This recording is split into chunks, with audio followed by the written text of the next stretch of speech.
11 for you. Is that right? I see momentum going.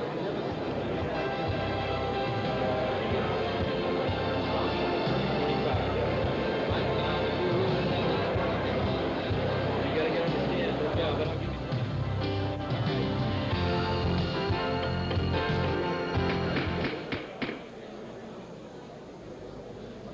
Meeting will come to order.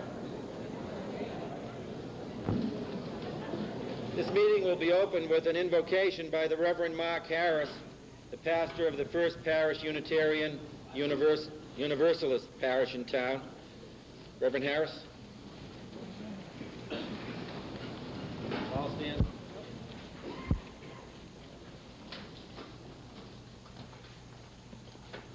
Let there be peace in our hearts as we join together in an attitude of prayer. O great and gracious Spirit, God of love and life, in whom we live and move and have our being, we invoke thy blessings on this assembly, on this honorable tradition of democracy at work. We invoke the blessings of mission, that the deliberations of this assembly be infused with a sense of purpose, so that we would strive for the greater good for this town above our own selfish motives. We invoke the blessing of respect, that a sense of the dignity and worth of every human person be manifest here. We invoke the blessing of wisdom, that the decisions of this body be just and sound. We invoke the blessing of humility, that each of us, in all our efforts, be reminded of our own limitations and thus strive to listen better, to learn more, to grow in understanding. And may this community and its citizens never cease from striving to build a world more just, to forge a prosperity more widely shared, to attain a society more equal and more free. And so may we carry out our duties and responsibilities as citizens with dignity and with honor and respect for all, and live in peace and harmony together. Amen. Amen.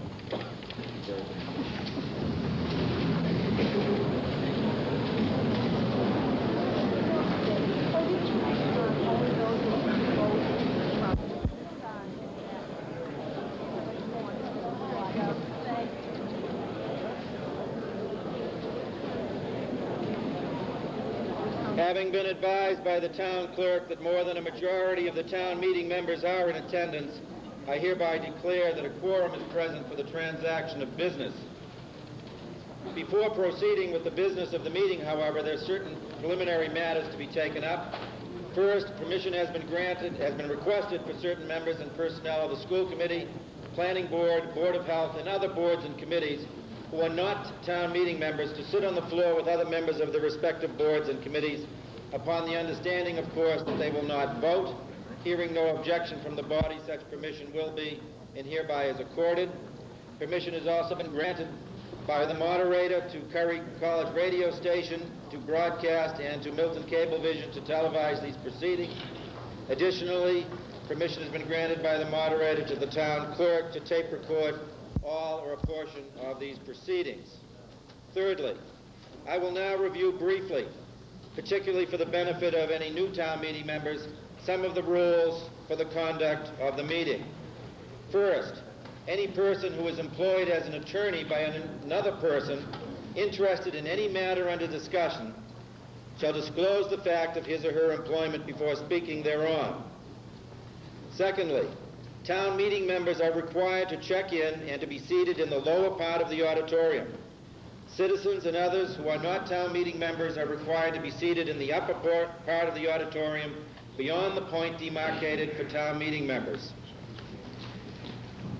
Any town meeting member wishing to speak with reference to any article will first go to the nearest microphone and upon being recognized by the moderator will identify himself or herself by giving his or her name and precinct. By tradition, and by the bylaws, by the way, any other voter of the town who may desire to address the town meeting may do so. However, that person must obtain in advance permission from the town moderator. No such voter has requested such permission from the moderator, and that's where it stands now. Nonetheless, permission is sometimes granted during the course of a meeting, so keeping in mind that permission must be granted, if you wish to speak, you're going to have to see me. Motions. By tradition, and again, consistent with the bylaws, complex or substantive motions traditionally are put in writing. Now, this is not an attempt by the moderator to make things more difficult. They are simply a matter for the moderator and the town clerk, when these proceedings are over, to have a record of exactly what the motion was. Short motions I will, in fact, simply recognize, okay? Now, in that regard, if you have not submitted a motion in advance, as some of you have indicated that you will do, to me, I will nonetheless, if they come the time where you believe it's appropriate to make a motion, I will give you time to put it in writing. But nonetheless, if it's complex or substantive, it will be required to be put in writing. Now, I am told by the chairman of the Warrant Committee that the budget articles, as recommended by the Warrant Committee to this town meeting, are not only at the maximum, and actually the last time I talked to them, Chairman, they were over the maximum, but I suspect he's moved it down closer to the maximum tax levy limitation permitted by the state pursuant to Proposition 2.5. While I will entertain motions to amend budget articles upward, the town's total appropriation may not exceed the Proposition 2.5 levy limit. Thus, to avoid chaos and the necessity for additional meetings, to balance the town's appropriation with the levy limit on the amount of revenue that the town may raise by property tax, your moderator both urges and expects that any member offering an upward amendment to a budget article will also specify an offsetting decrease in some other line item or specify what additional source of revenue is expected to be available. In addition, I will recognize motions that will make increased funding conditional on an override vote, which is another legitimate way of proceeding. With reference to each article on the warrant, the recommendation of the Warrant Committee shall ordinarily be considered to have been presented in the form of a motion by the chairman, which has been seconded by the secretary or other member of the Warrant Committee who is a town meeting member. Unless I otherwise expressly state at the time, then, the question to be voted upon under each article will usually be on whether or not to accept the Warrant Committee's recommendation. In the event the Warrant Committee recommends a no vote on an article, the question will be presented as a vote on a motion made and seconded to approve the article. That is, members will vote yes if they favor the article and no if they oppose the article as recommended by the Warrant Committee. When it is announced that the meeting will proceed to vote, debate will be closed, and the question will be put to the town meeting.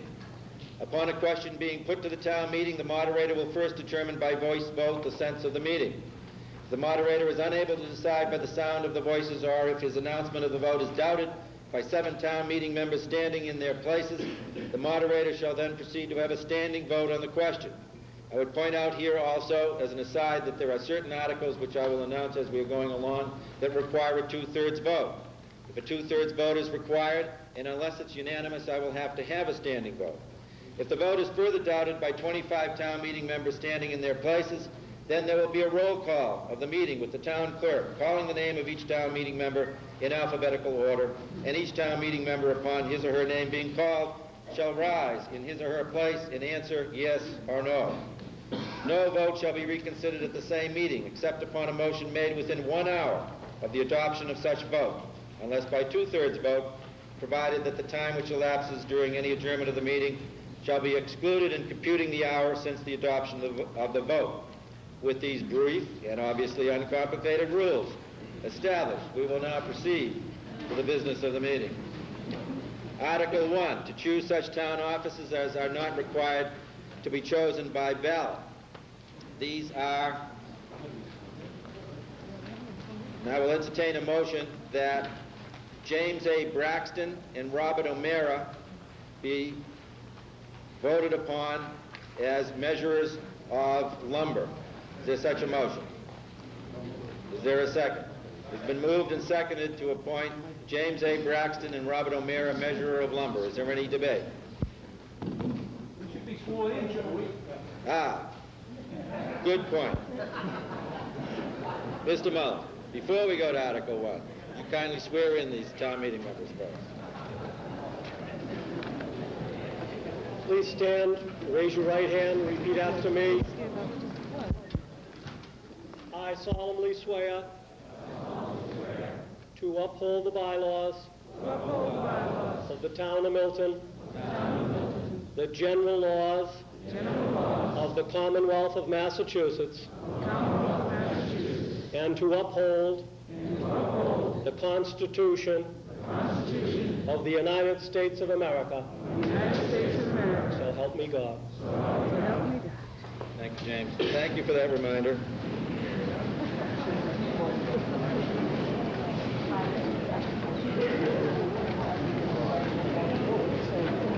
Is there any debate on the motion to appoint James A. Braxton and Robert O'Meara measurer of lumber? Seeing none, all those in favor of those appointments say aye. Aye. Those opposed? It's unanimous and they are appointed. Article 2, to hear and act upon the report of the town accountant and the town offices and committees. We are required to accept the report of the town treasurer as it appears in the annual report of the town, 1993. I will entertain a motion to accept the report of the town accountant as it appears in the annual report. Is there such a motion? Is there a second? It's been moved and seconded to accept the report of the town accountant as it appears in the 1993 annual report. Is there a debate? All those in favor of accepting the town accountant's report say aye. Aye. Those opposed? It's unanimously accepted.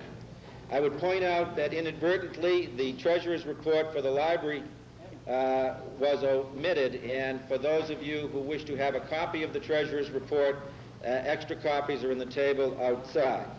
At this time, there's one other report. Those who have revolving accounts pursuant to Section 53E1/2 are required to report to the town how those revolving accounts have been used. And at this time, I will recognize either Mr. Sheehan or Mr. Desmond to make that report from the school committee. Thank you.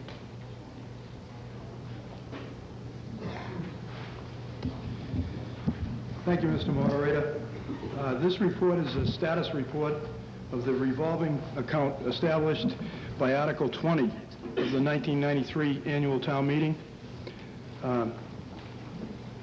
Number 1, this report is forwarded to the Board of Selectmen to comply with the subject of town meeting articles, MGL Chapter 44, Section 53E1/2.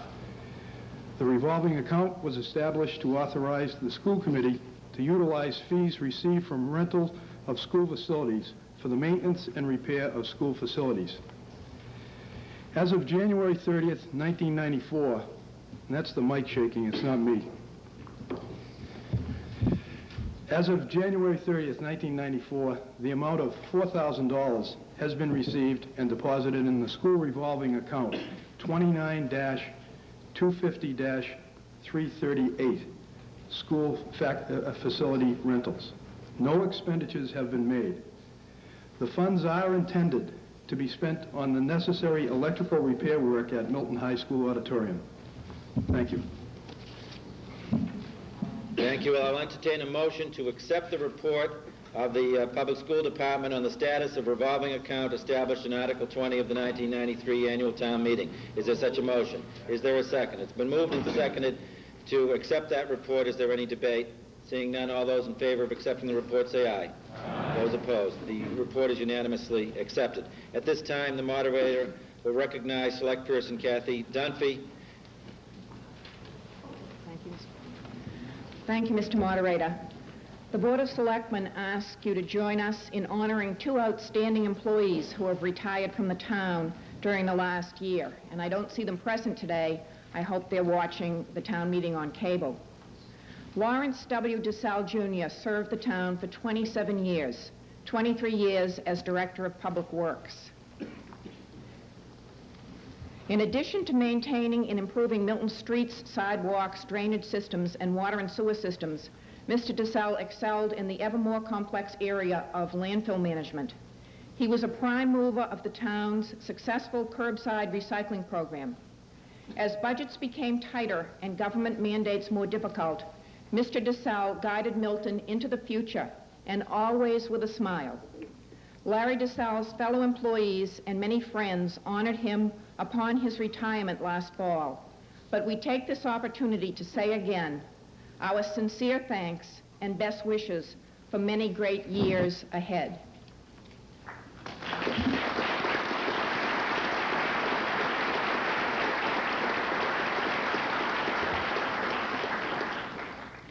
At the end of January, Joseph G. Graziani, Jr. retired after 40 years of service to the people of Milton. As town meeting member for 39 years, park commissioner, treasurer and collector, town accountant, veterans agent, and chairman of the Board of Retirement, Mr. Graziani has directly served the people of Milton. The Retirement Board's Article 9 to establish a retirement system funding schedule is an example of Mr. Graziani's efforts in behalf of the town employees and the taxpayers. The Board of Selectmen hope that all of you have read Mr. Graziani's letter of thanks to the citizens of Milton in yesterday's Milton Record transcript. It is another example of his dedication and his love for the town. Joe Graziani chose not to have a big retirement party, and it would have been a big retirement party. Today, the town of Milton has an opportunity to say thank you, Joe, and best wishes for many more productive years.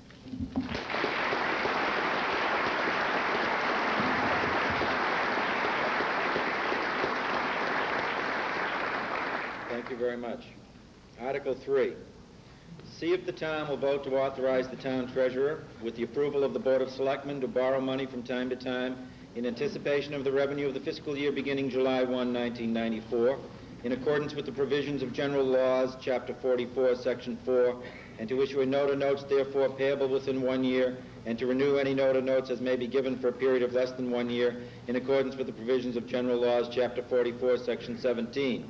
The recommendation of the Warrant Committee is that the town treasurer, with the approval of the Board of Selectmen, be and hereby is authorized to borrow money from time to time in anticipation of the revenue of the fiscal year beginning July 1, 1994, in accordance with the provisions of General Laws, Chapter 44, Section 4, and to issue a note or notes, therefore, payable within 1 year, and to renew any note or notes as may be given for a period of less than 1 year in accordance with the provisions of General Laws, Chapter 44, Section 17. Is there any discussion? All those in favor of the recommendation of the Warrant Committee say aye. Aye. Those opposed? The recommendation of the Warrant Committee is unanimously carried, and Article 3 is adopted. Article 4. See if the town will vote to authorize the collector of taxes to use all means of collecting taxes which a town treasurer, when appointed collector, may use. The recommendation of the Warrant Committee is that the town vote yes. Is there any debate? All those in favor of the recommendation of the Warrant Committee say aye. Aye. Those opposed? The article is carried unanimously. Article 5. To see if the town will vote to authorize the town treasurer to enter into compensating balance agreements during the fiscal year beginning July 1, 1994, in accordance with the provisions of General Laws, Chapter 44, Section 53F, and to act on anything relating thereto. The recommendation of the Warrant Committee is that the town vote yes. Is there any debate? All those in favor of the recommendation of the Warrant Committee say aye. Aye. Those opposed? The article is adopted unanimously. Article 6.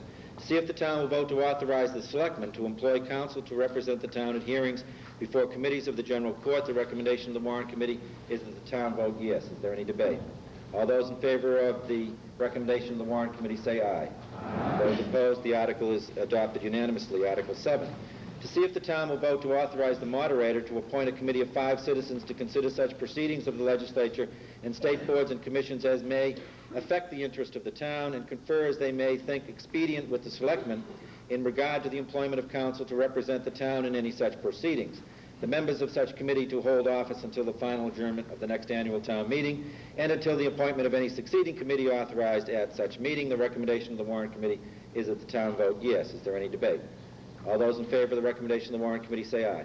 Aye. Those opposed, the article is adopted unanimously. Article 8, to see what sum of money the town will vote to appropriate to the Board of Selectmen for the purpose of conducting a municipal audit for the fiscal year ending June 30, 1994, and further to see if the town will vote to authorize the committee appointed pursuant to Article 14 of the 1978 annual March town meeting, the Town Audit Committee, to make recommendations to the Selectmen relative to the employment of a certified public accountant for the foregoing purpose, and to act on anything relating thereto. The recommendation of the Warrant Committee is that the town vote to appropriate the sum of $30,500 for the purpose set forth in this article. Is there any debate? All those in favor of the recommendation of the Warrant Committee say aye. Aye. Those opposed? The article is adopted unanimously. With respect to Article 9, it is to see if the town will vote to accept the provisions of Chapter 32, Section 22D of the Massachusetts General Laws, which requires the town to establish a retirement system funding schedule designed to reduce the unfunded liability of the town to zero as of June 30, 2028, and which would remove the requirement of a maximum salary upon which a retirement allowance may be based for employees who enter the service of the town after January 1, 1979, and to otherwise act thereon. The recommendation of the Warrant Committee is the town vote yes, but the moderator now recognizes the chairman of the Warrant Committee, Mr. Philip Murphy, to explain that recommendation. Thank you, Mr. Moderator. What a great way to start a day to get up and try to explain the actuarial calculations that went into the funding of the retirement system. I'm being facetious. I have no intention whatsoever of doing that, nor could I. Let me just comment. I think the current comment in the article is fairly self-explanatory. Let me highlight 2 points. There are 2 principal issues in this article. Number one, it would allow the town to finally adopt a funding schedule to amortize the unfunded liability in the contributory pension system. That would be amortized through the year 2028, and then we would be on a currently funded or normal cost basis, I guess, going forward. The second thing that it does, and this is a very important issue for many of our employees, is it lifts the $30,000 salary cap that is applied to the defined benefit pension plan. And what, in layman's terms, and I'm the layman, what that means is in your final pay calculation for retirement, you look at the final pay of the employee, but for certain employees who are hired after, I believe it's January 1, 1979, although not for the teachers, but for other employees, they are capped. The final salary that goes into that calculation is capped at $30,000. So as we go forward in time, we have more and more employees who are hired after January 1st, 1979. We also have, through inflationary pressures, we have more people whose final salary will exceed the $30,000. So it will do the 2 things. This article, the acceptance of this article would remove that cap and would put us on a funding schedule to amortize the unfunded liability, something that many town officials have wanted to do for many years. In prior years, the disparity between the current way we fund our contributory retirement system on a so-called pay-as-you-go basis, the disparity between that and adopting the funding schedule and lifting the salary cap was very dramatic. It was an added cost of somewhere in the $400,000 range some years, at least $250,000, $400,000. And in these Proposition 2.5 budgets, we simply couldn't do it, despite the merits of the argument. This year, the stars are all aligned, and I think you'd have to give credit to the retirement board, who has excellent performance of the investment account. And this year, we could adopt a funding schedule and lift the cap. The appropriation, the following article, I guess, in Article 10, that's recommended is actually $7,000 less than the pay-as-you-go appropriation that the state pension board would require us to make. So it's actually less expensive this year to do this. The other benefit that we derive from adopting this is that as we go forward on a funding schedule with periodic reviews every 3 years or so, we will have a fairly smooth ride. The funding schedule will have an increase of somewhere, I think, in the range of $100,000 for next year. It'll be a fairly predictable climb, so we won't go lurching around as we might have done under the existing system. So for a number of reasons, principally probably the fairness issue for our employees, who, by the way, will have to pay an additional 2% for the salary over $30,000, so they will be contributing more to this plan. For a number of reasons, the Warrant Committee very strongly supports this and recommends a yes vote. Any town meeting member wish to be heard on Article 9?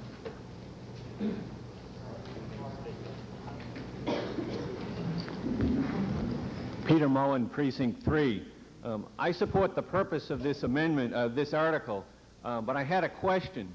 I know we've considered this before and we did not adopt it previously because of funding limitation.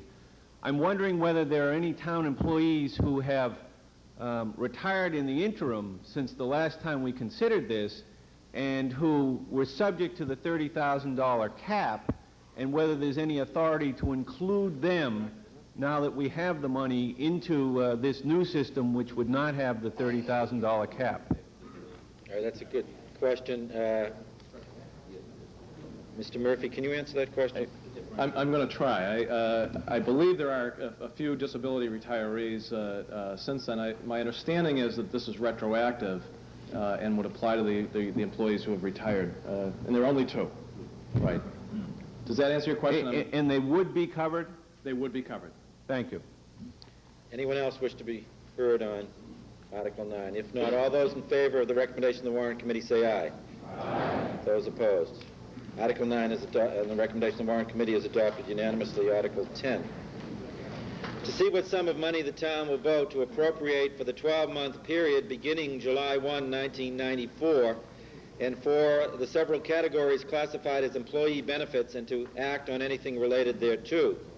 The recommendation of the Warrant Committee is that the town appropriate the amount shown below in the following tabulation under the heading recommended, and that comes to a grand total, I won't read all the subtotals, of $5,231,305, and that included in this appropriation for employee benefits are the sums of $14,469 representing expenses attributable to the sewer enterprise, and $184,045 for expenses attributable to the water enterprise, which are to be included in Schedule A, local receipts not allocated, of the tax recapitulation as sewer and water estimated receipts. The sum of $39,836, but no more, shall be used for salaries and wages.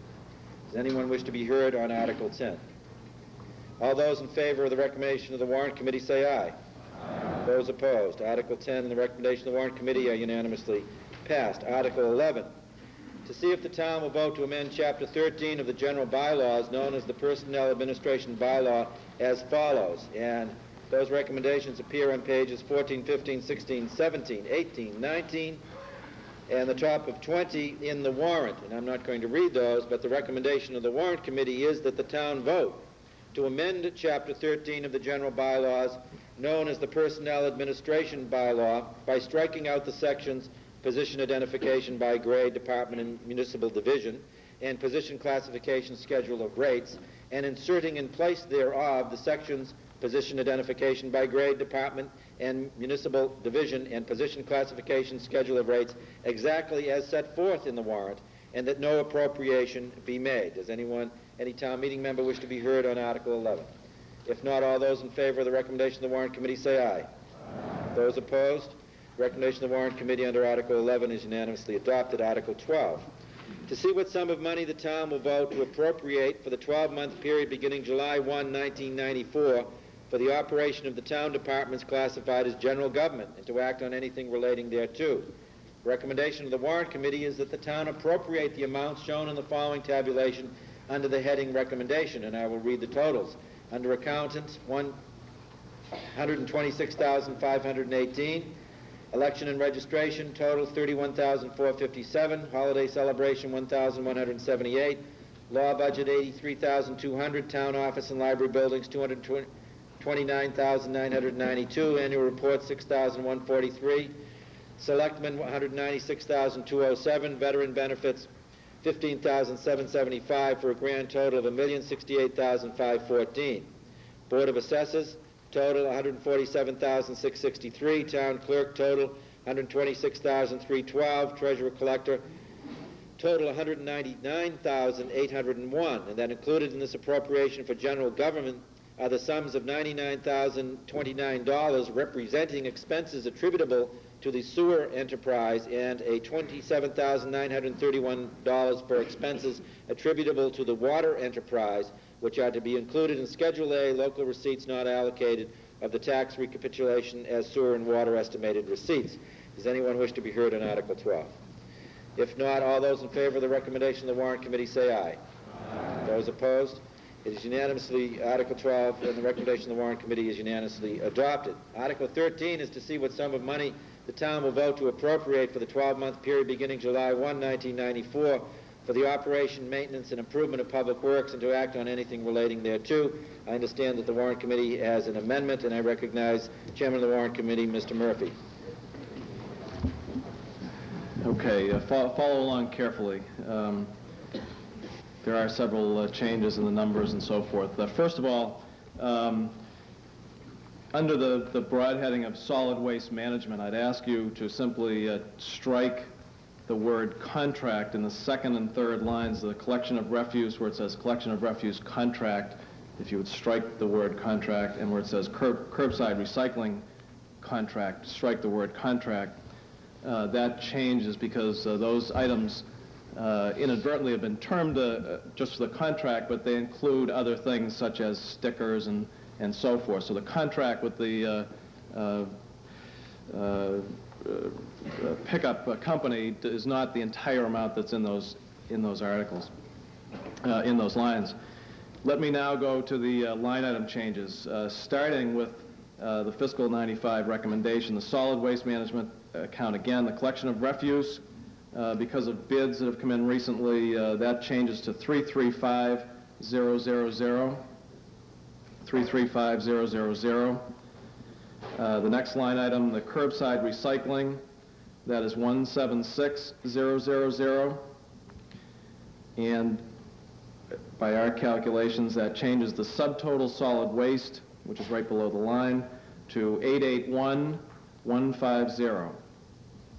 It then changes the total tax levy amount, the next line down, to $1,829,565.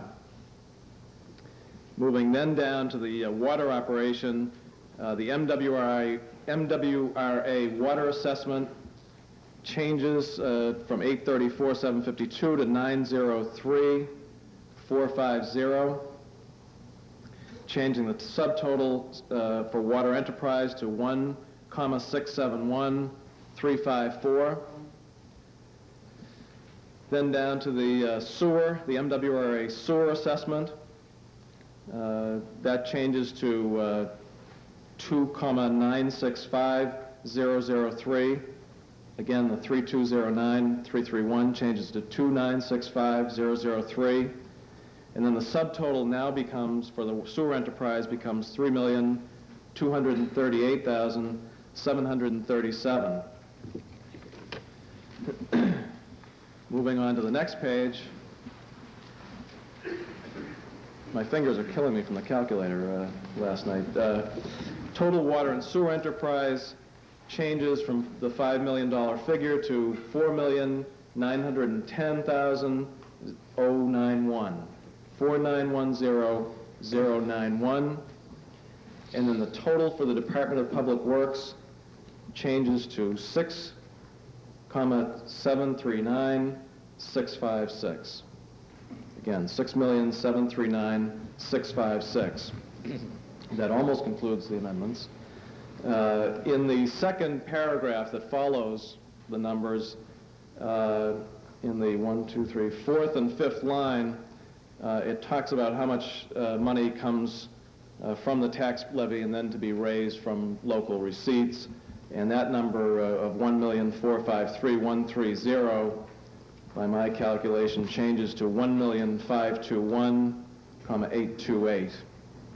$1,521,828 in both places, fourth and fifth lines. And then down to the next paragraph, again the fourth and fifth lines, the number $3,280,720 changes to $3,036,392. Again, $3,036,392, and that is now the recommendation of the Warrant Committee. Let me quickly speak to some of the changes. Again, in the solid waste program, these are the result of favorable contracts secured by the DPW. One area that I think will be exciting for the town is, I'm not sure I should say exciting, but I think it's a favorable development for the town, is in the collection of refuse. The new bids include the ability to place large items such as refrigerators and couches and so forth out. There is a charge for that, and I believe the selectmen are reviewing a charge for the homeowners, put a sticker on it and have that picked up. But it'll definitely be a convenience. In the MWRA adjustments, the adjustments we're talking about, what we're voting, you should understand that these are based on preliminary estimates from the MWRA. Later we'll be talking about moving the town meeting back in time. I guess, this is another, well, I guess this would not be affected by that, but we have changing numbers throughout the process. The original numbers that appeared in the warrant were the best estimate we had at the time the warrant went to press. Since that time, the MWRA has come out with some revised preliminary estimates or revised estimates. These are now the best numbers that we have today. Everybody should understand that after the legislature finishes its process, for example, you'll notice that the MWRA sewer assessment comes down substantially. That's based on the governor's proposal to have some rate relief in his budget that would affect the rates and drive them down.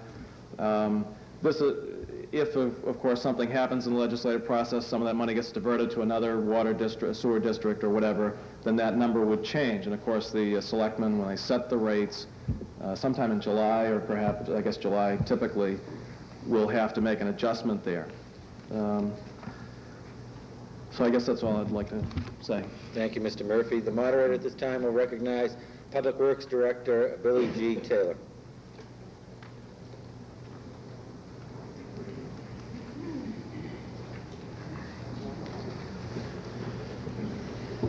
Thank you, Mr. Moderator. I'm pleased to be here today to address a couple areas of critical need that we're going to be talking about more in the future for Public Works. And I prepared a very short slide presentation. And I could use a little bit of assistance to reveal the screen, take down the lights.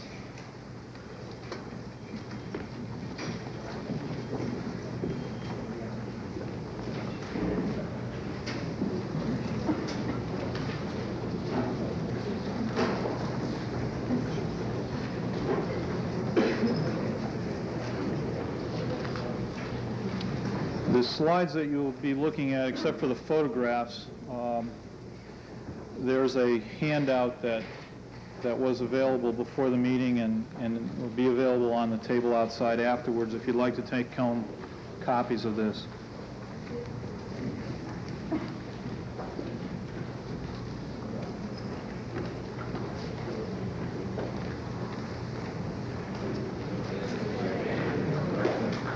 Okay, I'm going to try to interest you this afternoon in two areas that you'll be hearing more about. Street resurfacing and equipment replacement. The department made requests that would significantly increase the amount of money that's devoted to these areas in this budget. However sympathetic the warrant committee was, they couldn't find money to significantly increase the amount of money spent in these areas. The two areas that are that have been critically underfunded for at least the past 10 years are street maintenance and equipment replacement. What this is going to cause is that you're going to see huge future costs for the town. By deferring road maintenance, you're going to have bills in the future that are 4 or 5 times higher than what you would have spent if you'd had a decent ongoing maintenance program. And in not replacing... I'm sorry. And in not replacing equipment, we forego productivity improvements and drive up dramatically the cost of maintenance. Next slide, please. An ongoing road maintenance program from non-arterial streets would have cost the town about $2.5 million over the past 10 years. Instead, the town spent $355,000. The slightly over $2 million not spent means that the cost has now skyrocketed to well over $4 million. And that figure will continue to climb due to underfunding. The next slide, please. This slide just graphically illustrates how far short the town's expenditures have fallen over the past 10 years. Assuming the roads were in good condition in 1985, an average of $250,000 should have been spent over this time, but you can see we didn't come anywhere close. The next slide, please. And just quickly run through these. These are what some of your roads look like, due to the fact that this program's been unfunded.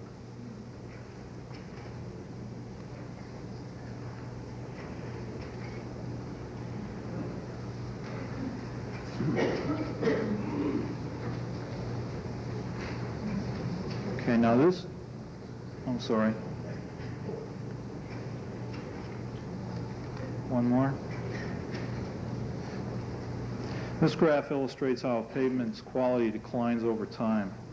If we spend $1 at the right point in a pavement's life, before it starts down that very steep curve of deterioration, we can avoid the necessity of spending $4 to $5 only a couple years later. Unfortunately, many of our streets are past the point where low-cost routine maintenance will be effective any longer. Next slide, please. The second area that's been critically underfunded is equipment replacement. We've calculated the cost to replace equipment in the department that's outlived its useful life, and that replacement value is over $2 million. The value of the good equipment that we have is $1.5 million. An annual program to replace equipment on an ongoing basis would have cost us $270,000. Unfortunately, the town's never spent at a level even half of that in even one of the last 10 years. And the next slide, please, will illustrate that.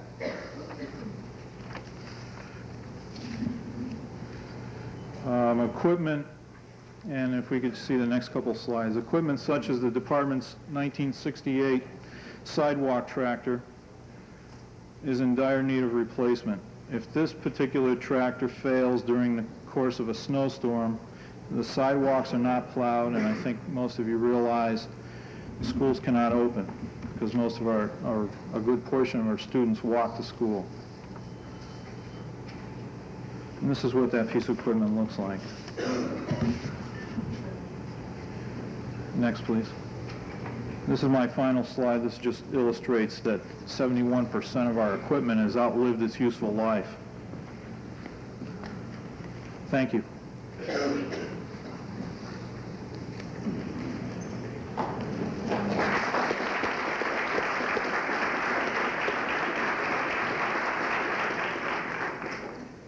Thank you very much, Mr. Taylor. Does any town meeting member wish to be heard on Article 13?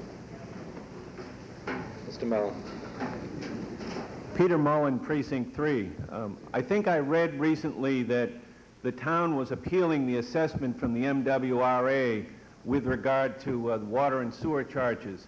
And I wonder if somebody can confirm whether that's true and can explain to us what the issue is and what the likely consequences would be if we prevailed. Is there an appeal, and is Kathy Dunphy a select person? Answer that. On Thursday, the Board of Selectmen signed a letter to begin a formal appeal process of the MWRA water assessment. We feel that it's based on estimates. We know that part of it is an increase in the MWRA base rate. 7% of the 21% is just an increase of their rate to all cities and towns.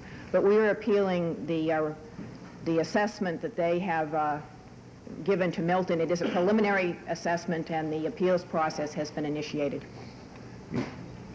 Is there any estimate as to what the fiscal impact would be if we prevailed, and what the time period might be?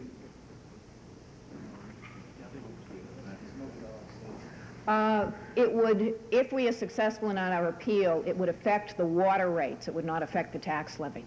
But it would, we would expect, allow us to keep the water rate as low as possible based on other circumstances. Thank you. Any other town meeting member wish to be heard on Article 13?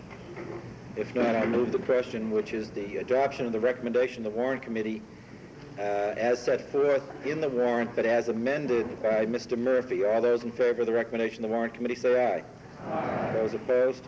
Article 13, the recommendation of the Warrant Committee thereunder, is adopted unanimously. Article 14 requires a two-thirds vote, and the article is to see what sum of money the town will vote to appropriate for maintaining, repairing, improving, and constructing ways under the provisions of General Laws, Chapter 90, said sum or any portion thereof to be used in conjunction with any money which may be allotted by the state for this purpose, to determine how said appropriation shall be raised, whether by borrowing or otherwise, and to act on anything relating thereto.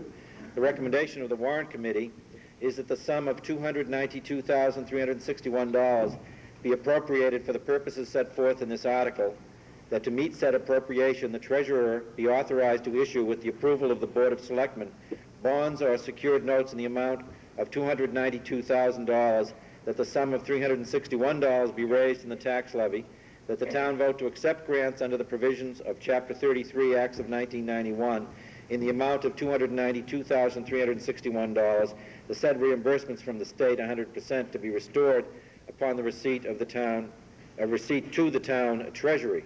Does any member wish to be heard on Article 14? All those in favor of the recommendation of the Warrant Committee say aye. Aye. Those opposed? Article 14, the recommendation of the Warrant Committee is adopted unanimously. Article 15, to see if the town will vote to revise the appropriations under Article 13 of the March 1993 annual town meeting by decreasing the MWRA sewer assessment by $658,922 and by increasing the MWRA water assessment by $9,614. So the revised recommendation would be MWRA sewer assessment $2,802,909, MWRA water assessment $747,316, and to act on anything relating thereto. And the recommendation of the Warrant Committee is that the town vote yes, and that the sum of $9,614 be transferred from the water surplus to be added to the appropriation of $737,702 for the 12-month period beginning July 1, 1993, for the MWRA water assessment made under Article 13 of the March 1993 annual town meeting. Is there any debate on this article? All those in favor of the recommendation of the Warrant Committee say aye. Aye. Those opposed? The recommendation of the Warrant Committee under Article 15 is carried unanimously. Article 16, to see what sum of money the town will vote to appropriate, transfer from available funds, or otherwise provide to supplement the appropriation for the Public Works general account for the 12-month period beginning July 1, 1993, under Article 13 of the March 1993 annual town meeting, and to act on anything relating thereto. The moderator recognizes the chairman of the Warrant Committee, Mr. Murphy. Thank you, Mr. Moderator.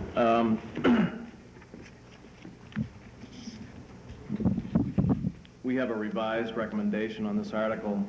It is that recommended that the sum of $53,000 be appropriated to supplement the appropriation for the Public Works general account for the 12-month period beginning July 1, 1993, under Article 13 of the March 1993 annual town meeting, and that to meet said appropriation, the sum of $53,000 be transferred from the overlay reserve.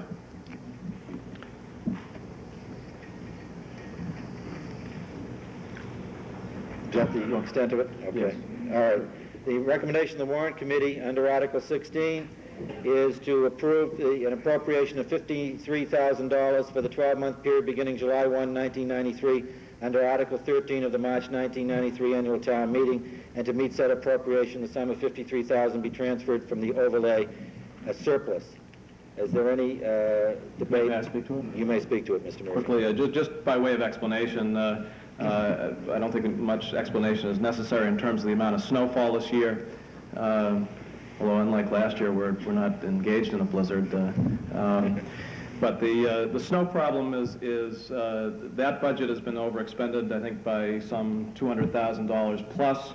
The Department of Public Works has reviewed their account to see what work they could do to shift some of their projects and so forth. And I think the net figure, Mr. Taylor, is about $166,000 that they would need to make up this deficit in snow removal costs. This week, we received a copy of a letter that the assessors sent to the Board of Selectmen reporting that there is an additional $97,000 of overlay reserve due because of favorable experience in tax abatement cases. These are for the overlay account for prior years. One might say, why doesn't the full 97 go in here? Let me back up a little bit. When we were putting this budget together, we met with all of the financial officials throughout the town. We went through the estimates of revenue. As you might imagine, there are several areas that are subject to change.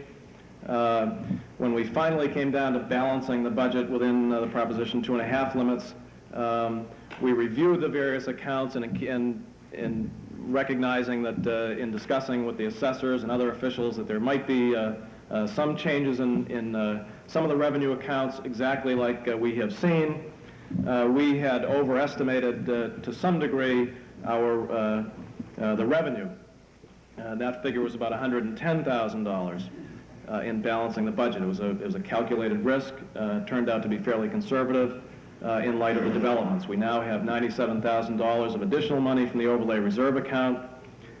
In addition, because of the override, there's a slight impact on this year's tax rate. That has to do with the debt service for the planning for the high school science edition. That figures roughly $55,000.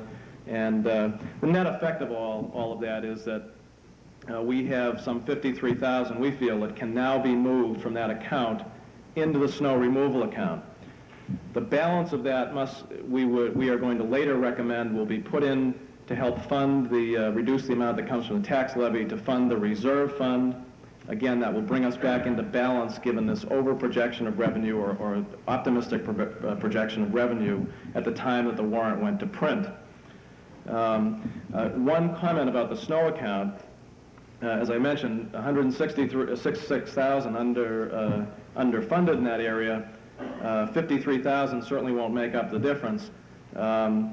There is, however, a state bill that's, I think, 2/3 of the way there. I think it's gone through the governor proposed it. I think the House voted the other day to appropriate some $15 million for cities and towns for emergency snow aid.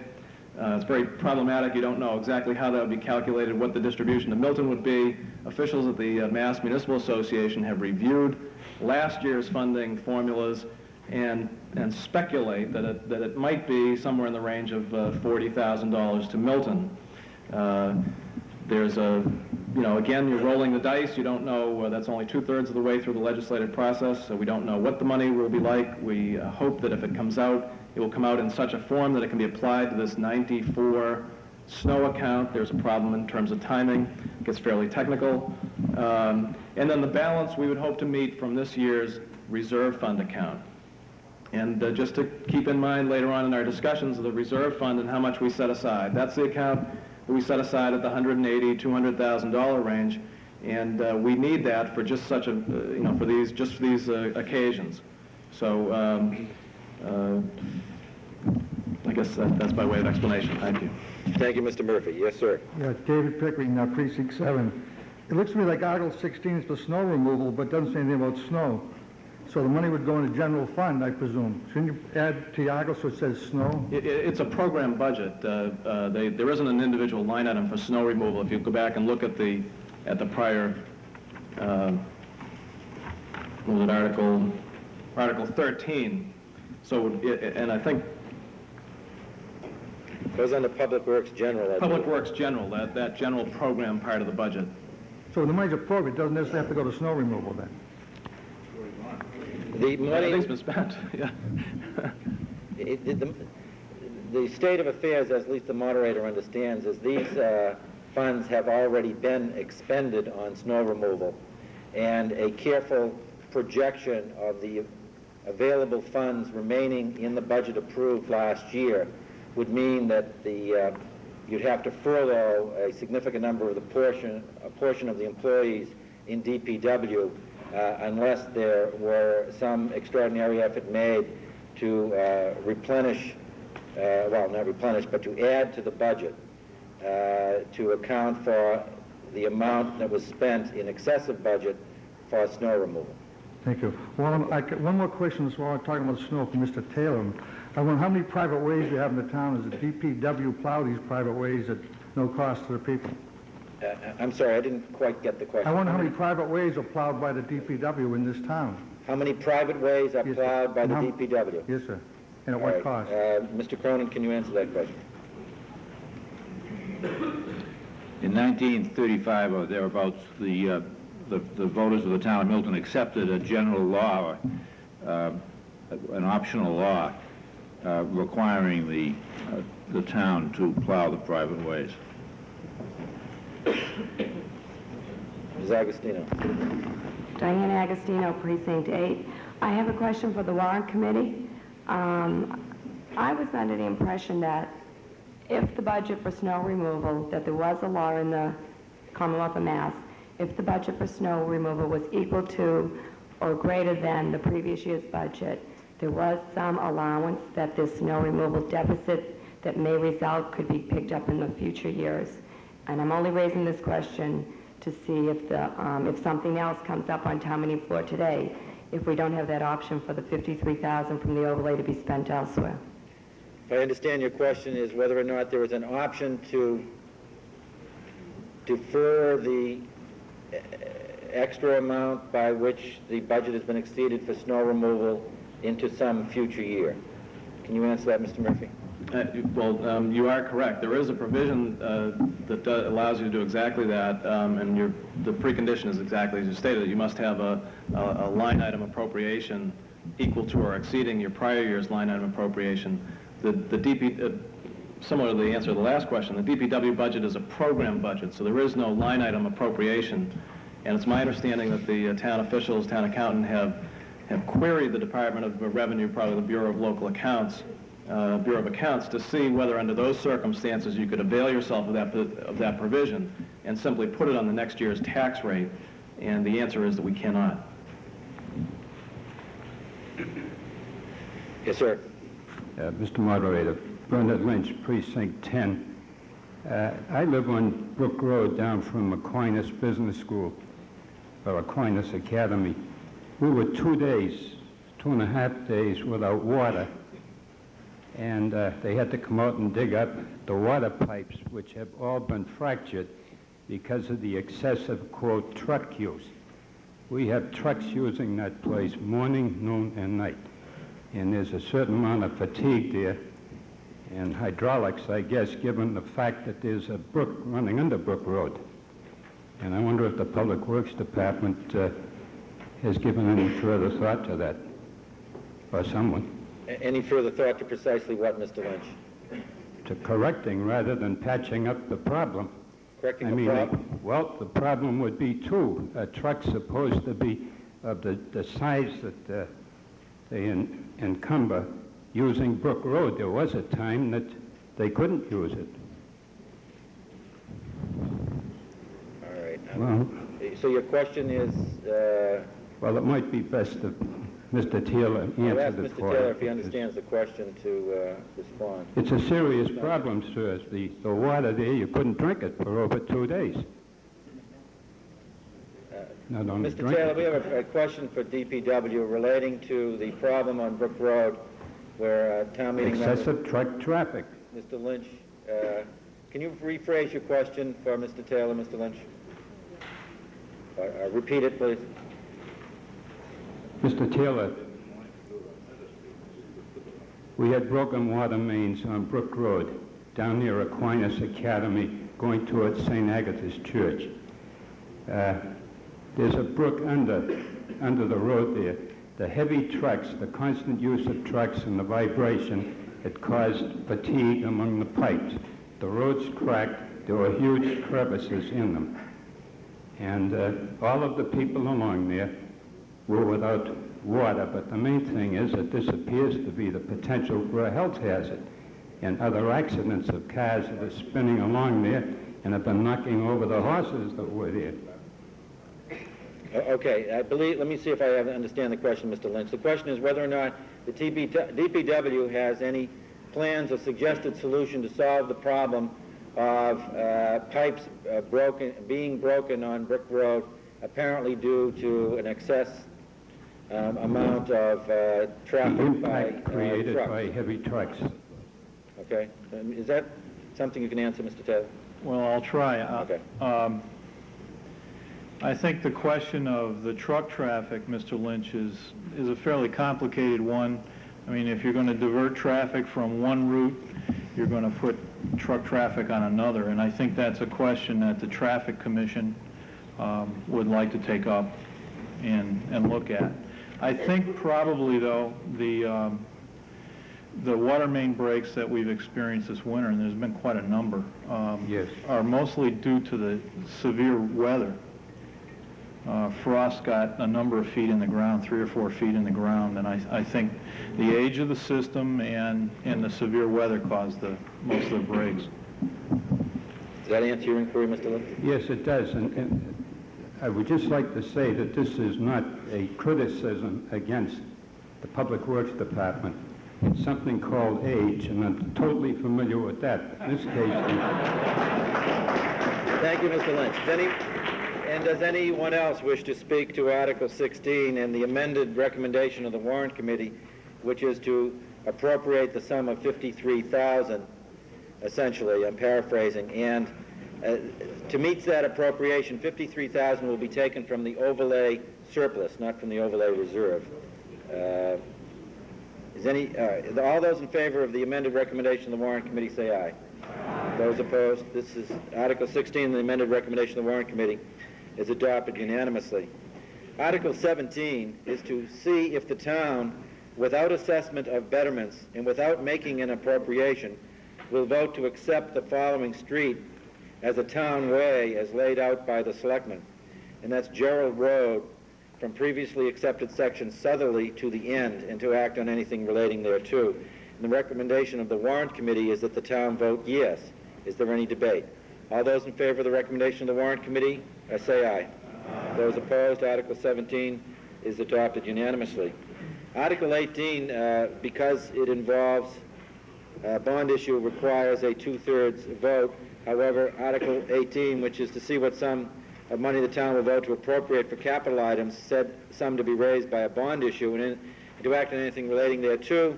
Despite the lengthy list, the recommendation of the Warrant Committee is that no appropriation be made. Is there any debate?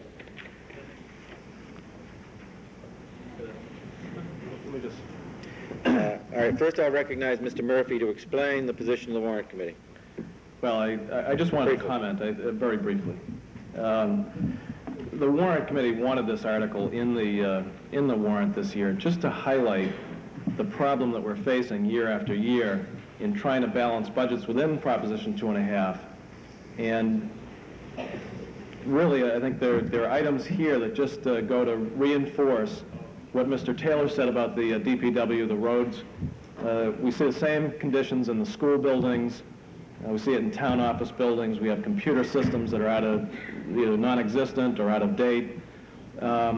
Many of these capital costs that we put off are exactly as Mr. Taylor described. It's not a question of you can pay me now or pay me later. You can really, it's a question of you can pay me now or pay me $4 or $5 later on. And I should mention, just to clarify, that this is far from a complete list. We made a particular effort in the budget process this year to secure information from everybody about what needs were going unmet. I've heard from some departments, for example, the library, there are a lot of library needs that aren't reflected in this list. We would hope that there'd be more emphasis and more consideration about long-term planning in the capital areas because of just the concerns that Mr. Taylor represented. But again, given the constraints of Proposition 2.5, at this time, we didn't feel that appropriation was, we could sustain one. Yes, sir. Jeff Wilkinson, Precinct 11. There was a headline in the transcript yesterday, I think, that said the buck stops here, and we're really passing the buck on this issue. It's not the first time that we've heard this statement, and I appreciate, I'm sure I'm not alone in appreciating that the Warrant Committee took the trouble to give us this list. I have a question for Mr. Murphy or for a representative from the Selectmen. What, if you would look in a crystal ball or share with us some of your deliberations, how are we going to address this over time? Are we hoping that state aid to cities and towns rises? Are we looking for new commercial tax revenues? Are we looking for an apropos time for an override to address some of these capital needs? When will the buck stop here? Mr. Murphy is recognized. Thank you for that question, Jeff. That's a tough one. In the last couple of months, I guess we've been going around delivering the pessimistic news, and maybe I'm pessimistic, maybe I'm just conservative in taking a long-term view. I think we do need to look at the long term. The area which concerns me, Jeff, and others, is state aid. If you look in the mid-'80s, Milton received in many years, I think 86, $1 million of additional state aid in that year alone to try to grow the budget. This year, we are hoping, and I think it's a fairly good projection, that we will get $82,000 of additional school money, and that's based on a formula that's $25 per pupil. And we're also hoping that the governor's proposal to distribute additional lottery money, which is general state aid, of I think $130,000. We have projected that in the budget. But combined, that on a net basis, you're talking about $200,000, not $1 million like you had in some years during the mid-'80s. My long-term view is somewhat pessimistic in a general sense on state aid, insofar as the state has made a tremendous, extraordinary commitment to the education reform bill, and I support those efforts. Those are to distribute monies throughout the Commonwealth so every community can come up to a certain foundation level. And that's good news for the Commonwealth, but for the town of Milton, unfortunately, it's bad news. That because of our above average per capita income, we will get this minimum aid, or the $25 per pupil. So just by way of example, this year when Milton gets $80,000, a neighboring community of Weymouth will get $1 million extra. So the substantial help is going to those other communities. And what's troubling, I guess, what I've heard from the Mass Municipal Association, their presentations on this subject, is that it looks like state aid will come out less and less in an unrestricted area, but maybe directed to specific targets, like, education was first on the list. Maybe the next thing will be, increasing community policing grants and so forth. And so, I don't want to get up on the soapbox and say we need a big effort, but I certainly think that people are involved in local government do have to make sure that the state does continue to fund our specific areas of state aid, like the Quinn bill. I was also discussing with the now former chairman of the school committee the fact that the state has not come through on a provision to fund state wards who are educated in Milton. Because of our proximity to Boston, we have quite a few state wards here, and I think the cost is, the reimbursement would be in the level of $200,000 to $250,000 if we could secure that, but the state has, although that's part of the education reform bill, it has the magic word subject to appropriation. The state has not appropriated that money. So in all of those areas, I guess we need to need to try to grow the revenues. On a short-term basis, I guess the only optimistic news I would say is that in talking to the town treasurer early this year, he reported with the improving economy, real estate, and also his fine efforts to increase collections through tax title and so forth, that tax collections are up. They appear to be going up. They're already very high anyway on a percentage basis. And perhaps as that money builds back into the budget, that shows up in a subsequent year as free cash. And one fiscal school of thought is to take that money once it develops in the ensuing year and through a special town meeting or whatnot, appropriate it perhaps for capital items or other items. But we do need to look at the long term, and I think there are some ominous signs out there. But I hope that's probably a lot longer answer than you expected. So, okay. Thank you, Mr. Murphy. Yes, sir. Perhaps the town can buy some Mass Millions tickets and be a little lucky. Michael Kraft, Precinct 5. This is a question. Looking down the list, I'd say that a number of these items appear to be purchases if it was new equipment, and I wonder to what extent used equipment of moderately good value could be substituted for new, or equipment leases could be used instead. Obviously the answer to that question is that those things could be done, but does anyone wish to address that further? The question is whether or not instead of new equipment, you could purchase used equipment or leased equipment. Obviously you can. Does anyone have anything further on that? Is the answer any more precise than what I just gave, Mr. Murphy? No, I think a former chair of the Warrant Committee just answered that question very well. I think efforts are made in that direction. Obviously, you'll notice is later in the warrant, there's an article dealing with replacement equipment. It's the other side of it's not your question precisely. Maybe we obviously turn over equipment and try to recoup some money in that fashion, but I'd be lying if I said I was an expert on equipment leasing. It gets fairly, I have looked at it briefly in the past. It's fairly complicated under municipal finance and so forth. But I believe the department heads and the town managers are looking at all of those options. Any further discussion on this article? If not, all those in favor of the Warrant Committee's recommendation that no appropriation be made, say aye. Aye. Those opposed? The recommendation of the Warrant Committee is adopted unanimously. Article 19, and this requires, because it involves unpaid bills, a 4/5 vote. It is to see what sum of money the town will vote to appropriate for the 12-month period beginning July 1, 1994, for the several categories classified as public safety, and for unpaid bills of the fire and police for prior years, and to act on anything relating thereto. And the recommendation of the Warrant Committee is that the town appropriate the amounts shown in the following tabulation under the heading recommended. And I will read the totals. For building, $69,437. Fire, total $2,331,927. Milton Emergency Management Agency, $5,535. Plumbing and gas, $17,088. Police, $3,356,139. Street lighting, $402,500. Traffic lighting, $23,715. Wire, $140,615, for a grand total of $6,346,956. And to meet said appropriation for leash law enforcement, the sum of $1,718 shall be transferred from the dog licenses surcharge account received pursuant to Chapter 187 of the Acts of 1981, and that the balance of $6,345,238 be raised in the tax levy of the fiscal year. Is there any debate on Article 19? All those in favor of the recommendation of the Warrant Committee say aye. Aye. Those opposed, it is unanimously adopted. Article 20.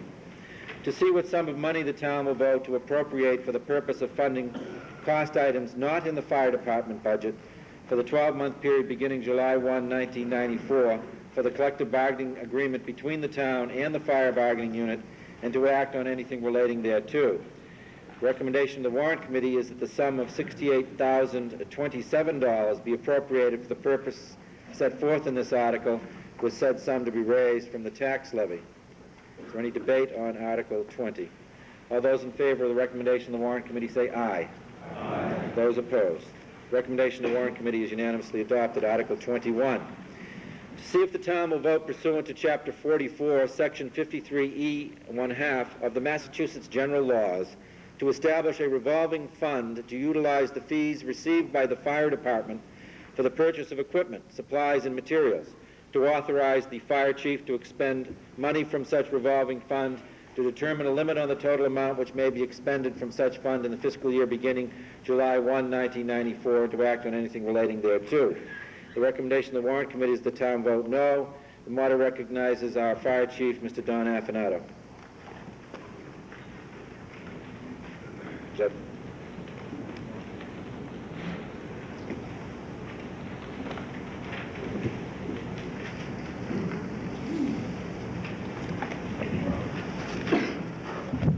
Don Affinato, Precinct 6.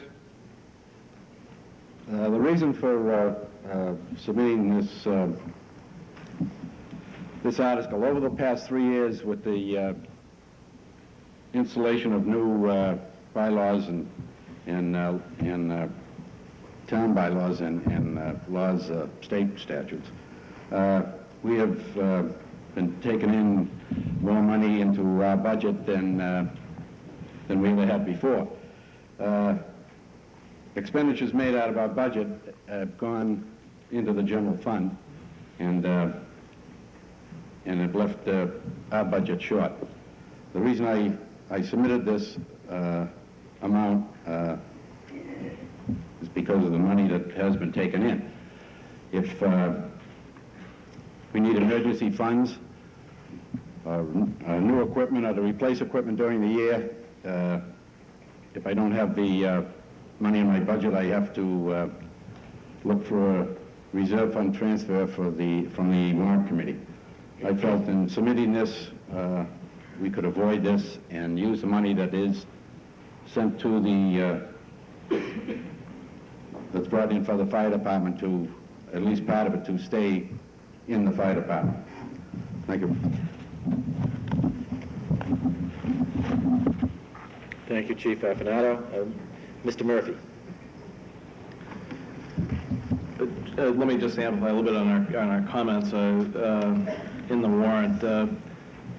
I think essentially our no recommendation is simply that this doesn't fit the profile of what we consider to be a good revolving fund. You've got to remember that revolving funds are relatively new under these new state statutes. Excuse me, they have been revolving funds for school lunch programs and athletic programs, et cetera, under different statutes. But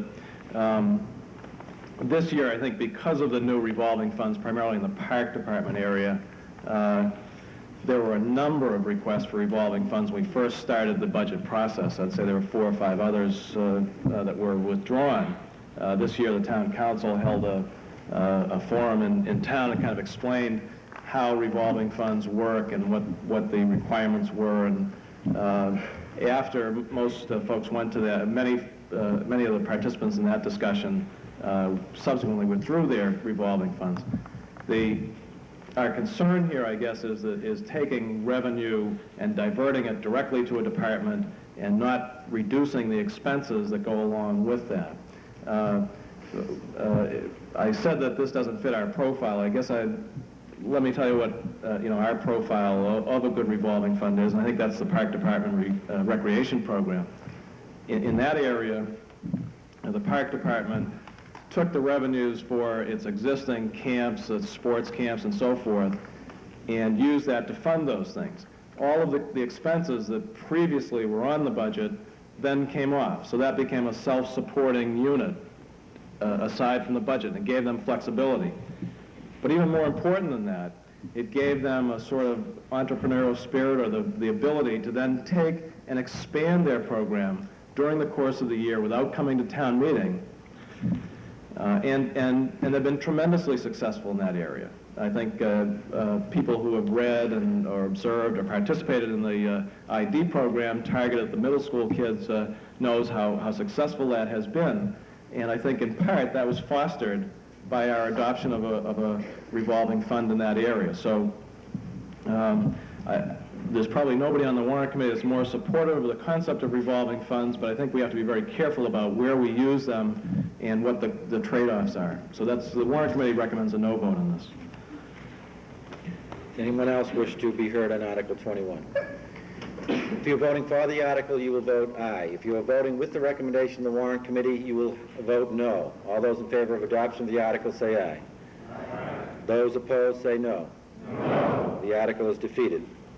Well, we have gotten to Article 22. I assume by the continued conversation that you'd rather not have me interfere with your conversation. Is that it?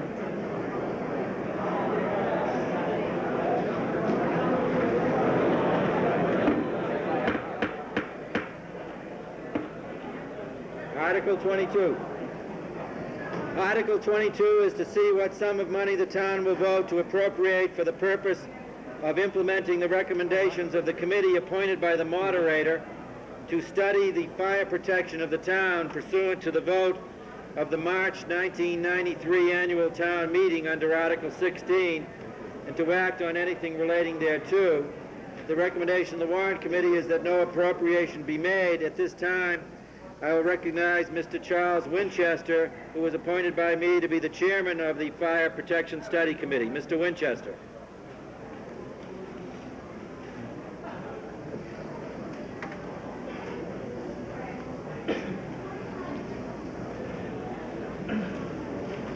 Thank you, Mr. Moderator. The Fire Department Study Committee was appointed last summer by the moderator pursuant to Article 16. First of all, if people will stop talking and give Mr. Winchester the courtesy of listening to him, that would help. And Mr. Winchester, I guess if you talk as close to that microphone as possible, that will help also. Can you hear me? All right. As I started to say, the committee was appointed last summer by the moderator pursuant to Article 16 of last year's annual meeting. The charge to the committee under the article was very broad, namely to study the fire protection of the town. That's certainly subject to almost anybody's interpretation. The committee met a number of times, and we decided that our mission was to report to the town the condition of the fire department as we find it, and to report to the town our recommendations as to what we believe the town should do to have a proper operating fire department. We were not charged with the issue of, I might say happily, with locating funding for our recommendations, but we were not ignorant of the fact that these are difficult, have been difficult times, and probably will continue to be difficult times, as has been explained here by Mr. Taylor and by the chairman of the warrant committee, in view of the strictures of Proposition 2.5.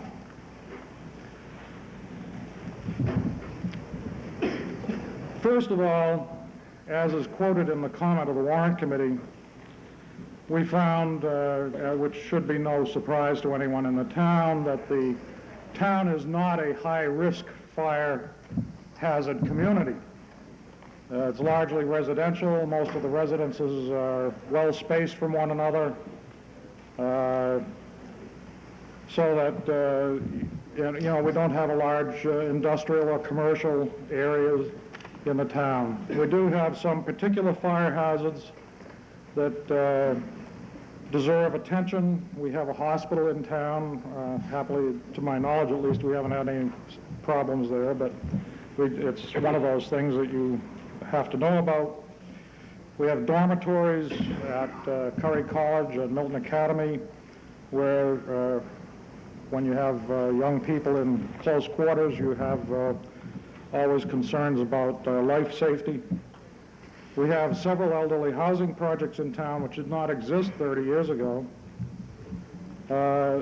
We have a proliferation of licensed daycare centers in many homes throughout the town. And of course we have schools in small commercial areas.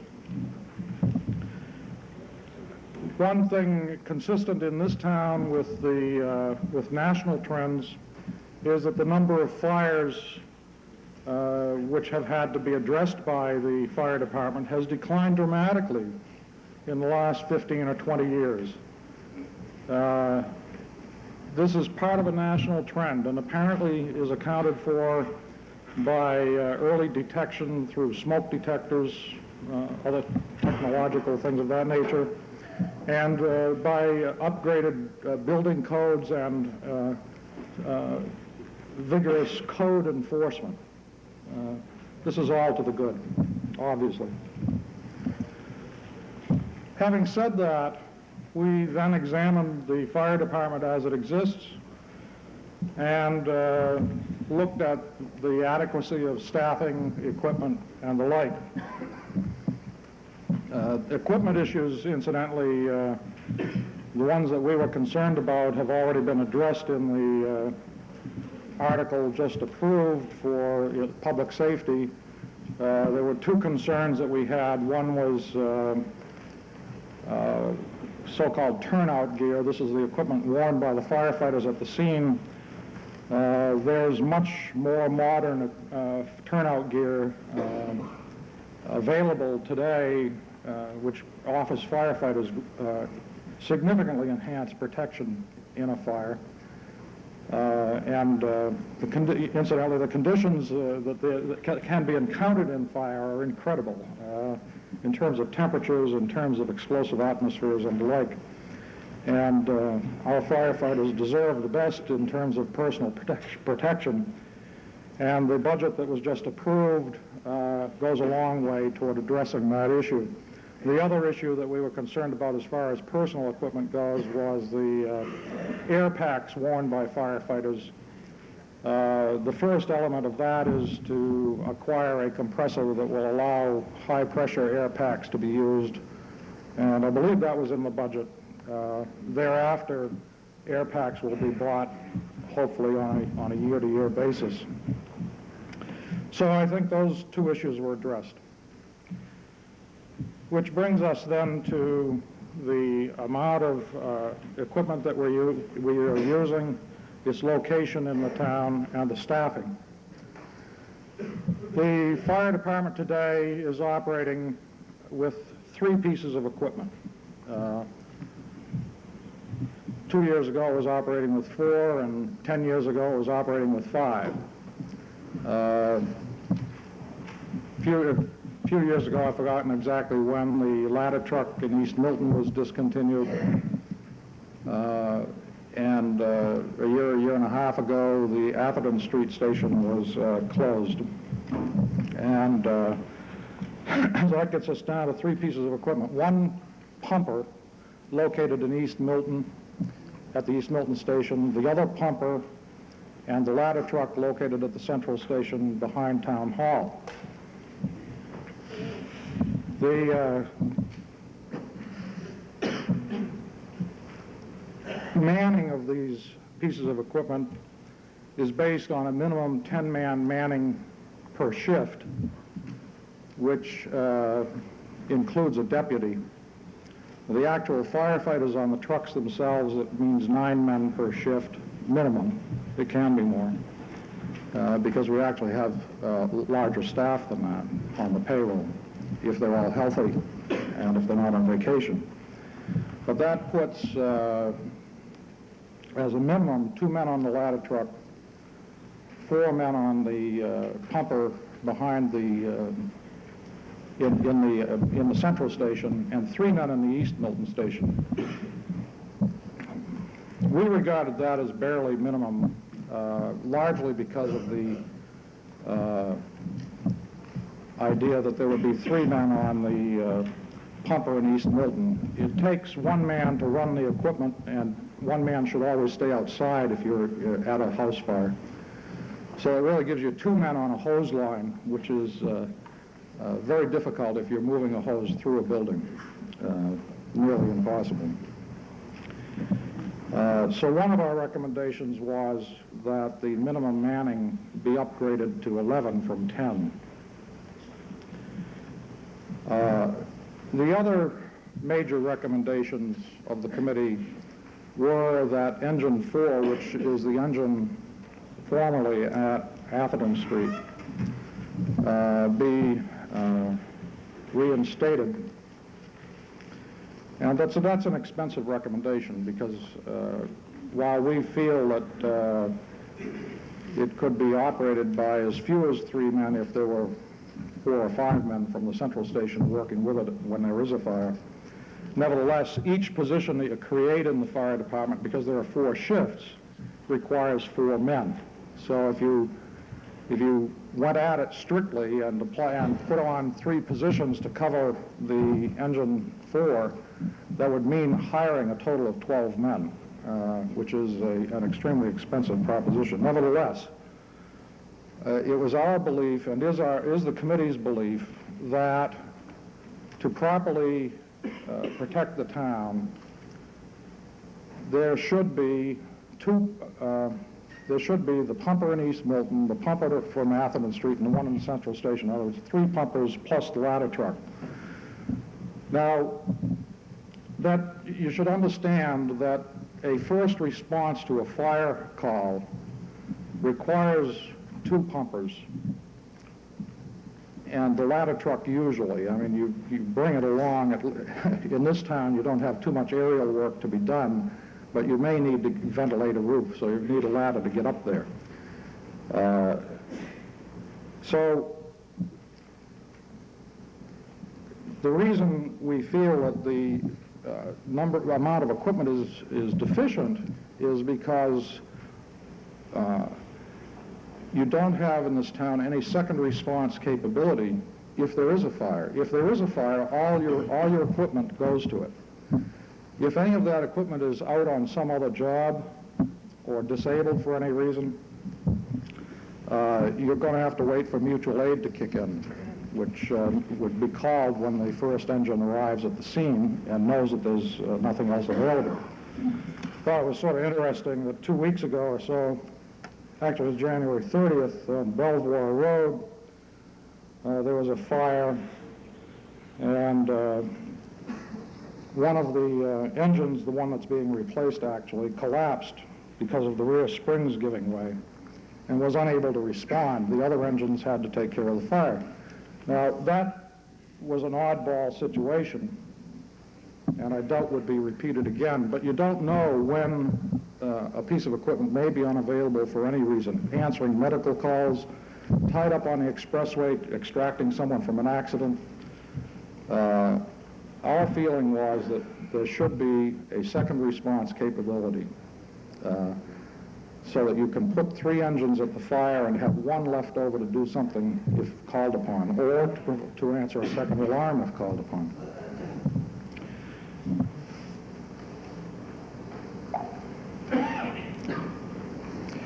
The question of the Atherton Street Station is sort of a difficult one. Our primary recommendation was to, as I say, reinstate Engine 4. Whether to reopen Atherton Street is a separate question, but the fact is that to run the Atherton Street Station itself costs about $5,000, $6,000, $7,000, something on that order of magnitude. The building exists, and basically what you have to do is heat it and run some electricity there. So if you're going to have the 4 engines, it seemed to us wise to put that engine up there because of fire hazards in that area and proximity to them. Secondly, another concern of ours is that the East Milton engine, if that's the only, if we didn't have the Atherton Street Station open, and if the East Milton engine has to answer a fire call up in that other part of town, it's a long way from East Milton. So those were our principal recommendations. And I think everybody has received a copy of the report. If anybody has any questions, I'd be happy to answer them. Thank you, Mr. Winchester. Moderator recognizes Chief Don Afanato.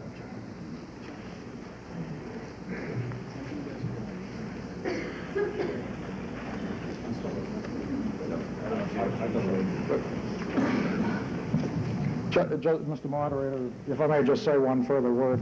You may, Mr. Winchester. The committee did not expend any of the money appropriated and expects to be discharged at the conclusion of this article. So we will be happy to return the $2,000. Chief Afanato. Thank you, Mr. Moderator. I'm Don Afanato again from Precinct 6. For the past 32 years, I've been a firefighter in this town, and for the past year, I've had the privilege of being your chief. As Charlie stated, Article 16 of the 1993 town meeting was voted to establish a study committee to study the fire department due to the amount of reductions made over the past 4 or 5 years. The moderator appointed 5 citizens, with Charlie as chairman, and Selectman Shields and myself as ex officio members. The committee spent long hours deliberating over the facts, figures, and comparisons, and also took part in practical demonstrations.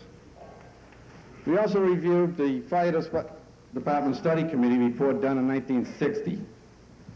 At that time, there were about 6,700 dwelling houses in the town, and the department was responding to around 1,000 runs a year. Back then, that committee recommended 19 men on duty per shift. There was now over 8,200 homes in town, and we are responding to over 2,000 runs a year. We now have 12 men assigned per shift, barring absence for injury, sickness, or vacations. It has been said that the committee didn't put sufficient emphasis on the real-world financial constraints of the town. I refer you to the conclusion of the report, which states that the committee was, in fact, very cognizant of the financial constraints of the town, and that the unanimous recommendations were made for minimal, not optimum, staffing and equipment. We feel that lives and property in this town, the protection of lives and property in this town is as real world as you can get. Yes, technology has improved over the past 30 years, as codes and ordinance requiring smoke detectors and sprinkler installations. Smoke detectors have saved lives, but they do nothing to extinguish fires. It takes men and equipment arriving in a timely manner. Of all the elderly housing complexes in town, Unkety House, Miller Avenue, Pine Tree Brook, and Winter Valley, Building 5 at Winter Valley is the only building out of all these elderly housing complexes that is sprinkled. Curry College has 33 buildings on their campus. 11 of these buildings are dormitories. None of these buildings have sprinklers, nor do any of our public school buildings or any of the churches around town.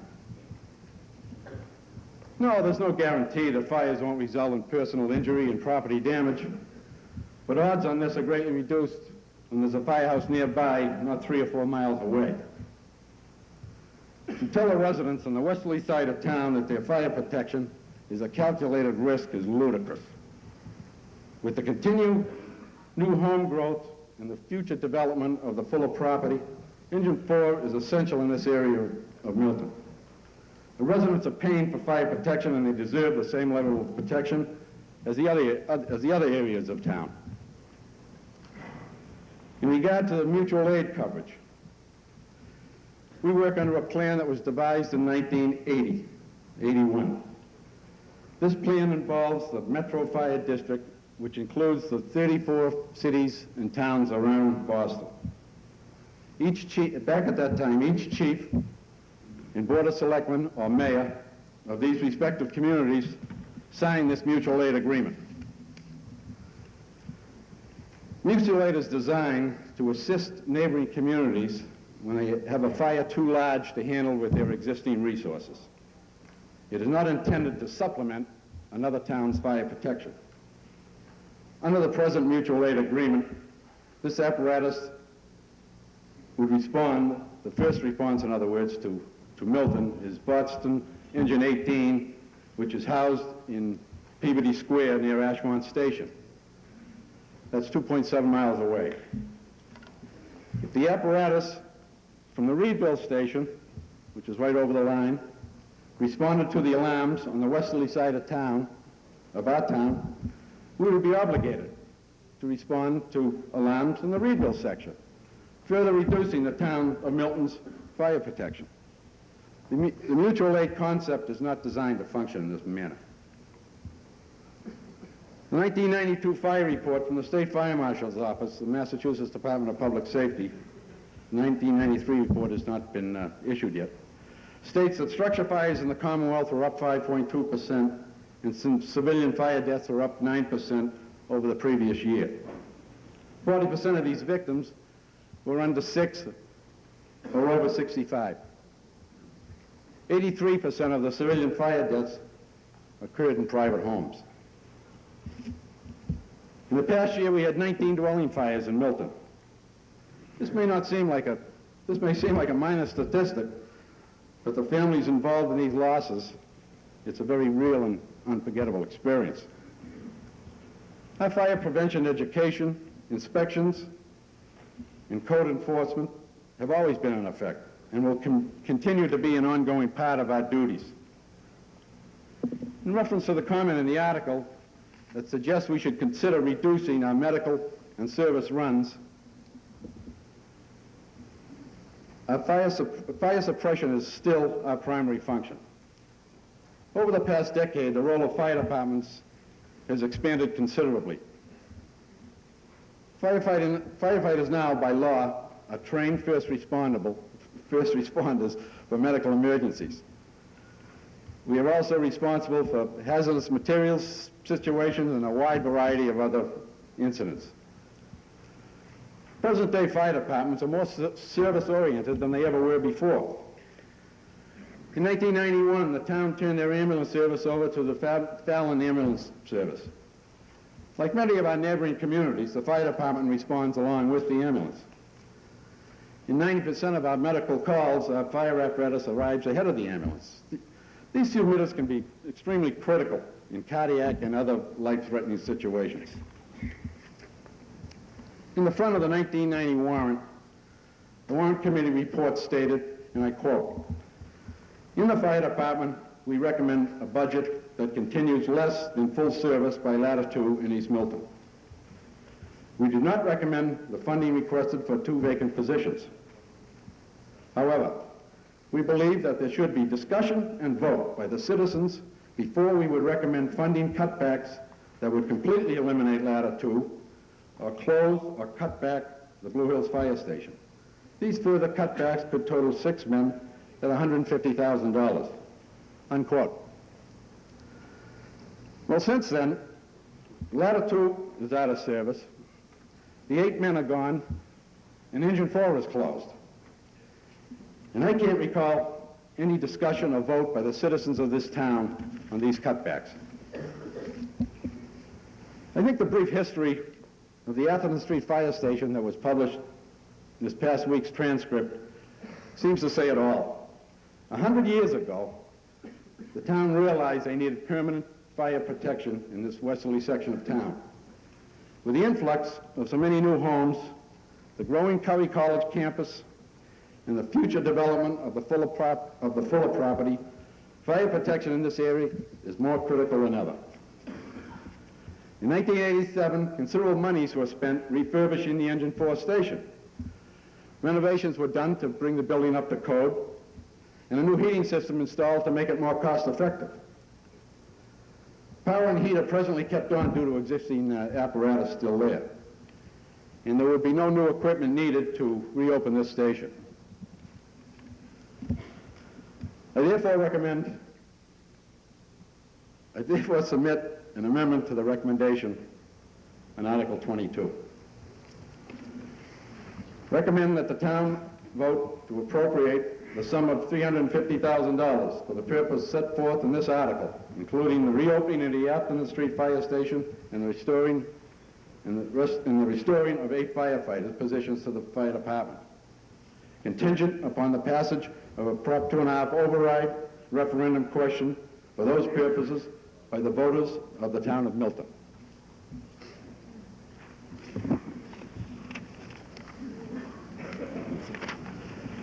To provide adequate protection for the entire town of Milton, we urge your support for this amendment.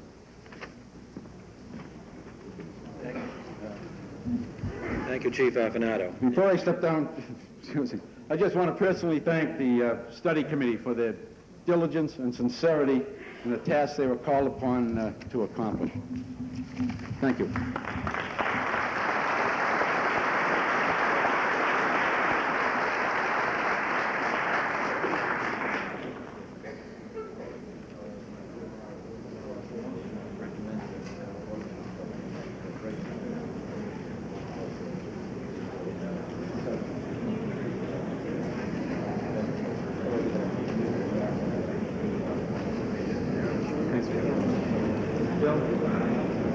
Bill, I'm going to treat this as one motion, which is some plans yours, rather than having two votes, one to amend yours and then one to see whether it passes. Okay? I'm going to explain it.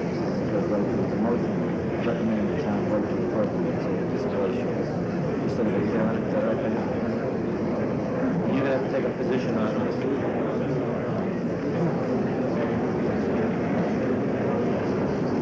All right, this motion is being accepted by the moderator. Now, for future reference, however, for those of you and perhaps we're going to be facing this problem at future town meetings more and more, given what Mr. Taylor said and what the warrant committee's put in the way of capital expenditures that are not being met. There, and this I have no control over, there is a section of the bylaws of the town that will not allow me to entertain motions for expenditures in excess of $500 unless I can conclude that the town meeting members have been fairly put on notice that those expenditures are to be made. Now, I'm accepting this motion on the theory that the warrant committee's comments relating to the report of a committee, namely, and this tracks the bylaws, where there's been a report of a committee indicating the need for certain expenditures, and the warrant committee gave fair notice to the town that those recommendation would cost at least $500,000. So I am willing to accept this motion, which asks for approval of the sum of $350,000, in that it is within that $500,000 figure mentioned in the warrant. Now again, I point this out not to create hurdles to our process, only to remind you that I am bound by the written rules in our charter and bylaws. And so this should be kept in mind when someone submits an article to see what sum of money the town will appropriate. If the warrant committee is going to say no and no sum appears, I am in the future not going to have any choice but to then, when someone comes along and says, well, I want to spend $100,000 under this article, to rule you out of order. This one is not out of order. Now, let me also explain what the procedure will be, that we have this motion pending. I need a second to this motion. Second. The motion has been seconded, all right. So it's been moved and seconded that we recommend that the town vote to appropriate the sum of $350,000 for the purposes set forth in this article, including the reopening of the Atherton Street Fire Station and the restoring of 8 firefighter positions to the fire department, contingent upon the passage of a Proposition 2.5 override referendum question for those purposes by the voters of the town of Milton. Now, I am taking this as a motion on the article. It is not a motion to amend the recommendation of the warrant committee, in which case I'd have to have 2 votes, one to amend the recommendation of the warrant committee and then another vote as to whether you accept it. If, in fact, this motion is not further amended and goes down favorably, then that will be an appropriation under the article. I'm going to have one vote. Now, it is a matter of procedure. We will now have debate, and I will recognize those who wish to speak to the adoption or if your position is not to adopt the motion. And the first person that the moderator recognizes is Representative Joseph Manning.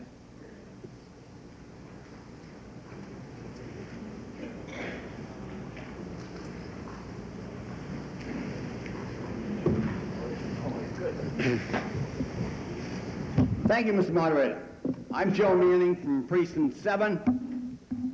And at the outset, I would like to express my sincere appreciation and congratulations to the committee, Mr. Moderator, that you appointed, and its chairman, Mr. Winchester, for the in-depth study of this very, very serious problem that faces our community. I'm impressed with our fire chief, Don Afanato, who just presented to you his genuine concerns as our fire chief as he carries out from day to day his responsibilities as the leader of a fire department to protect the lives and property of our citizens. Last year, I appeared before you and asking for your support of Article 16 of the 1993 warrant,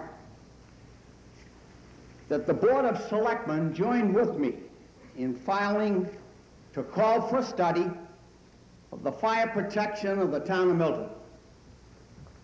This measure received the support of the Board of Selectmen, our warrant committee, and this membership voted their unanimous approval. Our moderator appointed a committee of 5 citizens.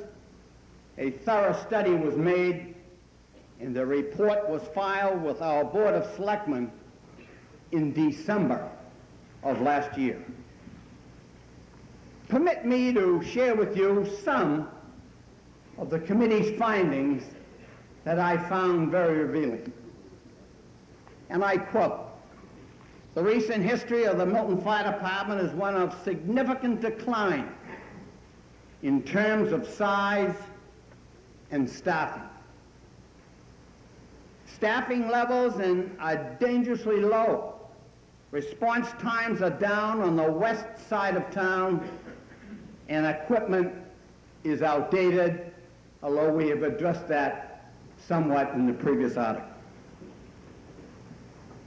We regard the present manning situation to be very deficient. The present minimum staffing is inadequate in light of the duties of the firefighters at the scene of a fire. Undermanning is a potential threat to life and property as well as to the firefighter's safety. We believe that Engine 4 should be restored to service and restored to the Atherton Street Station." That was a quote of the study report. In fact, Milton was without fire protection on 2 instances in the last 48 hours within this town. On Thursday afternoon and on Friday, 2 incidents of dwelling fires that left this town without fire protection for short periods of time before we had mutual aid come in and cover. The lack of fire protection has been an issue of paramount concern to the citizens of the western section of Milton. Is not something new to come before this meeting.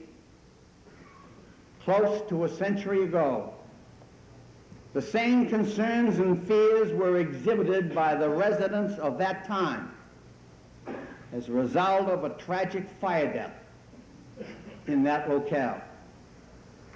The Atherton Street Station was built as a result of this sad tragedy that occurred on February 23, 1901. A house fire at the Saltonstall Estate on Milton Street resulted in the death of a 3-year-old child. Much grief spread throughout our town, which resulted in petitions to the Board of Selectmen to do something about the lack of fire protection in the western section of Milton. The Board of Selectmen and the town meeting, this body, took immediate action, and funds were voted at the March town meeting 1 month later to build a fire station on Blewell Avenue and Atherton Street. That was 93 years ago. And now, 91 years later, the Engine 4 fire station is closed. For the past 2 years, residents of this area involved have expressed their deep concerns. A member of this town meeting has conducted a one-man crusade focusing attention on the serious lack of fire protection offered to the western section of our town. A district that is vastly different today in both development and population than it was when Mr. and Mrs. William Oxton conveyed to the town of Milton 1 acre of land at Atherton Street for the consideration of $1. Now, some 93 years later, we find ourselves faced with the same conditions that we were faced with, they were then. As the appropriating body, we are being asked today to approve a warrant calling for expenditures of over $41 million to operate our town government for the next 12 months, an increase of some $900,000 over the present year's spending level. Article 222, now before us, filed by the Board of Selectmen, calling for an appropriation of funds for the purpose of implementing the recommendations of the study committee, is recommended by our warrant committee that no action be taken. As this town meeting is the appropriating authority of this town, let us listen to the debate that will follow, I'm sure, and then establish our priorities as we are the appropriating authority, and then hopefully restore peace of mind to those citizens who feel so neglected by their town. Thank you.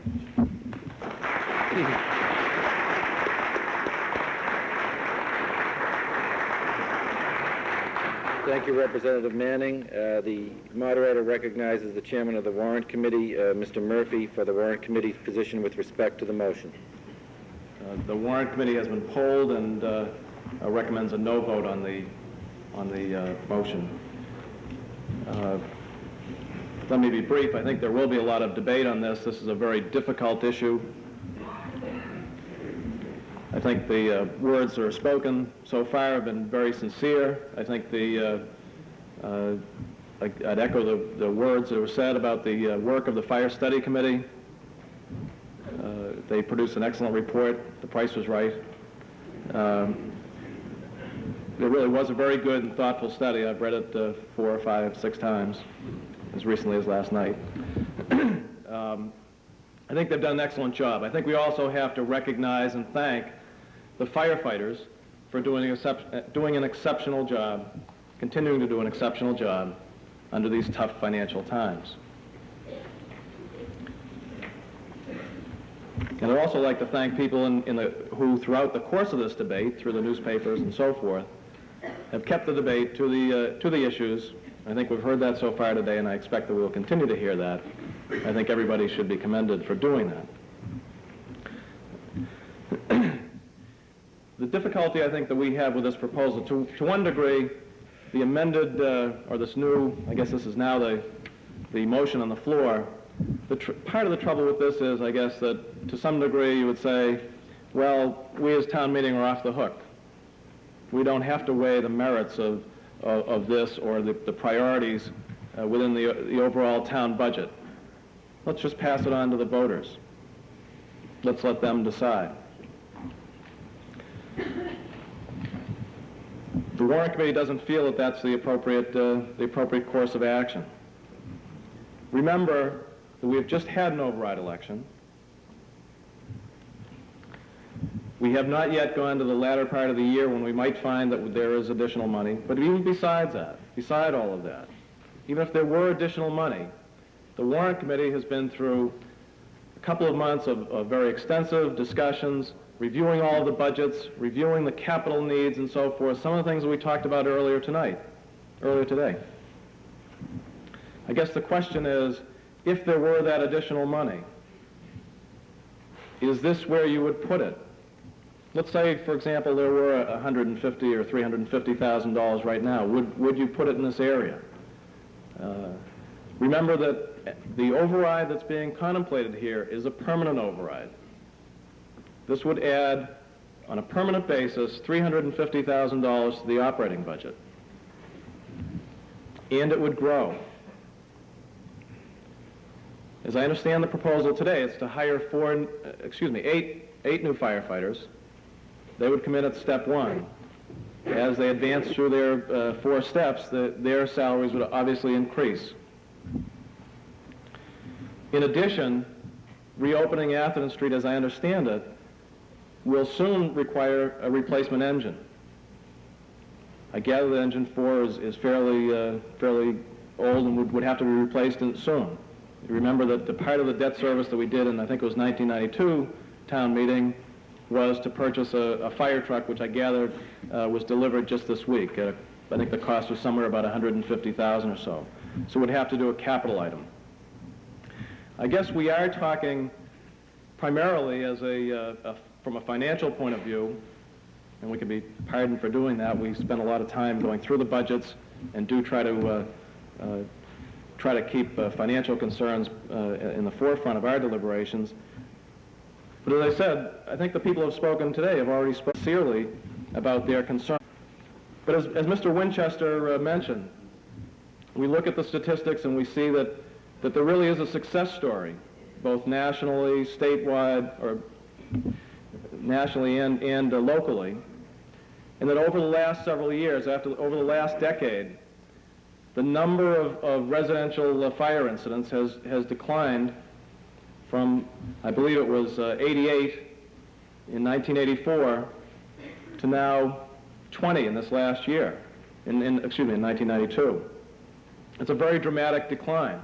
And as Mr. Winchester correctly pointed out, this is attributable to some very discreet planning and something that the fire department has participated in and should be credited for. The fire prevention efforts through installation of smoke detectors, better building codes, etc. I think it's a success story. It's something that we ought to be proud of. The firefighters ought to be proud of it. They certainly play a large role in educating us in that area. On the other hand, we have to face up to the fact that this is an area where we're talking about measuring risk. And it's very difficult, I guess, because if the unforeseen or unwanted event occurs, then no amount of protection against that risk is adequate. No amount. Think of the way you manage risk in your own lives. In the insurance area, and I think some have made the analogy to the fire department, a well-manned fire department being like an insurance policy, will be there to protect you. Well, everybody manages risks in their day-to-day lives. They have to purchase life insurance, health insurance, property insurance, and so forth. And pardon me, when I bring in the financial considerations, I'm simply bringing in the same type of considerations that each of you make. I think each of you make the same kind of considerations. While you'd love to have more life insurance, while you'd love to have more protection in all of your insurance policies, you somehow manage that and you cut down on the cost. You look at your ability to pay and you cut down the cost by increasing deductibles or reducing the limits. And so I think that's what we're being asked to do here. I think the taxpayers have demanded that. I've been out talking to various groups throughout town. We continually hear the suggestion that we need to evaluate our services, we need to reduce them, we have to respond to declining service needs. The fire chief mentioned, I agree with him, the medical runs is certainly an area that has increased in the non-traditional fire response role, has increased their service needs. But there again, we believe there's an effort undergoing to try to refine that response, protocols established to determine when and in what and what measure they will respond. And we think that number of runs can be reduced as well. So, one last thought. When we now talk about, to some degree, again, we're off the hook within the constraints of Proposition 2.5 to the extent that this is now contingent upon an override. But as one member of the Warrant Committee said to me the other day, consider if we had a study committee appointed for each of the other departments. Suppose we had a park department study committee, a school department study committee, a library study committee. I guess we do a facilities study committee. Wouldn't we see that the same kind of decline is happening in every area of services? We simply have to adjust. So now when you go on the other side of the 2.5 ledger, and you want to go out to the people for an override in this sense, where would your priorities be? You know, would we do the technology for the schools? Would we do the building, the pavement management, or the equipment replacement? There are several needs, several millions of dollars of needs out there in addition to this particular need. And so I think the Warrant Committee is saying that even if there were additional money right now within this budget, we would not have voted to recommend that. Even if you go to an override, we think that is not a wise move at this time. Thank you.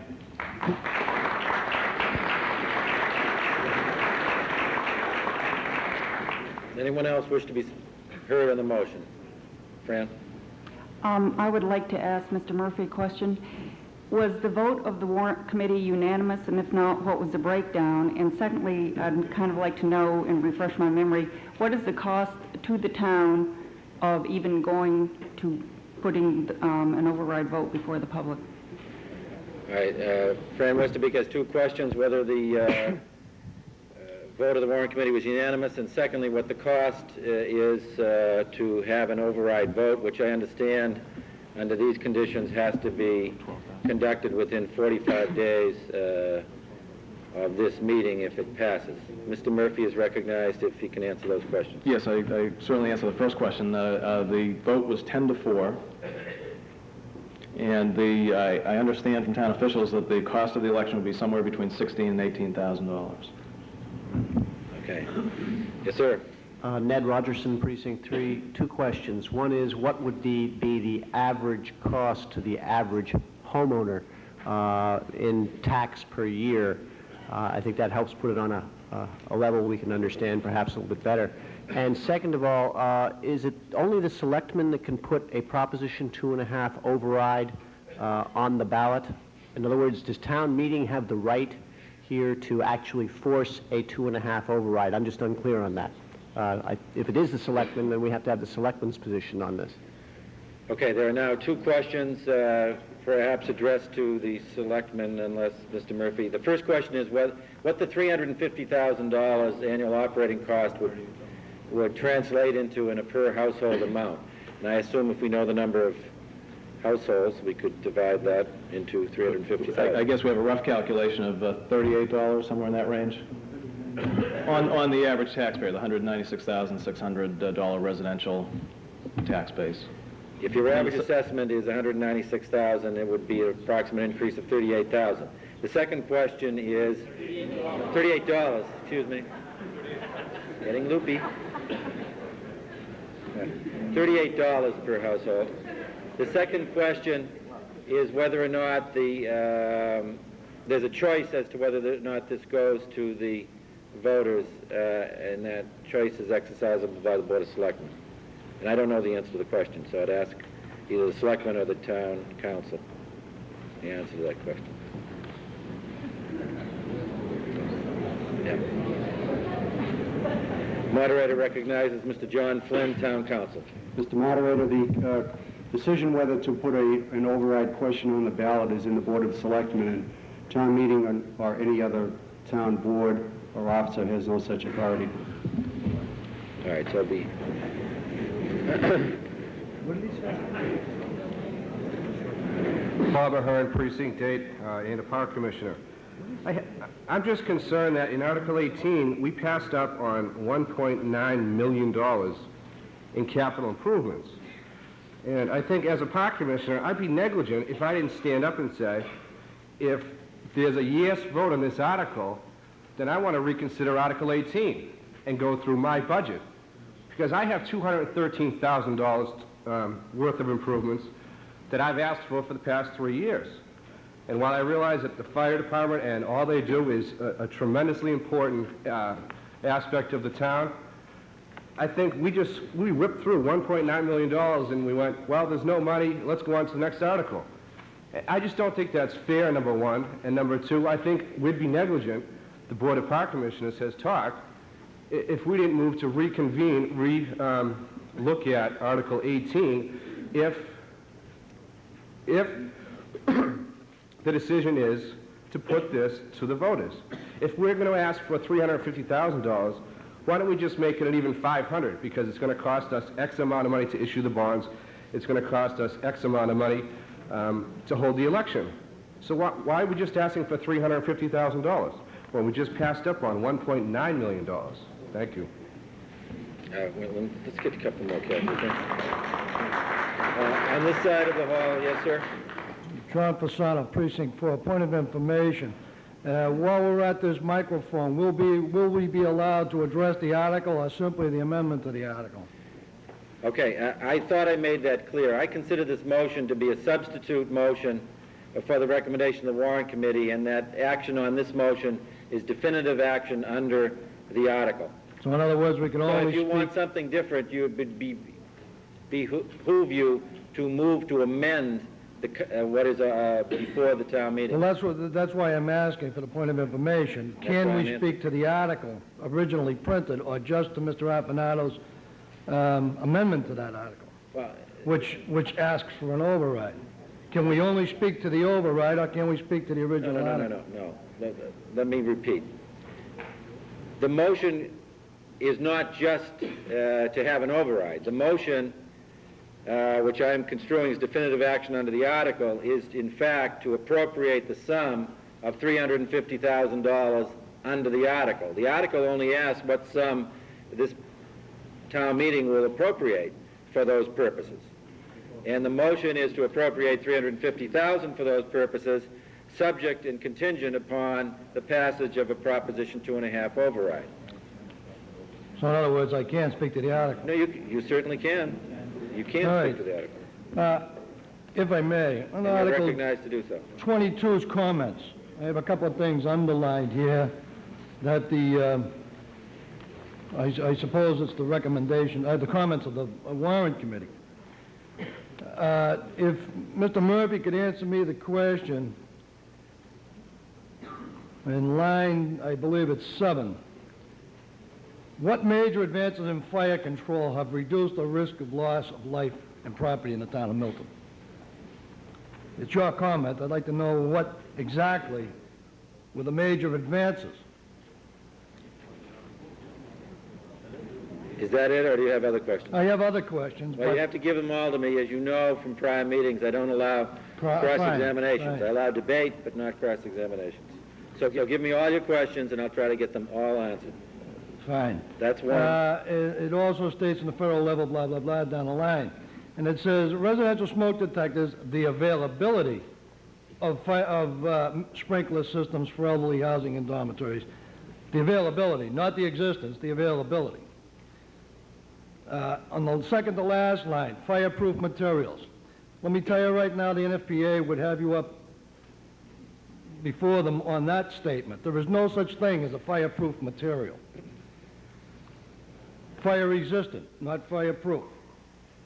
In addition, does the warrant committee expect the city of Boston, their taxpayers, to subsidize the town of Milton's taxpayers for their lack of support for their fire department? And additionally on that, there are going to be cuts to the Boston Fire Department because they're streamlining their department. Engine 48, or 49 rather, is one of the ones slated for a cut. Disenfranchising the western part of the town, of which I'm right on the border of, is absurd. If you expect a third alarm response to get to Eileen Road or Silverbrook Road in a timely manner from Ashmont Station, or get there, period, in a bad time of day, you're sadly mistaken. And for any of the residents that live in that area or in the Brush Hill Road area, which, by the way, when you say there is a low risk here, you're talking about, of this low-risk town, the highest risk area in the town. You've got the highest taxpayers in town on Engine 4's running card. You've got 5 churches on their running card, 5 schools on their running card, 2 nursing homes on their running card. When you talk about sprinklered buildings up at Tom Flatley's place, you have to remember that somebody has to feed that standpipe, and that's us. Now, if you're going to put an engine out of service to feed that sprinkler system and you have to wait for somebody to come from East Milton or from Peabody Square, I hope my mother, I'm glad, unfortunately she's dead, but I'm glad that I don't know anybody who has any family in that building. Nor do I have a student in Curry College who lives in those dormitories that have the availability of sprinklers, but they're not existent. And we wouldn't have enough body bags in the whole metro region if we had a fire in the Jean d'Arc building up there. Now, I hope you people have to understand there is a serious safety consideration here for the firefighters involved. Not just the residents of this town or the residents of Curry College.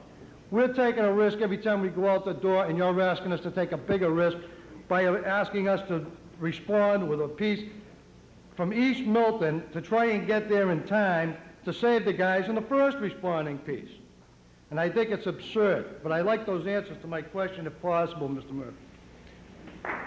Thank you very much. There are, I believe, 2 questions addressed to the Warrant Committee. One is, with respect to the comment, what major advances in fire control did the Warrant Committee have in mind when they made reference to that in the first paragraph of the comment? And the second question was whether or not we truly believed it was appropriate that through mutual aid, Boston should subsidize Milton's budget. And the moderator recognizes Mr. Murphy to address those 2 questions. I thought I talked about the advances briefly, but what we were talking about is the success stories with smoke detectors. Recently, we added a bedroom and installed a hardwired system. I think that might be part of the building code now that you have to do that. Of course, building codes that you have to place plugs, so many plugs so you're not overloading circuits and so forth. And you also alluded, and thank you for bringing up the sprinkler systems and so forth. And I think you're right about what's available and what's actually in place, and obviously that's a concern. I think the fire study report, I don't think the fire study report did actually talk about perhaps amending bylaws to require some additional sprinklering and so forth in those buildings. That's sort of a trade-off, I guess, in my mind, between private finance control of risk as opposed to the taxpayer control of risk. The second question, I thought it was more of a rhetorical one, but I'll try to answer. I guess was do we expect the city of Boston to pay to somehow help out on that side of town? My understanding is that there are some direct responses from Quincy on the other side of town. Would we hope that there could be some additional dialogue or discussion of the mutual aid in that area? Obviously, this is news to me that there were a couple of mutual aid requests honored in the last couple of days, but in the recent past, I guess we have not had, if you look in the town report, there was 0 mutual aid delivered to Milton, as far as I read, as opposed to us sending mutual aid elsewhere. So right now, at least the most recent report, we're sending out 16 runs, and they're sending 0 in the last year. So I hope that addresses the question. Mutual aid at the same level of 1992 as it was in 1840. Thank you, Mr. Murphy. And any other town meeting members, please identify who you are and what precinct you represent. Over here first. Kevin Donahue, Precinct 11. Has there been any discussion with Curry College or any of the nonprofits for a fee in lieu of taxes that might help to subsidize this program, where there would be a direct benefit to those institutions? Okay, do you have any other questions? No. The question is whether or not any of the town officials have discussed payments in lieu of taxes with some of the nonprofit organizations such as Curry College.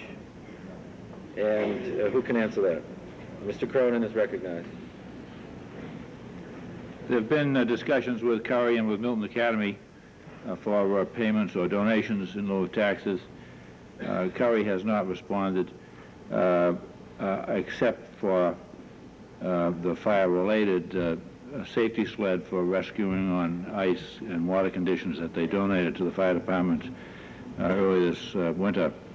Milton Academy donates or has picked up the cost of all the street lighting on Center Street between Vosus Lane and Randolph Avenue, and they've also picked up the cost of their traffic supervisor that they have there. And they've recently turned several houses. I'm sorry.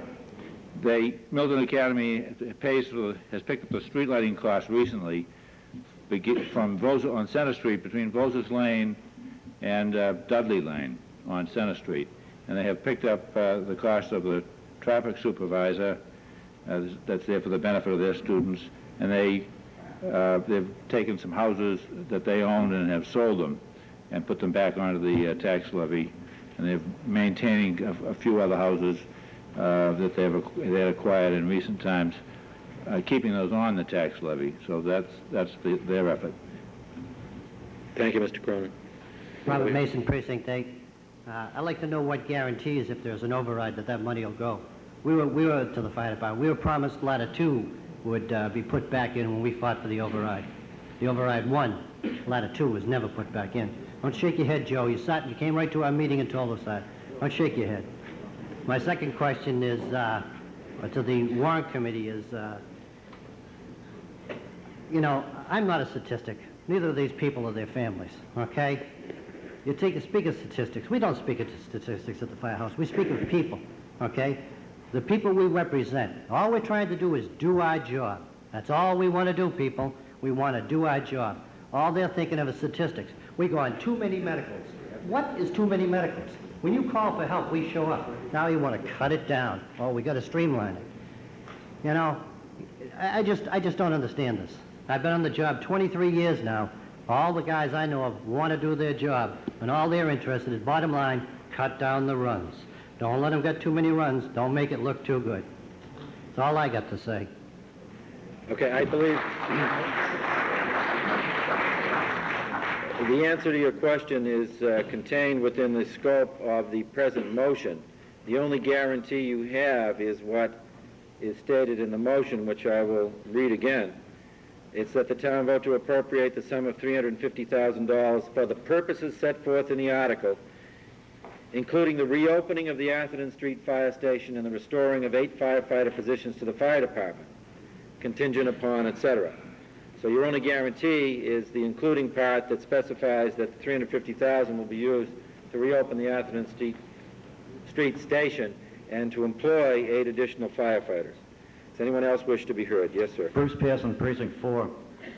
Just a quick comment and then a question. Representative Manning, we was talking about this back when a 3-year-old girl died, and we've heard from the warrant committee about insurance policies. Well, I think it's a good insurance policy, and I will call it an insurance policy, because a lot of us, I don't have any children, but if I did have children, or there's a lot of elderly that has been spoken about before, I think it's an essential part to have this coverage. And I commend the study committee.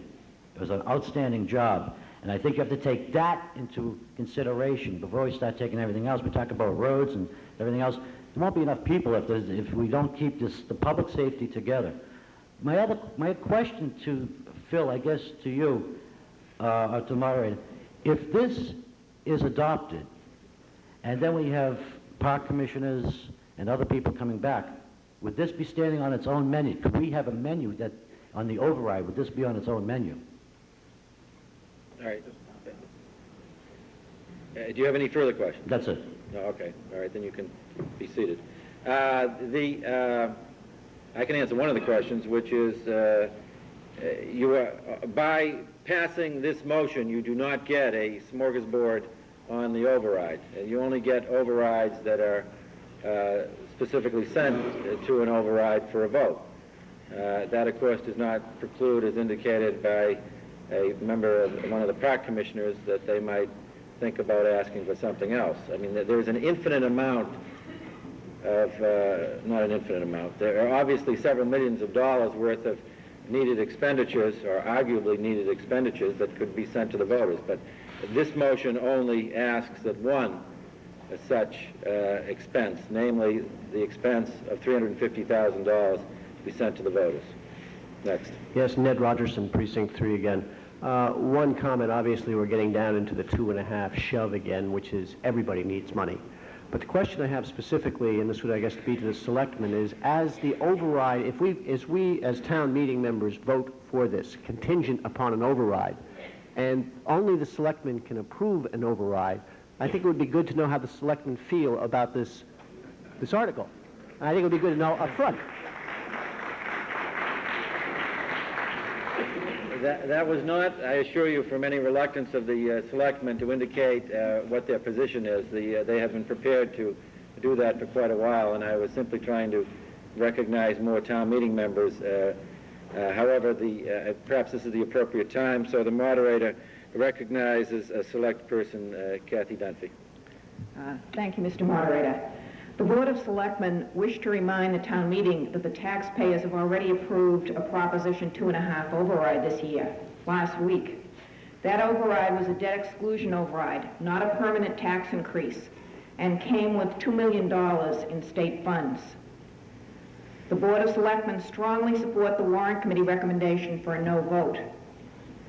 We do not support an override for this purpose, but we are listening to the debate. I would like to make a few comments at this time.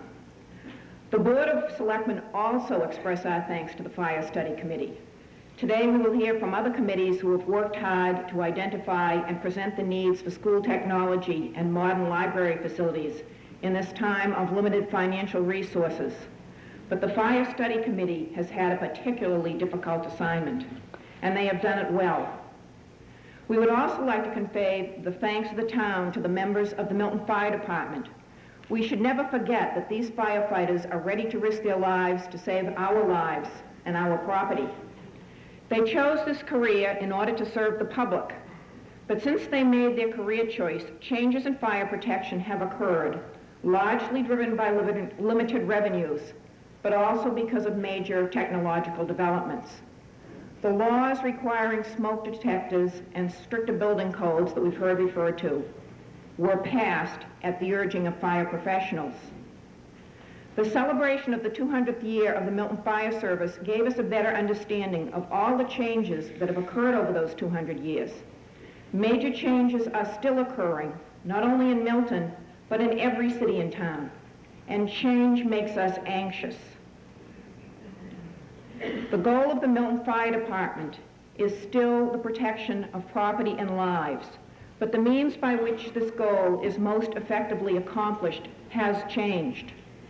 Protection of property is important to all of us, but the real issue before us today is the protection of lives. The real issue on the back of our minds is the risk of loss of life in a fire. To be honest, we are all afraid that if we do not vote to open the Atherton Street station, a life will be lost and we will be responsible. But will reopening Atherton Street station eliminate this risk? No. I went on a tour of Curry College with Deputy Foley. We toured the dormitory at the main building. Although there are fire doors and numerous smoke detector alarms, that building is a worry. A fire at Providence College resulted in deaths in spite of all the manpower and equipment resources of a city which has very high manning levels needed to fight fires in industrial buildings, gasoline and oil tanker docks and storage areas, and in densely concentrated old wooden 2- and 3-family houses. The fire department manning and equipment in the city of Providence was not enough. There will always be a risk. Reopening Atherton Street is not the solution. Rigorous inspections to be sure that those fire doors are kept shut, flammable materials are removed, and that smoke detectors are working. Frequent fire drills and an effort to have a sprinkler fire suppression system installed are far more effective. The Atherton Street Station was closed June 1st, 1992, because there were insufficient funds in the fire budget to pay overtime costs to keep it manned until the end of the year.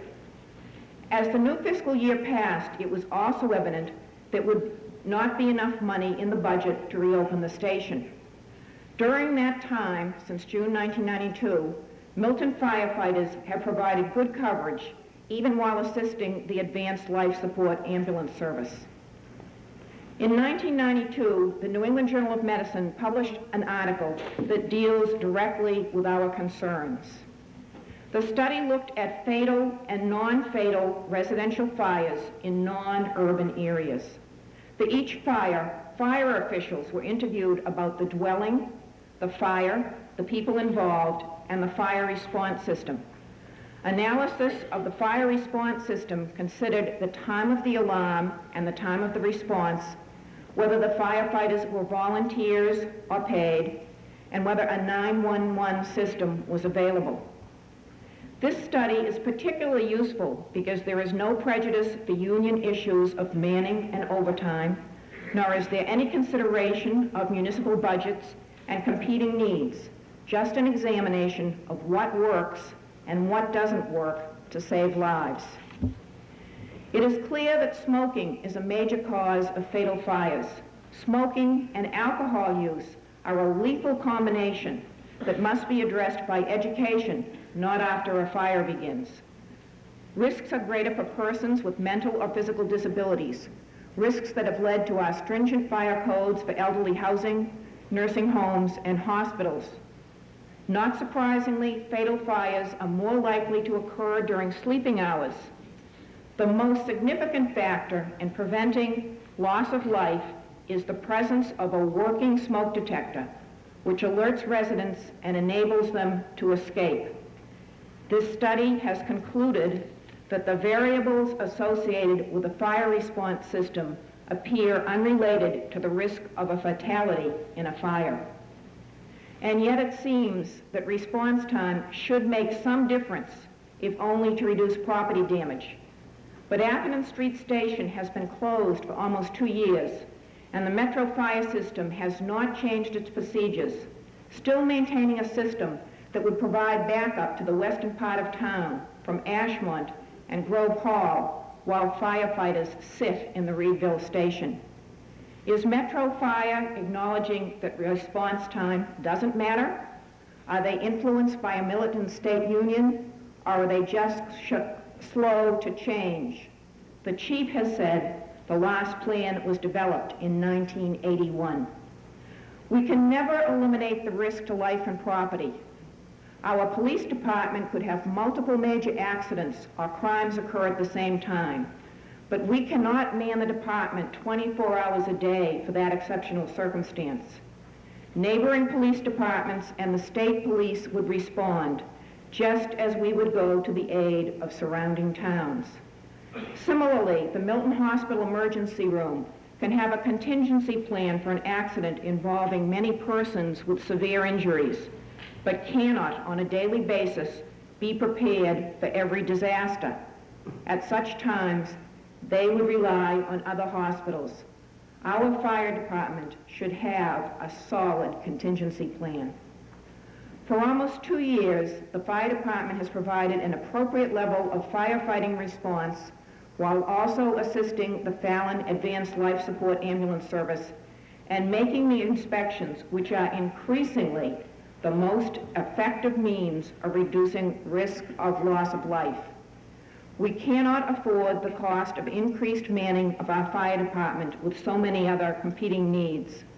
The Board of Selectmen ask you to join us in supporting the Warrant Committee's recommendation that no appropriation be made under this article. Thank you, Select Person Dunphy. Ann Palmer, Precinct 7. I live 4 blocks from the East Milton firehouse, and I feel very safe. And I was grateful not too long ago when the fire and police responded to a medical emergency at my house, and they were there before the ambulance. But those couple of minutes were very anxious ones for the family. I was grateful that the fire department was there, ready to break down the door to get my mother off the floor if necessary. I have great compassion for those people on the west side of town who are afraid they might have to suffer many moments of anxiety waiting for someone to come to their aid in case of a fire. I urge strongly a yes vote on this recommendation. Thank you. Yes, sir. Michael McGuire, Precinct 4. There's been a lot of talk about improved equipment in relation to saving of lives. 2.5 years ago, I was a resident assistant at Boston University. They were under city law to impose a sprinkler system in all of their dormitories. Why is there no such law in Milton for the dormitories of the colleges here if the alternative is not to open a police station?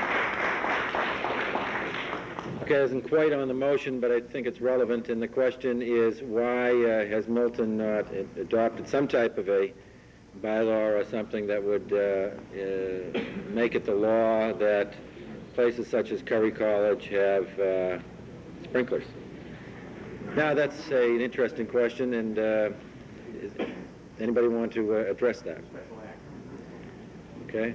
I think it's something that has been addressed, and it certainly was, because I believe that it was in the study committee itself recommended that perhaps there should be those changes, and I'm sure that they're under consideration because those are worthwhile suggestions. Mr. Mullen. Oh, I'm sorry. Next, and then you, Mr. Mullen. Just in regard to the previous gentleman's question on the sprinklers at Curry College, the question did come up many times in committee while we were sitting, and so I looked into it extensively. Sprinkler codes come under the state building code. Fire departments only accept them when they're put in through acceptance tests. The way the building code is now, and from what I understand, the Mass State Building Code is about cast in stone. There's no way to improve it or take away from it. It's the way it is. And right now, the way it stands, Curry College and buildings similar to it are grandfathered in to the existing conditions they have now.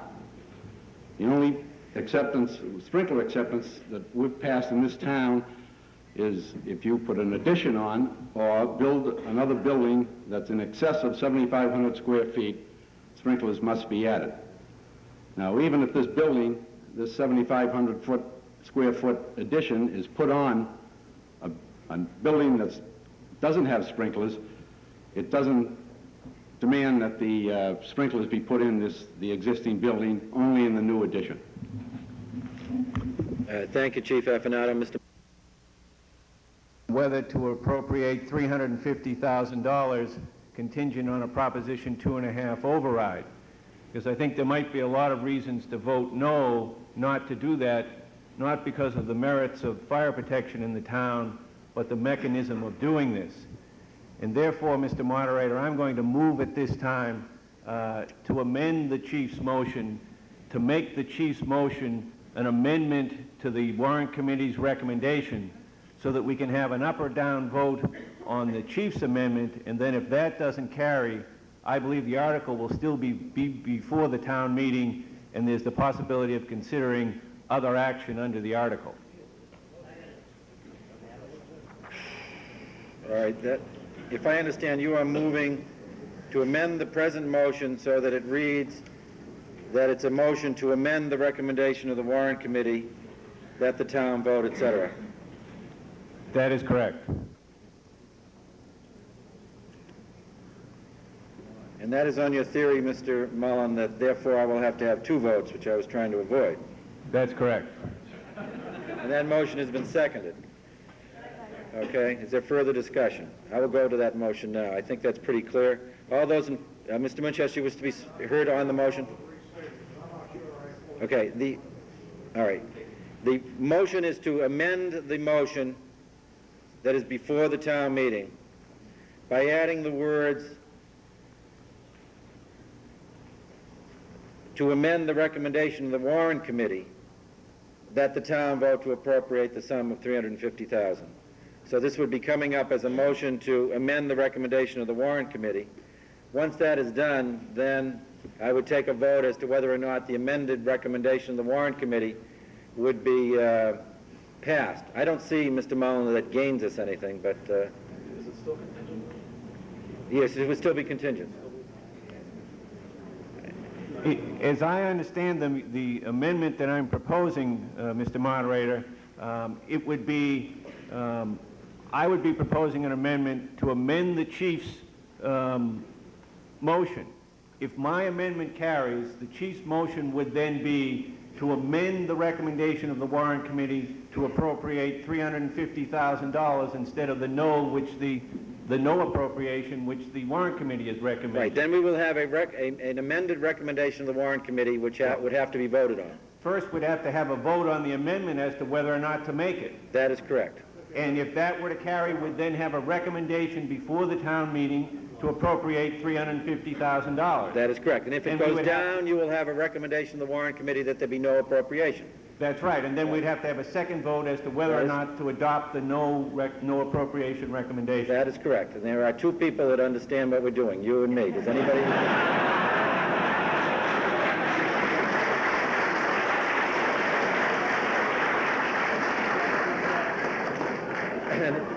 And so that we may enlarge that number, let me see if I can explain it to the 200-odd people that are here.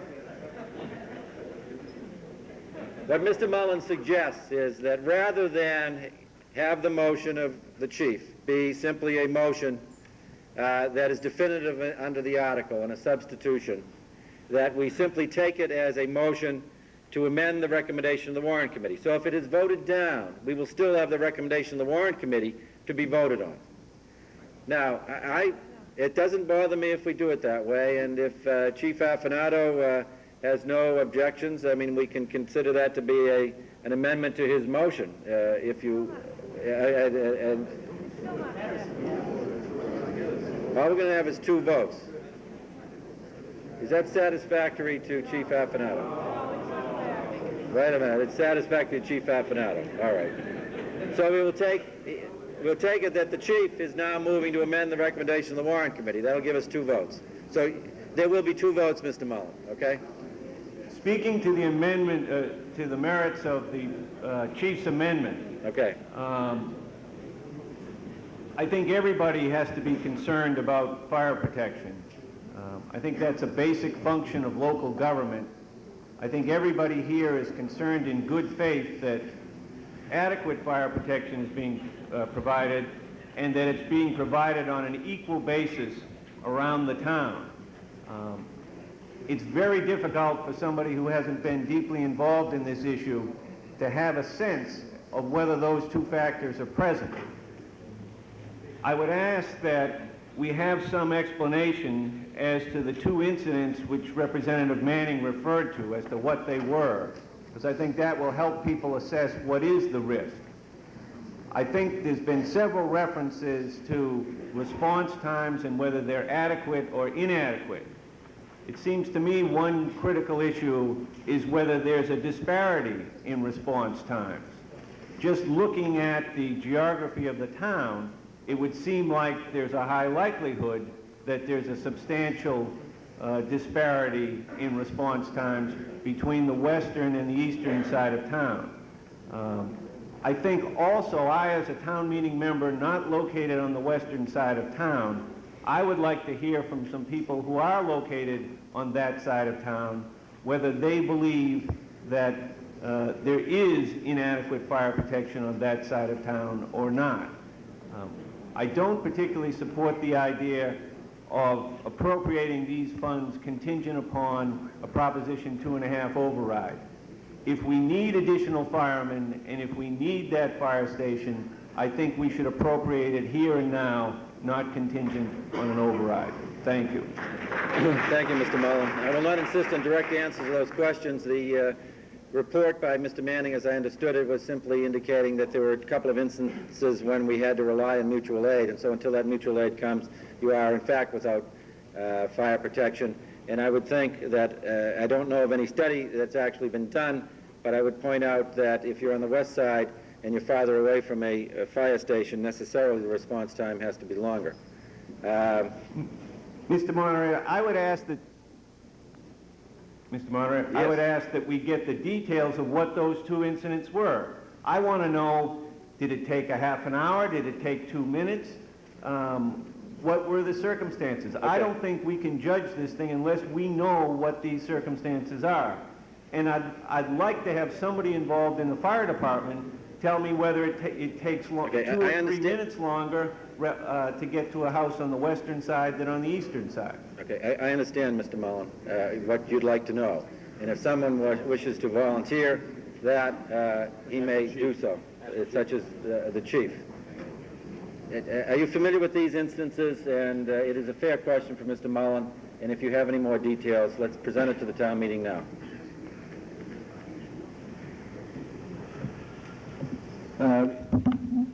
Let's see, Saturday, Sunday, Thursday afternoon, we had a kitchen fire on Ridgewood Road. Naturally, the 2 engines and the ladder truck that's in town responded. The deputy on duty put in a call for a second alarm, which brings Boston, engine 18, to Milton headquarters. On the third alarm, Boston apparatus would respond to the fire, and Quincy would come to headquarters. That's the way the system works, and down and down and down and down the line. I haven't reviewed the fire report yet for either of these 2 fires thoroughly. We are still waiting for response from the State Fire Marshal's office to come out to make a thorough investigation, especially of this one yesterday afternoon. Nobody was home, and it was a serious electrical problem, and it had got a good head start in the house, and if it didn't burn through to the outside, where a neighbor happened to discover it and call us, it would have been much more serious. I understand that yesterday's fire, there was some delay in engine 18 getting there for one reason or another, whether it was a communication problem or whether they were out at another run, or traffic was a problem, or what. I'm not privy to that yet, but I'm going to make an investigation Monday morning on this. Thank you, Chief. Now, there are, and I'm going to continue the debate, but I would simply like to point out that we have been debating this issue now for an hour and a half, in case somebody didn't notice that. And so there is a point at which comments become repetitious. And I'd like you to keep that in mind, so that as the debate goes forward, if you'd make your points succinctly, we can hopefully reach a point where we'll close debate, and we will move on the motion to amend the recommendation of the Warrant Committee. So we'll go over here first. Mr. Moderator, I'm Bob Kaler from Precinct 2. I'd like a clarification of this motion, and specifically I'm asking, is the figure $350,000 a part of this motion? And if it is, are we now for the first time allowing a motion to appropriate money without officially designating where that money is coming from. No. The motion before this town meeting is a motion to amend the recommendation of the warrant committee that you appropriate $350,000, and you do so by going to the voters on a Proposition 2.5 override. So the sponsors of this motion, namely the chief, the fire chief, has obviously designated where he hopes to get the money. He hopes to get the money from the tax levy through a Proposition 2.5 override. Any other questions? And of course, that would be conditioned upon the... Point of order. That's not the motion on the floor. The motion on the floor is Mr. Mullins' motion, which is an amendment to the amendments. No. Yes, there is. He made an amendment to Mr. Now, Apple's hold on. amendment. Whoa. I'll accept a motion for clarification, all right? Okay, and I'll even get a point of order, but we're going to do this in an orderly way. When Mr. Mullen raised the question, I then asked the chief whether or not he would just voluntarily amend his motion. So we have one motion, and the motion is to amend the recommendation of the warrant committee. This means that if that motion goes down, we will have to have a second vote on the then unamended recommendation of the warrant committee, which is to vote no appropriation. Now, I presume that Mr. Mullen did that because he is contemplating having a further amendment. Now, I don't know, but that would give him the opportunity to do so. Okay? Now, I will get to you as soon as this town meeting member, Mr. Kaler, has finished his comments. Are we then, in this motion, for the first time, putting a motion to appropriate money and using an override, and thereby, for the first time, this town meeting is instructing the Board of Selectmen to vote for an override, where whether an override is put to the voters or not rests solely with the Board of Selectmen? The prerogative to calling a Proposition 2.5 override is with the selectmen. Right. And the answer to your first question is whether this is the first time that there's been such a vote. I'm just not sure. I'm not sure whether it makes any difference whether it's the first time or the second time. But it probably is the first time. I think the vote is out of order to instruct the selectmen to do something when we don't have the power to instruct them to do this. Thank you. You have the power to pass this, and I suspect that if you do so, that that will then have to lead to a judgment by the Board of Selectmen whether to honor the recommendation of this town meeting. I would be astounded if they didn't. Diane Augustino? I'm sorry, this side next. We'll keep it even. Yes. Mr. Moderator, Kathleen Otina, Town Meeting Member, Precinct 7. I share the same concerns as Mr. Kaler, and that is that we're tying an increase in appropriation of $350,000 to a Proposition 2.5 contingency that I think is well beyond the scope of the responsibility of this town meeting. It's my recollection in the past that when town meeting appropriated sums of money that exceeded the Proposition 2.5 levy limit, we were advised by the warrant committee that by voting to support certain recommendations or certain levels of funding, it was tying the town to in excess of the levy limit, which would in turn default to the Board of Selectmen. But I can't remember in the years that we've dealt with Proposition 2.5 that we have instructed the Selectmen to specifically earmark monies on an article-by-article basis. My concern really is that this would open up a can of worms for every future article, that if there was a sum of money not recommended by the Board of Selectmen, not recommended by the warrant committee, that a certain group supported, that an amendment would be put forth subject to a Proposition 2.5 levy limit override contingency, and I believe that we're really at town meeting level relying on the recommendation of the warrant committee, and if we vote to exceed the levy limit, it's then incumbent on the Board of Selectmen to put a question before the voters. I see that this is a question that on the face of it, the $350,000 is a completely separate issue from a contingency on a 2.5 override vote. Okay, you raise a fair question, which can be viewed in two parts, I would suggest. One, whether or not it's a good judgment to do this. However, I will assure you, and I will ask the town council to correct me if I'm wrong, but there is a special state statute which does allow the appropriation of funds by town meetings contingent on a Proposition 2.5 override. So your point in seconding Mr. Kaler's point, which is whether or not such a motion is out of order, it is not out of order as a matter of what the town meeting is allowed to do by state statute. Now, if I'm wrong... Mr. Moderator, that there's a state statute that allows town meeting to appropriate funds Contingent on an override. Yes, and I would recognize Mr. Flynn, so in case I am wronged, I can suitably turn red. Mr. Moderator, you are correct. Massachusetts law allows town meeting to appropriate money from the tax levy, from available funds, or from borrowing, conditioned upon a passage of a referendum question, a Proposition 2.5 referendum override question. Thank you. Town meeting member Augustino. I'd just like to address two issues. One, fire protection. Two, funding. As you heard earlier, and excuse me for addressing this to your back, I know I don't like anything in my back either, but there are two issues. There was a fire on Ridgewood Road. It was in the evening, and it was only a few houses away from my house. At the fire were 2 engines and 1 ladder. The ladder did go up because they did think they had to go through the roof. The fire was in the wall. It was very upsetting for my family and my neighbors. It was very upsetting for several reasons. Over the last few months, I heard the discussion about mutual aid. And although I don't have my Library of Milton information here, I do have a few. And in 1981, we received mutual aid 16 times. In 84, we received it 10 times.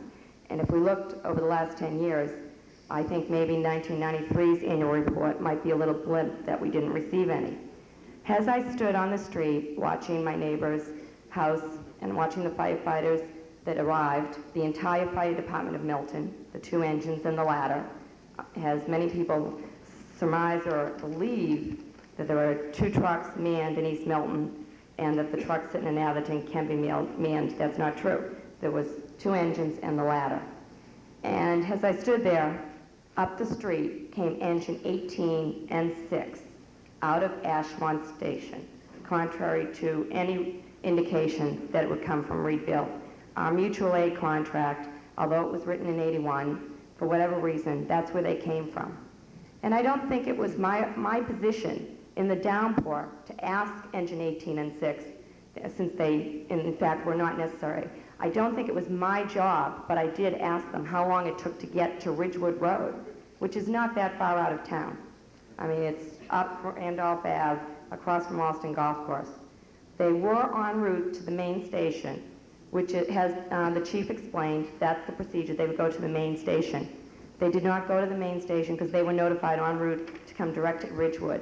It took them, he calculated, 8 minutes. During that time, the fireman did, and the deputy who was there, point out to me that Chief McCurtain from Boston had just this week come to Milton to talk to an official in the town regarding mutual aid. And today I asked Chief Apanato, you know, what occurred. He told me he wasn't at that meeting, which raised other questions in my mind. When I look at the charts and graphs that have been handed out today by the fire department, I see a large discrepancy in the way we provide fire protection to our town versus the other towns. Wellesley, which has similar population, has 57 personnel. It's on the first chart that was handed out.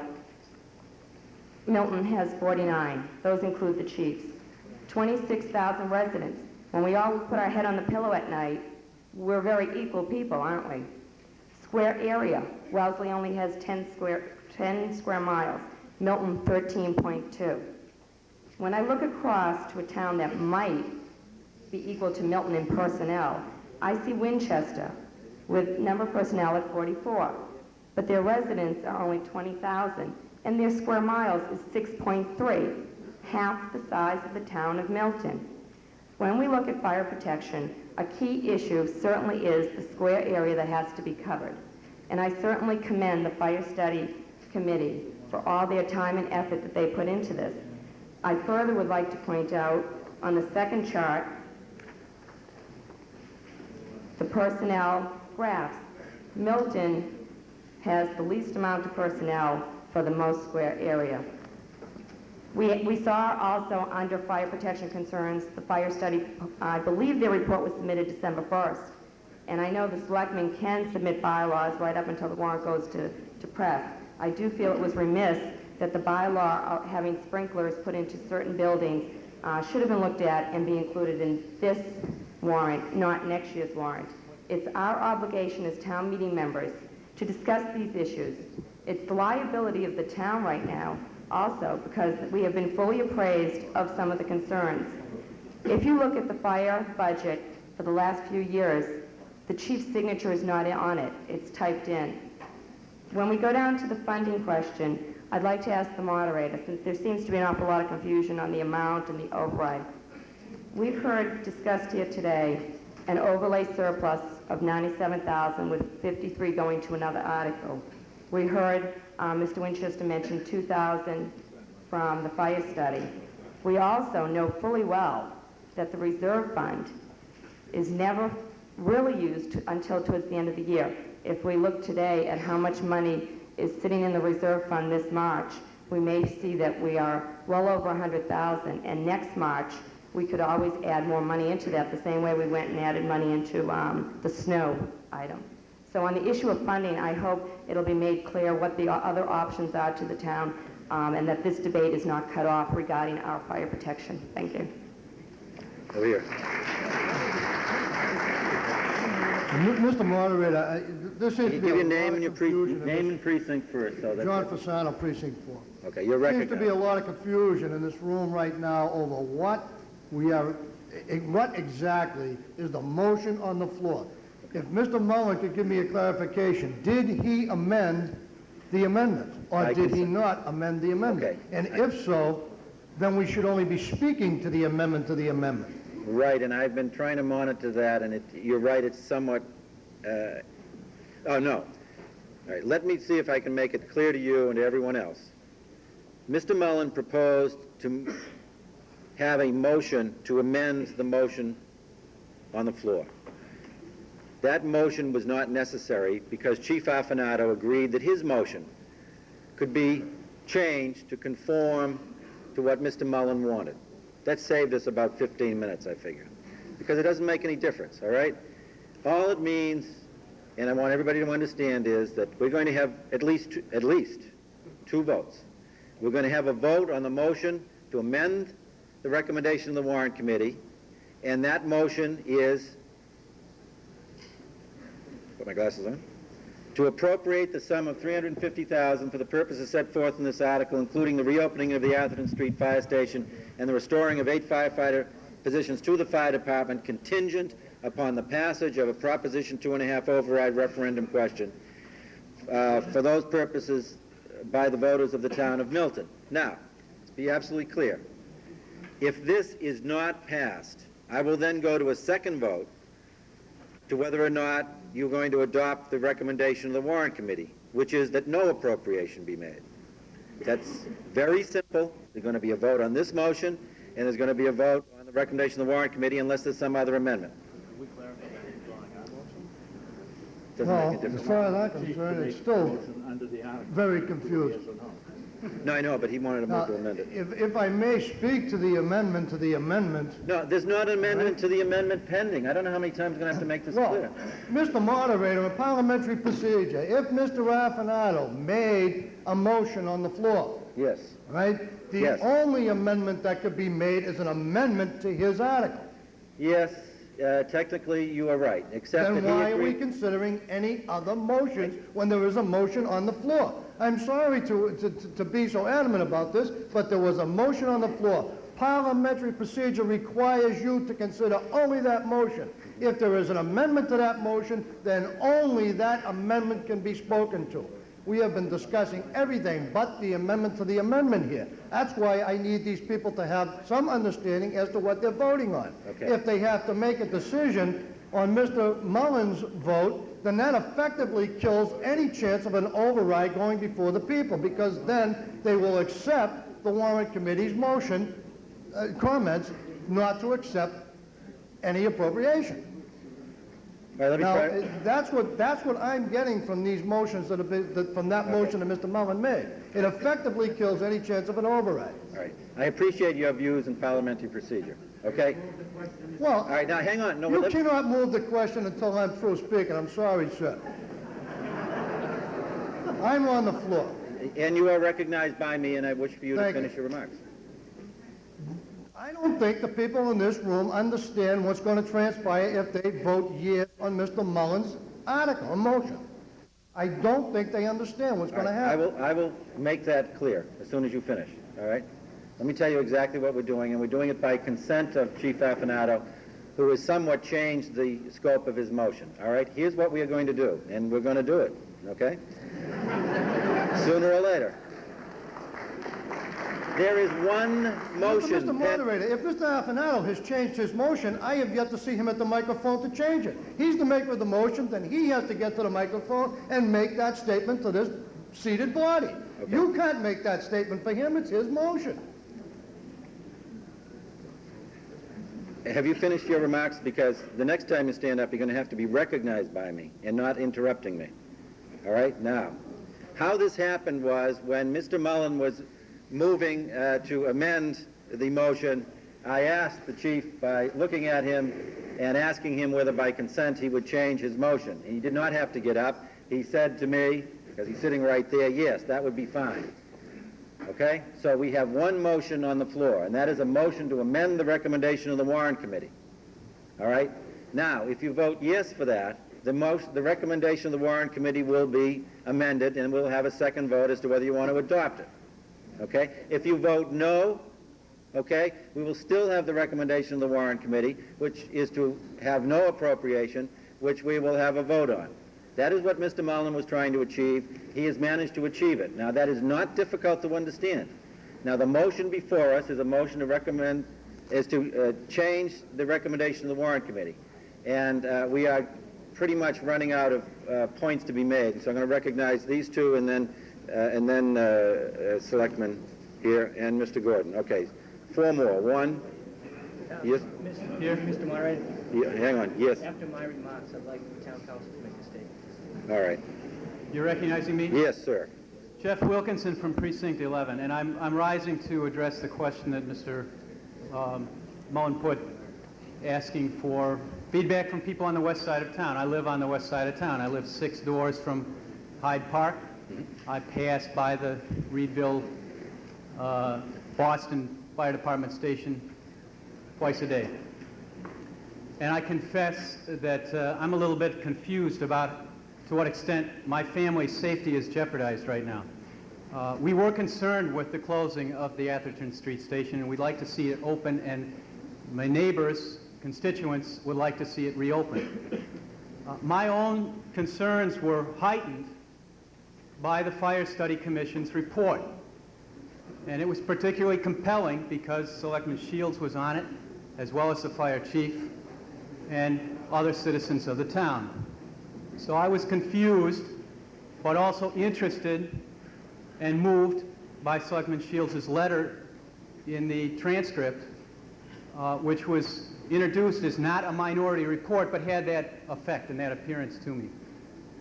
I was also interested to receive a letter on Thursday from the selectmen urging my support for their position.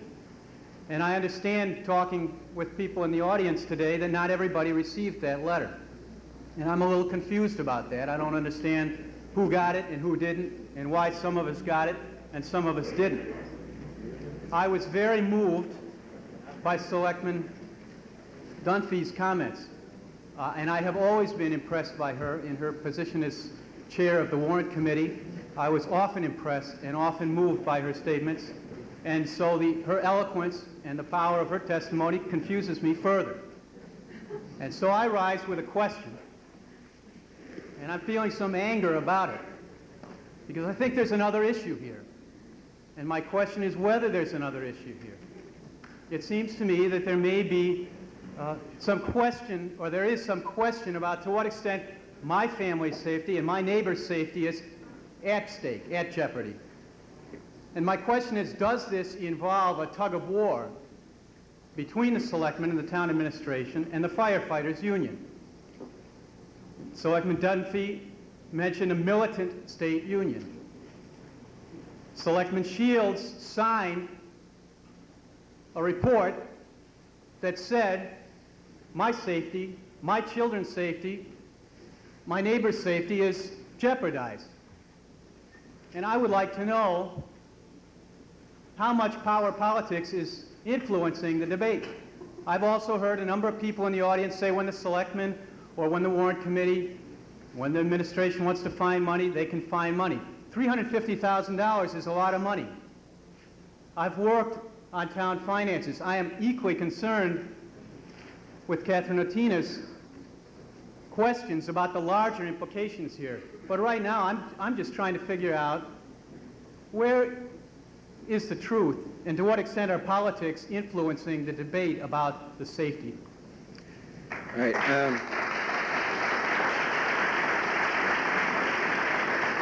I don't know whether that's a rhetorical question or not. I mean, as to whether or not. All right. So, town meeting member Wilkerson would like someone to address the question, as I understood it, whether or not there is a political, I guess, difference of opinion between the firefighters union and the selectmen with respect to the merits of funding this article. And Mr. Winchester would like to be recognized. And is recognized. Thank you for the recognition. Just to address that question briefly, we had a committee fundamentally of non-politicians. I suppose you might consider me a politician in a sense. I'm a town meeting member, and I've been a former politician on a town-wide basis in the town. I can assure you that my views, as expressed in the committee report, were not the result of any political considerations on my part, nor do I believe the votes of the members of the committee were in any way politically inspired. I think they were the sincere convictions of the people who signed the report. I think there was an underlying concern about the cost of the recommendations being made and whether the cost of insurance is too high. So, you know, I just to answer that, I don't think politics played any significant part in the recommendations being made. Mr. Moderator, may I address a couple of other points? You certainly may. Thank you. I'd just like to address a couple of other points that I've been making notes on as the debate has continued on for some time now, and I'll be very brief. But one thing I noted was a couple of people being concerned about instructing the selectmen to call an override referendum. I don't think that's what this motion calls for. What this motion says is that there's an appropriation being made subject to an override. It's up to the selectmen, however, whether they call one. I would hope that if the town meeting thought that something should be appropriated, the selectmen would honor that request, but I would view it more as a request than a direction. Another point that was made by one of the prior commissioners, I just think it's pertinent to note that we're not talking here about a capital expenditure, we're talking about operating budgets. I think that just basically, I think I'll just conclude by saying that you know, what we're confronting here for the fire department is very similar to what Mr. Murphy referred to a few moments ago. There's a situation of a reflection, really, of what's happening on a town-wide basis. Department after department after department is being hammered away on the budget level, and things are getting neglected that shouldn't be neglected. At some point, somebody has to have the courage to go to the voters and say, we need to do more. Thank you.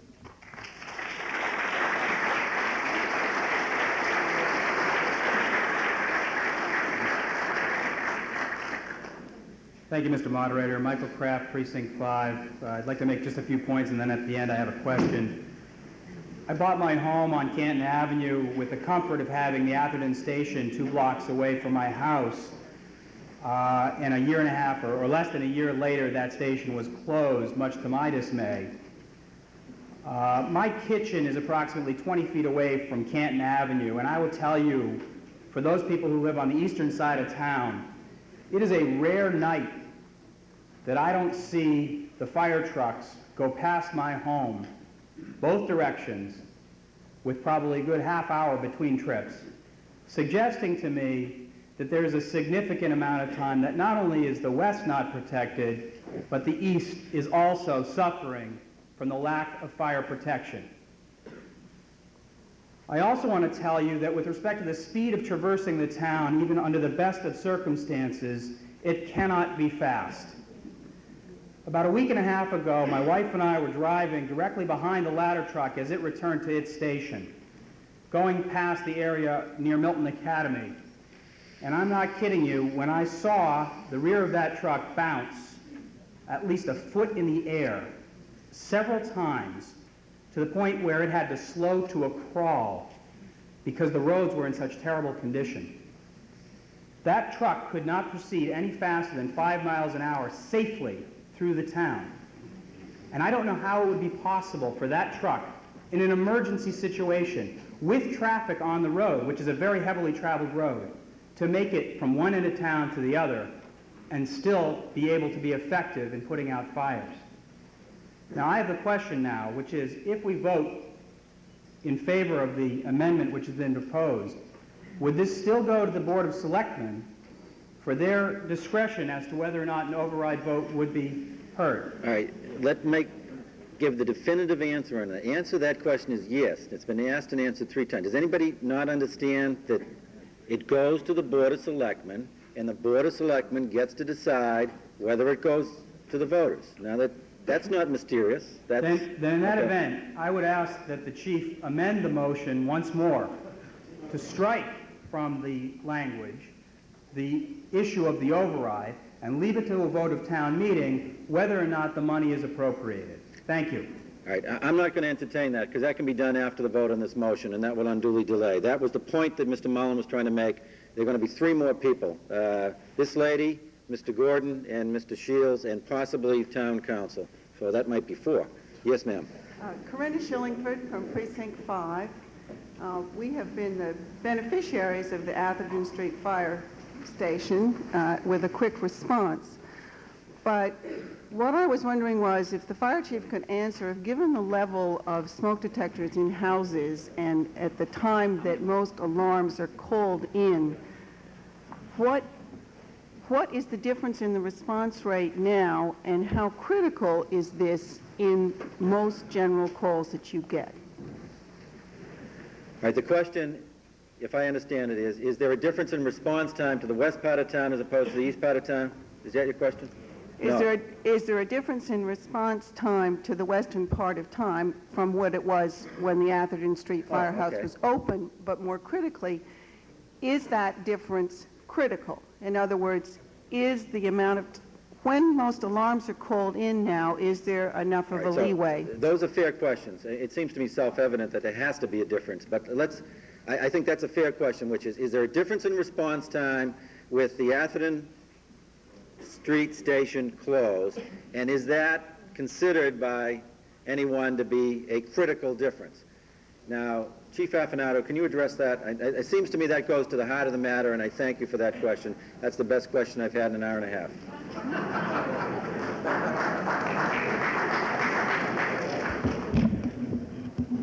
If I understand the first question, very definitely there'll be a delay in response. From headquarters station to the Curry College area is a little over 2 miles. To the Silver Brook area, it's a little over 4 miles. And most of that ride to the Silver Brook Road area is uphill once you get beyond the dam on Unkedy Road. And these response time varies naturally according to if there's school buses on the road, weather conditions, nighttime, et cetera, et cetera. It's very hard to pinpoint, make it a definite time because of conditions, but there's no question about it. It's a definite lagging in response. The question is whether or not, in your judgment, without having Atherton open, that the response time poses a critical, the difference in response times is critical to the safety of people who live in the western part of the town. There again, that's a distinct possibility, especially in a medical emergency or even in a fire. Sometimes you get away from that. We still are firefighters, and And in our business, seconds count. And the longer you take to get there, sometimes make the difference whether you can fight a fire from the inside or you fight it from the outside. All right, thank you, Chief. Mr. Moderator, I can give you exact, it's Paul Mason, Precinct 8, Okay. times the lady asked. Fine. From headquarters in a sunny weekday, dry road condition, it takes the engine driving at absolute top speed 7 minutes and 35 seconds to make it to the MDC police station. As I timed that. From headquarters, the to time the we MDC. leave the door, not the Okay. time we take the call, get our equipment on and leave. From when we're leaving the door, because I've timed it with a stopwatch. Okay. And 7 my minutes. lieutenant said if I ever drive like that again, he'll kill me. All right, 7 minutes. That's absolute the fastest time you could go. Okay. Actually endangering people. 7 minutes, 35 seconds. And how long would it take to get there from the Atherton Street station? I have not timed that, but I have timed Curry College. Okay. From Atherton Street? It is considerably shorter. I mean, you come from the center of town to MDC, or up, up through the, as compared to, it's got to be a mile or so shorter. But I have timed Curry College from Engine 4 to Curry College, and then from Engine 1 to Curry College, and the time difference is 4 minutes. All right, thank you. All right, I'm recognizing three more. Mr. Selectman Shields, Mr. Gordon, and Mr. Flynn. Selectman Shields is recognized. Thank you, Mr. Moderator. My name is John Michael Shields. I'm a town meeting member from Precinct 2 and a member of your Board of Selectmen, and I was also a member of the Fire Study Committee. As some of you may know, I signed both the report of the Fire Study Committee and also authored a report to the Board of Selectmen, which recommended not opening the Atherton Street Station. The reasons for both of these actions, while confusing to some, are quite simple to me. The study committee's charge from the town meeting last year was to study the fire department and evaluate its needs and make recommendations. I believe that the study committee performed this task, and that's why I signed it. Indeed, I believe that if we commissioned a study for other departments, the results in each instance would be recommendations for more. If we commissioned a study to study the park department, the recommendation would be for more. For the libraries, the recommendation would be for more. But my role as a selectman is quite different from a study committee member. As a selectman, I must evaluate the needs of all of the town's departments under our jurisdiction and be aware of what is happening in other departments outside of the selectman's control. It is a poor selectman who is an advocate for just one area of our municipal government, given the limitations of funding. In a perfect world, we would be able to afford a fire station on one end of every block and a police station on the other. But this is not a perfect world. So elected officials and professional managers have to evaluate the circumstances and changes in certain areas and act accordingly.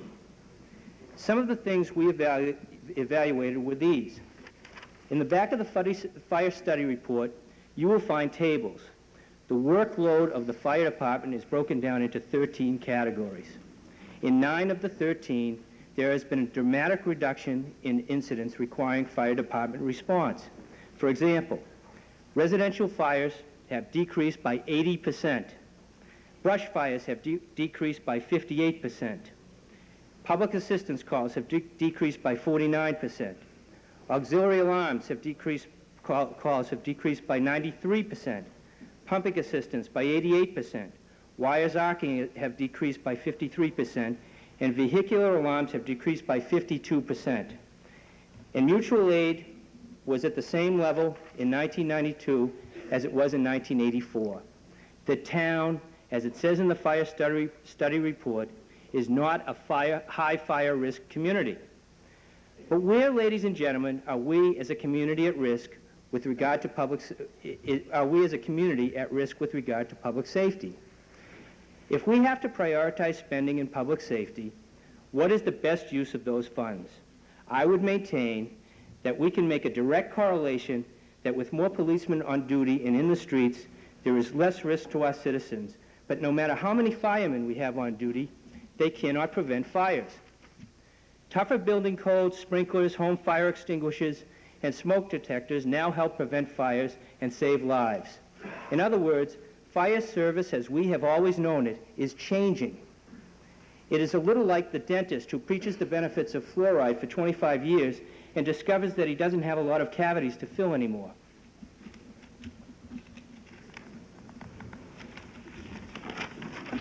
Change is hard to recognize, especially if you are very close to it and have been trained a certain way. 15 months ago, your Board of Selectmen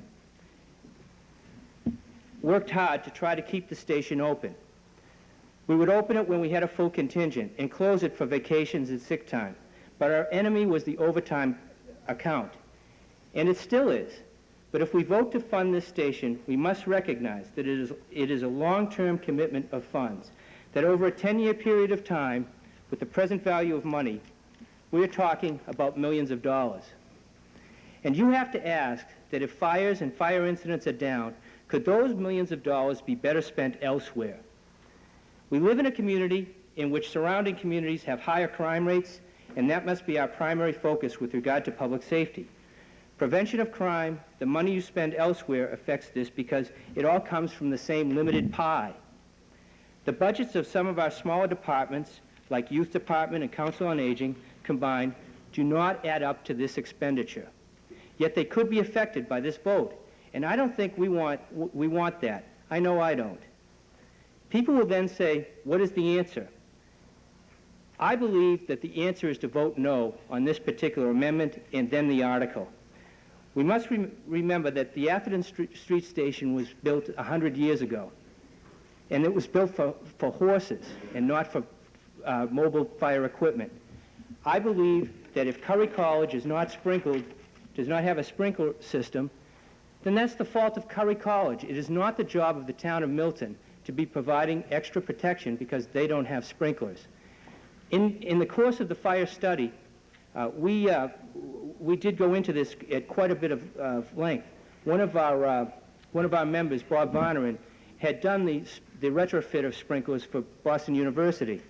It is not a heavy expenditure of funds for Curry to get sprinklers into these dormitories, and we would urge that happen. Mrs. Agostino asked a little while ago, why hasn't the town passed a bylaw to require this? I don't believe the town can pass a bylaw to require something like that. It has to be done at the state level. Thank you very much. Mr. Gordon is recognized. This will be the last speaker, and then we're going to go to a vote. On Mr. McDermott's suggestion that we move the question. Mr. Gordon, you are recognized. Thank you, Mr. Moderator. Town meeting members. The Fire Study Committee should be commended for bringing to our attention several significant issues indicative of the gradual erosion of fire protection service in this town over the past decade. However, the specific issue before us today can and should be confined to the necessity for a third fire station to cover the western section of town, namely the Atherton Street Firehouse. In order to help clarify this issue, I think it is important to examine how Milton stacks up against other towns of similar characteristics. At this point, I'm going to differ in my analysis of the statistics from Mrs. Agostino, which is nothing unusual.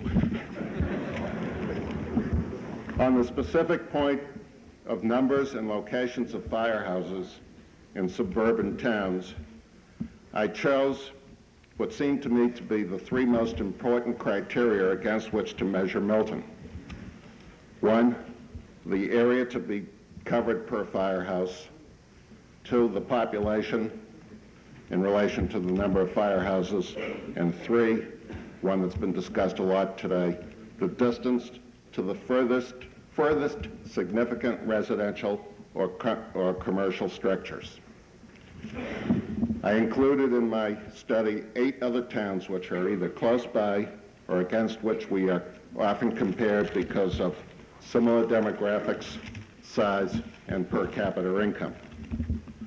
The towns I looked at were Canton, Dedham, Lexington, Needham, Norwood, Sharon, Wellesley, and Weston, the last being the highest per capita income town in the state.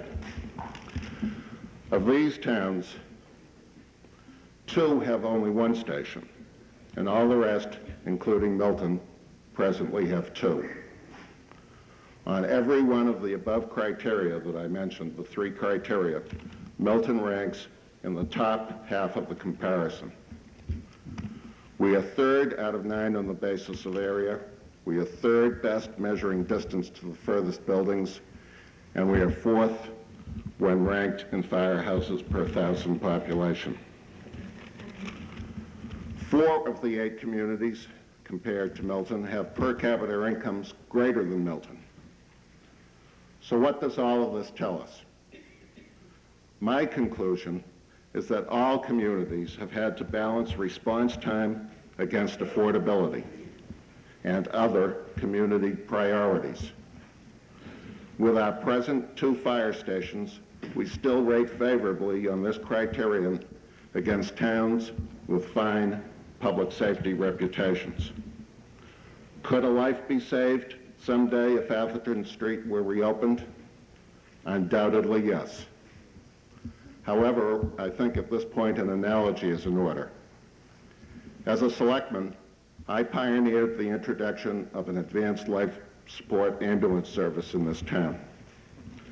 The statistics have shown that many lives have been saved as a result, which would have been lost otherwise.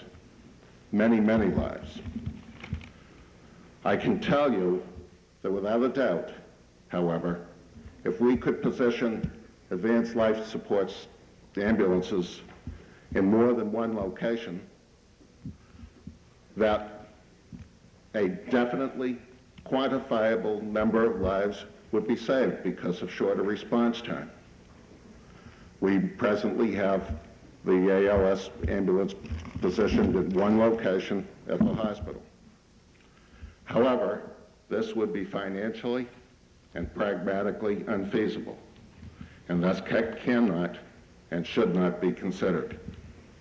Similarly, we must vote no on this article because it is not feasible financially or pragmatically. If anybody is interested in the specific numbers that I have in the study that I conducted, most of which was done with MAPC data, I have them available. I thank you for your patience. Thank you. I am moving the question, and before the floor, so that everyone understands, is a motion to amend the recommendation of the Warrant Committee, and that motion is to amend it in the following way: that the town vote to appropriate the sum of $350,000 for the purposes set forth in this article, including the reopening of the Atherton Street Fire Station and the restoring of 8 firefighter positions to the fire department, contingent upon the passage of a Proposition 2.5 override referendum question for those purposes by the voters of the town of Milton. If you vote yes, you're voting to amend the recommendation of the Warrant Committee. If you're voting no, you're voting not to amend the recommendation of the Warrant Committee. All those in favor of amending the recommendation of the Warrant Committee as I have explained it, say aye. Aye. Those opposed? No. The motion is not carried. We now have the recommendation of the Warrant Committee, which is that no appropriation be made. Does anyone wish to speak to the recommendation of the Warrant Committee? Mr. Mullen. Mr. Moderator, I'd propose an amendment to the recommendation of the Warrant Committee to appropriate the sum of $2,000 to be used for the purpose of continuing the committee and for the committee to report back to the town meeting at the next annual town meeting as to any other recommendations they have, such as changes in the town bylaws or any other recommendations they might have to improve fire safety in the town. Okay, except it'd be nice to have something in writing, Mr. Mullen, so that we have a... Exactly how do you want to do it? To appropriate the sum of $2,000 for the purpose of continuing... All right, the sum is already there. All right, this raises... the Fire Study Committee has asked to be discharged, and I gather what you're saying is... But they don't have to be. discharged. Or the moderator could appoint a new one. Or the moderator can appoint a new one. So you wish to attach to the recommendation of the Warrant Committee that a fire study committee be continued to report at the next, to report similarly as the prior one did, I assume. Let me explain how that works, and then I'm going to ask town council whether we're going over the deep end here. If you are trying, Mr. Mullen, to have a fire study committee that is analogous to or similar to the one we had, that would be a fire study committee appointed by me, which would be required to report to the Board of Selectmen no later than the first Thursday in December of this year with respect to their findings on fire safety needs. Now, the reason it's set up that way is that is the time at or about which selectmen have to decide what articles to put in the warrant. Now, I'd be happy to entertain that as a motion if you so choose. That was my purpose, Mr. Moderator. In the materials that have been presented today, there's a number of other recommendations. There's recommendations about changes in the fire department's equipment, the backpacks, the outer gear. There's recommendations, or at least I've heard discussion about possibly selling the Atherton Street property to provide additional funds. There's at least consideration as to whether the... No, I understand why you're doing it. The only problem we have, Peter, right now is a procedural one, which is that we get straight exactly what the motion is you want this body to consider. And where it gets complicated is the last fire study committee article, Article 16, had some, rather express specifications as to who would be on the committee. So you want a continuation of the same committee to be appointed or reappointed by the moderator? I'm asking you. I believe that's correct, yes. All right, let's see if I can get a fair motion here, which is to recommend that no appropriation be made, but that the fire study committee be extended to make a further report to the Board of Selectmen by, John, first Thursday of December? First Thursday of December. I think that would achieve your purposes. Thank you, All right, there is a motion on the floor to amend the recommendation of the Warrant Committee as follows, that no appropriation be made, but that the Fire Study Committee be extended for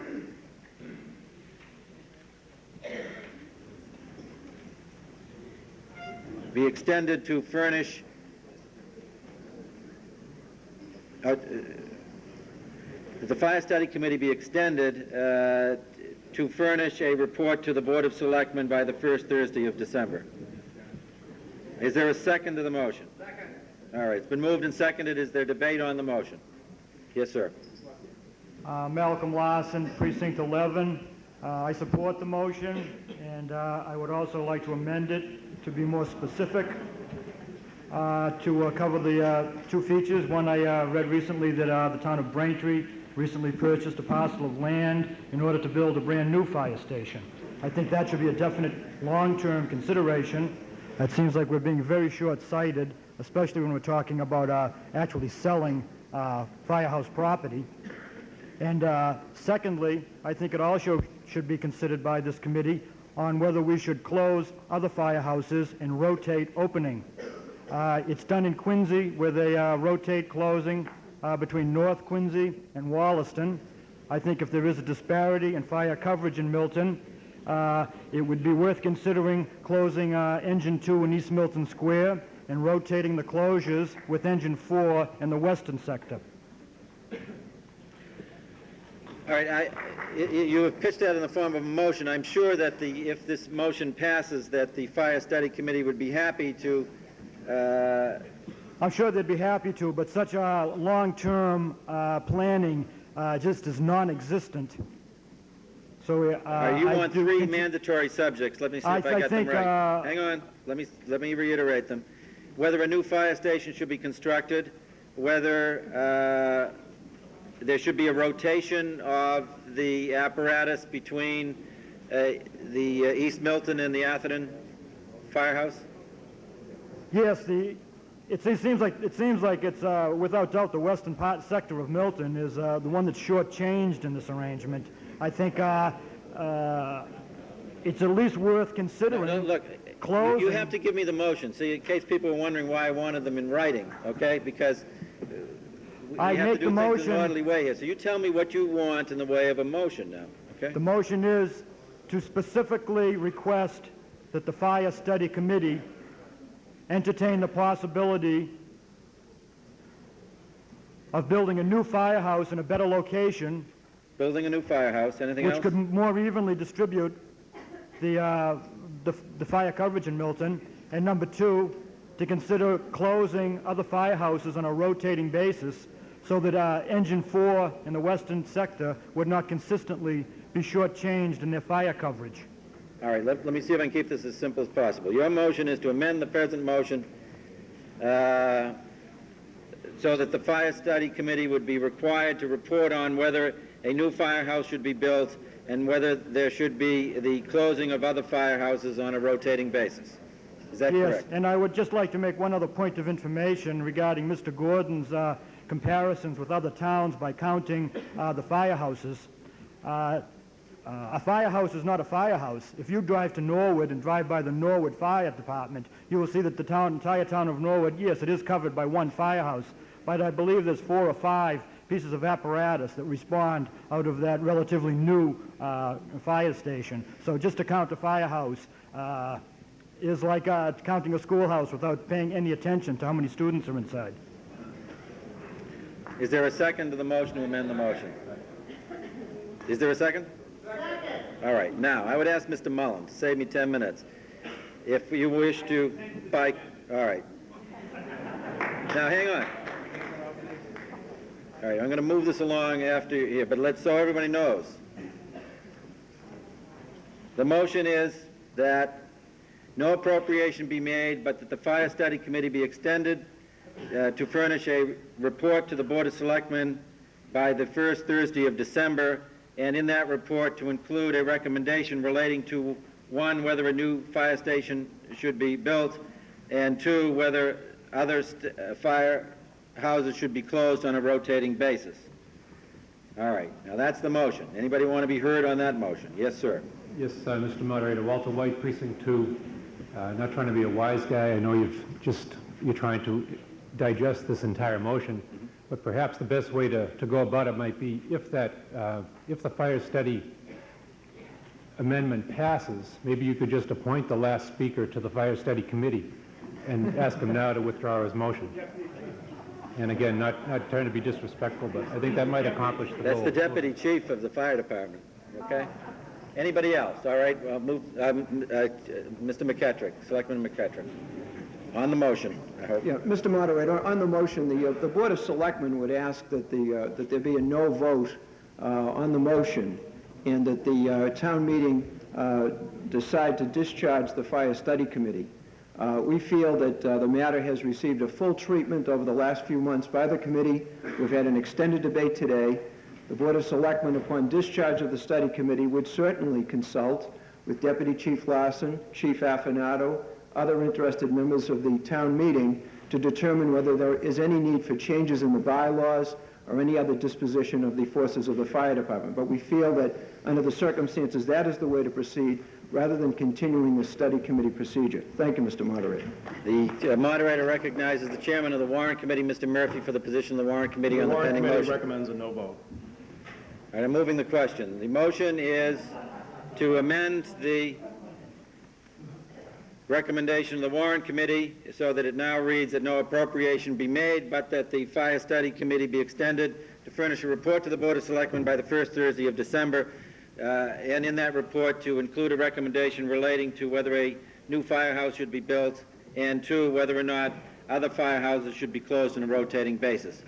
All right, now if you vote aye, you're voting to amend the recommendation of the Warrant Committee. If you're voting no, you're voting against it. All those in favor of the amendment say aye. Aye. Those opposed? No. The noes have it.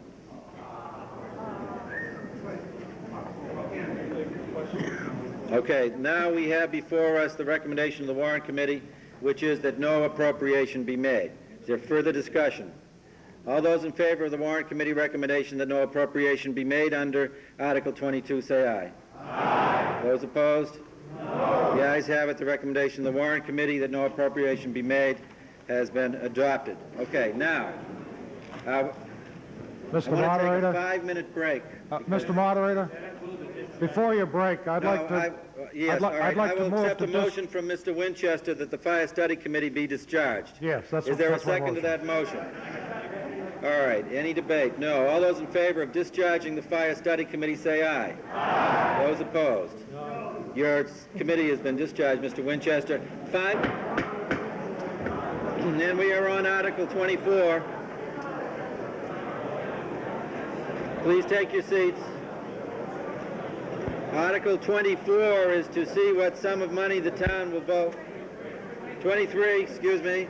See what sum of money the town will vote to appropriate for the 12-month period beginning July 1, 1994, for the operation of the several boards and committees classified as boards and special committees, and to act on anything relating thereto. The recommendation of the warrant committee is that the town appropriate the amounts shown in the following tabulation under the heading recommended, and I will read the totals. For the Board of Appeals, $19,877. Conservation Commission, $4,200. Council on Aging, $62,224. Historical Commission, $1,500. Personnel Board, $21,199. Planning Board, $2,254. Warrant Committee, $4,542. In wages and salaries and general expenses, $7,560, and a total of $12,102. Youth Department, $65,521, for a grand total of $188,877. Is there any debate? All those in favor of the recommendation of the warrant committee say aye.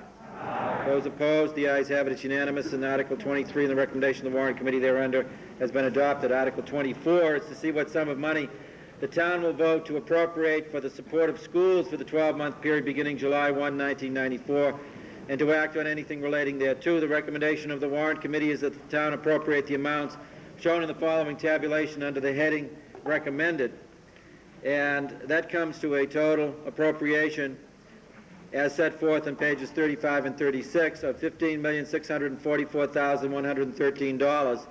And to meet said appropriation, the sum of $567 shall be transferred from the adjustment account for special education for 1993 and shall be applied as required by law to the cost of programs provided under General Laws, Chapter 71B, and the balance of $15,643,546 be raised in the tax levy for the fiscal year. And the moderator recognizes the chairman of the school committee, Mr. Frank Desmond.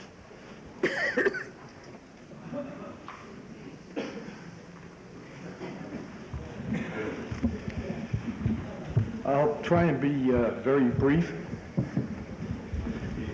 First, on a very good note, I would, on behalf of the school committee, like to thank all the voters for their support last week on the debt exclusion override for our science wing that will be built finally. We'd like to also give a special thanks to Dr. Ann Coughlin for her work over many years.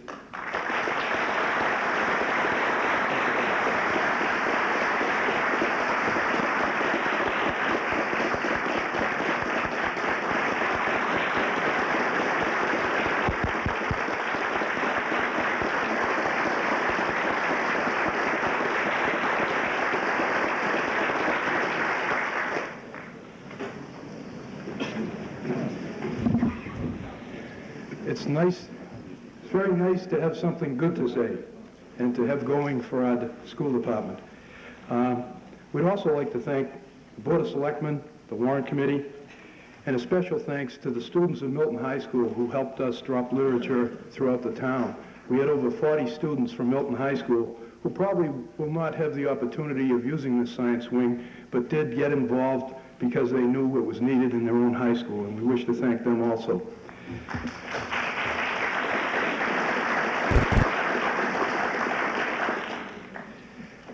At this time, I'd like to give just a brief overview of some of the workings of the school committee and a brief rundown on the budget that has been recommended. We have had a budget analysis conducted by an independent consultants who have been associated with an internationally known consultant firm of Bain & Company. They have compared Milton's spending for the schools to that of 4 other towns. The towns are Braintree, Brookline, Needham, and Newton. A more detailed report will be given in the upcoming school committee meetings, and I'm sure after today you'll all want to watch the school committee meetings to see the detailed reports on the Bain study.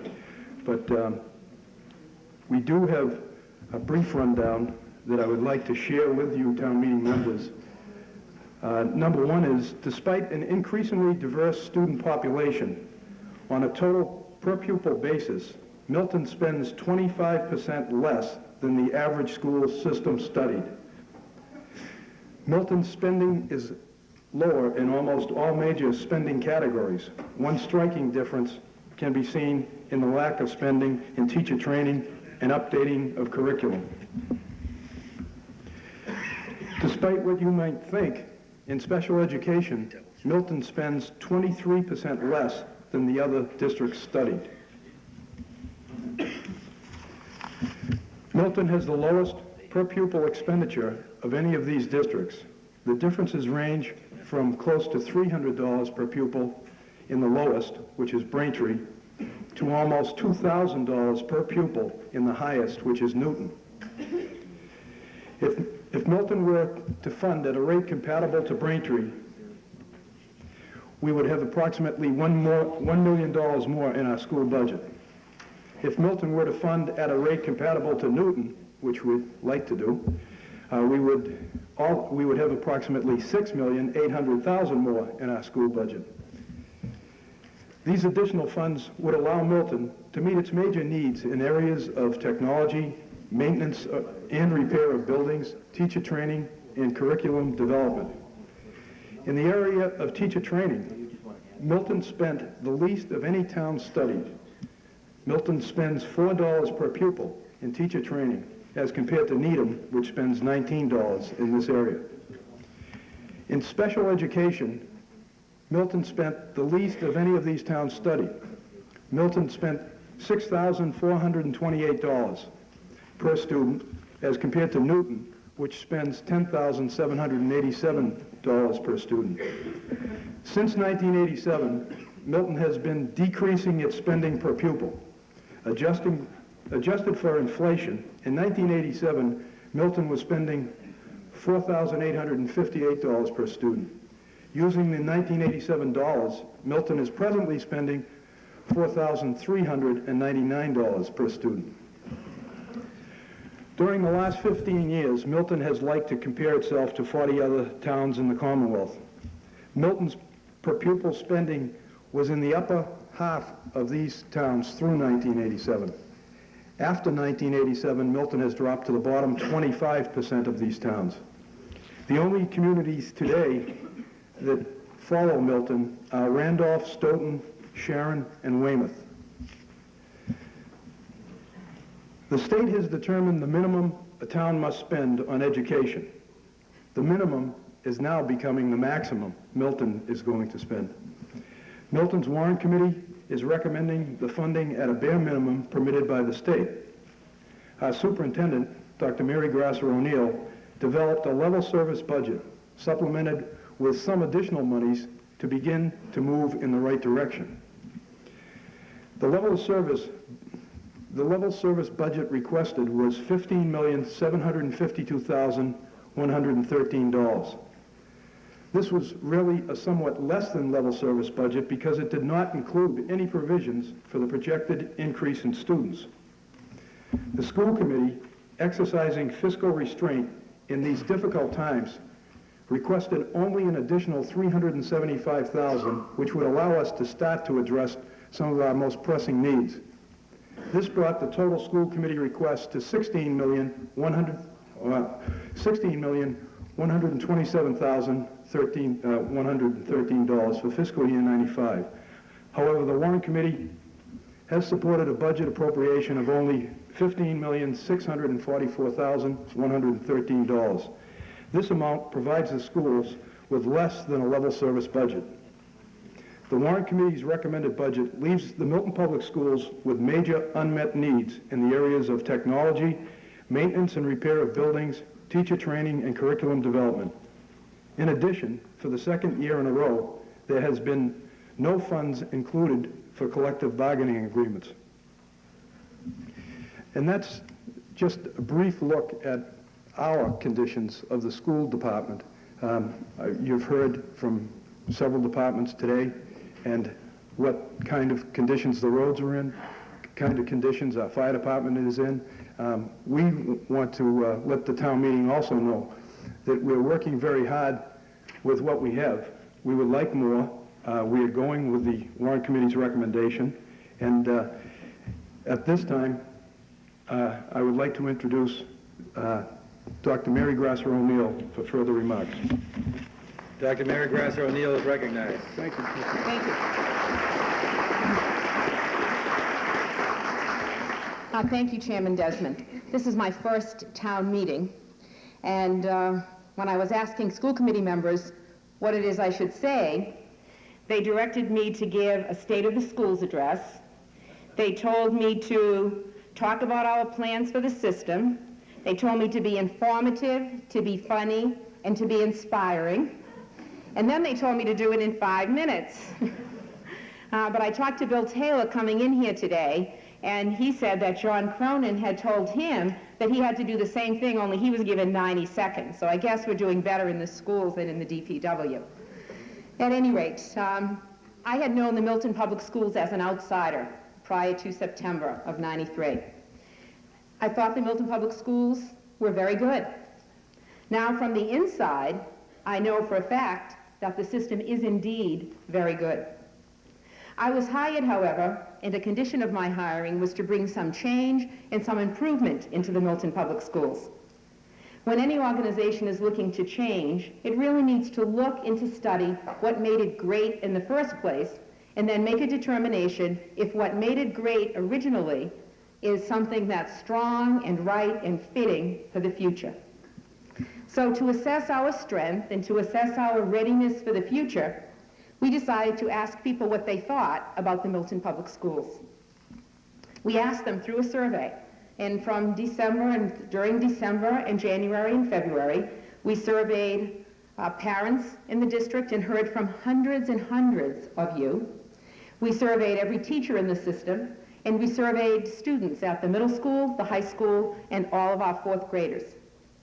The surveys really are a reflection of my experience in education that tells me it's best to be straightforward, to bring issues forward for open discussion and thought, and at the same time to get an input and an assessment of what's really important. And we have had a truly incredible response with lots of creative ideas just flowing into our office. Based on the survey and the budget analysis, we are really going to need to work together to find a way to get back up to being competitive with our schools. I was hired as the superintendent based on 4 core values, or 4 driving beliefs that have kind of been important to me throughout my career. The survey is organized to discover where Milton stands with these core values, and really to make the values come alive throughout the Milton Public Schools. The survey results have made me see both strengths and challenges meeting the core values. The first core value is high academic achievement for all, and we have heard really poignant stories from the respondents about how important it is to challenge each and every child to reach his or her highest potential. We really need to know more about how to do this, and the developing technologies and the report from the Technology Committee gives us a really exciting opportunity to meet every single child's needs. The second is respect for human differences. And the changing student population offers Milton an incredible opportunity. Parents and teachers, and we know this for a fact now from the survey, are really committed to school improvement in the Milton Public Schools. And we were surprised to see across the board. I didn't know what parents were like, and we asked a lot of questions, but we were delighted to see the wonderful opportunity we have. You know how much of a child's success in school is based on the education level of parents. And across the board, for all of our racial and ethnic groups, for all of the parents in Milton, we find that about 75% of them have higher education, which gives us, you know, a true opportunity. And over, what was repeated through the surveys is that folks see the diversity we have in our town as a real strength. And we were told that people are looking to us, the Milton Public School System, to make this all come together. And we're looking forward to that challenge. Thirdly, third core value, excellence in the classroom. The faculty in the Milton Public Schools is a real mix, a mix of wonderful experience and exuberant youth. We have a lot of new teachers in the system and a lot of wonderful experienced teachers. However, we have systematically underinvested in their growth and in their professional development and in their training. Virtually every single teacher surveyed wanted us to invest in those areas, despite the fact that there hasn't been a real commitment to this in the past. The fourth core value that we're checking out in our survey is one of collaborative relationships. And we're hearing good things about this. We're hearing you say that you feel welcome in our schools, and that's very important to us. You want to take part in the life of the schools, and we want that too. We've received some major gifts just over these few short months. GTE has given us hundreds of thousands of dollars worth of furniture. You notice no one came forward today looking for furniture despite all the tight budgets that we have here, because we've been able to share a little bit with the other town departments. We got a donation of a computer lab from Arthur D. Little. Fallon Ambulance, and something unprecedented in town, gave 4 scholarships as well as 4 guaranteed full-time or part-time jobs to Milton High School students, and in addition is providing free training for us. Bain & Company has been a terrific support in the development of our surveys and helping us with the analysis and helping us to understand and synthesize the results and come up with a very strong plan for the future. Aquinas College has given us free training. The Milton Performing Arts gave us these wonderful curtains that you see how much more attractive it looks in here than last time you may have been here. Also, we're looking to start in a major and a public way, some way to stimulate private investment within the Milton Public Schools. Particularly, we are pleased with the development of the technology plan and last Saturday's override to fund the new science building at Milton High School. We are grateful to the voters, the citizens, the students of Milton, especially to Chairman Ann Coughlin, who got such well-deserved recognition a few minutes ago. But also, we're very grateful for the united and the unanimous support of all of the elected bodies in town, the school committee, the selectmen, and the warrant committee. We are truly appreciative. School committee chairman Frank Desmond has described this year's bare bones and less than level service school budget. We look forward to presenting details of our independent budget analysis at a future school committee meeting. But as I've had a chance to look at the survey data, I find that we are in a remarkably unique position. And we're in this position for several reasons. First, we have particularly strong teacher commitment. Second, we have a top quality teaching staff. Thirdly, we have enormous parent and community support. Fourthly, we have a richly diverse and wonderful student population. In addition, we have the opportunity to contribute more to education than we have in the past. We have a very high confidence level in the Milton Public Schools. Most respondents to our survey, this is parents, teachers, and students, describe the Milton Public Schools as excellent. Recently, passing the override showed the public's confidence and commitment to the children of the Milton Public Schools. These facts give me real confidence. We need to keep this level of commitment and drive, and we can do great things together. I ask for your support, each and every one of you, so that we can expand into the 21st century with new vigor and grasp this opportunity that we have at our fingertips to be a pioneer in leading schools into the year 2000. Thank you very, very much.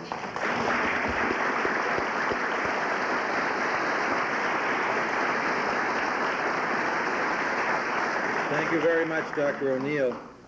For the purists among you who have added all of the sub-numbers and found that they do not add up to 15,644,113, the problem is in a typographical error under regular education where the sum 12,308,681 should be increased by $5 to 12,308,686.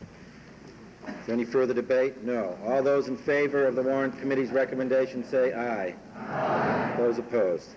The article, as recommended by the Warrant Committee, is adopted. Article 25 is to see if the town will vote pursuant to Chapter 44, Section 53E and a half of the Massachusetts General Laws to authorize the school committee to expend a sum of money not to exceed $40,000 for the purpose of maintenance and repair of school facilities from the revolving fund established by vote of the March 1993 annual town meeting under Article 19 for fees received from the rental of school facilities and to act on anything relating thereto. The recommendation of the Warrant Committee is that the town vote yes. Is there any debate?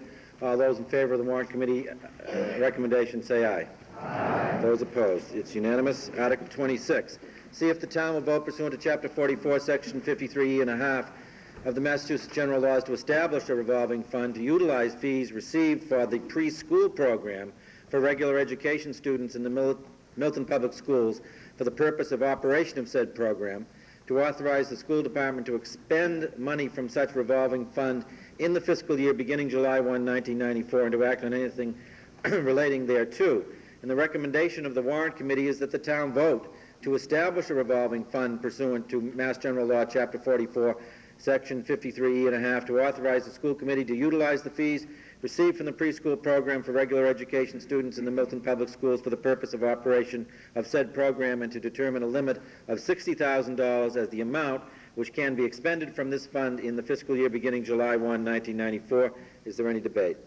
All those in favor of the Warrant Committee's recommendation say aye. Aye. Those opposed? It's unanimously adopted under Article 26, the recommendation of the Warrant Committee. Article 27. See what sum of money the town will vote to appropriate to purchase and install computer hardware and other data processing equipment for educational purposes, and to purchase computer software incident thereto, and for other expenses incidental and related thereto, to determine whether this appropriation shall be raised by borrowing or otherwise, and to act on anything relating thereto. And it's recommended that the sum of $45,000 be appropriated for the purposes set forth in this article. Is there any debate? Mr. Walsh. Thank you. Mr. Moderator and fellow town meeting members, I'm Brian Walsh, a town meeting member from the very voter-active Precinct 8 and a proud member of the Milton School Committee. In the interest of time, I intend to be clear, be brief, and then be seated.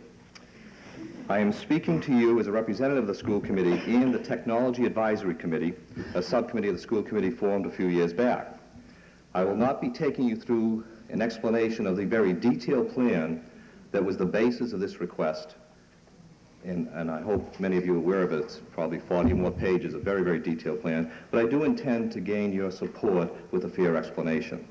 The $45,000 article in front of you, as stated in the comments section of the warrant, is a significantly smaller request than the original $691,000 submitted. This is in recognition of a few key points. First, funds are limited, and the science facility is our priority this year. Second, as a body, we are just now beginning to understand the pervasive nature of technology in our society and its subsequent requirement of our schools. It's the second point that I want to focus my remarks upon today. I'd like to talk a bit about the current state. Now, we've all heard an awful lot about the information highway over the past year, and it's been the subject of many network news programs. We see it in the magazine articles and in the newspaper. We hear it discussed at business meetings and on the trains, etc. Well, please, if you will, visualize with me this information highway coming by Milton. Now picture 3,400 cars representing the students of the Milton Public Schools. Now, I'm sad to say that the vast majority of those are sitting stuck in the breakdown lane.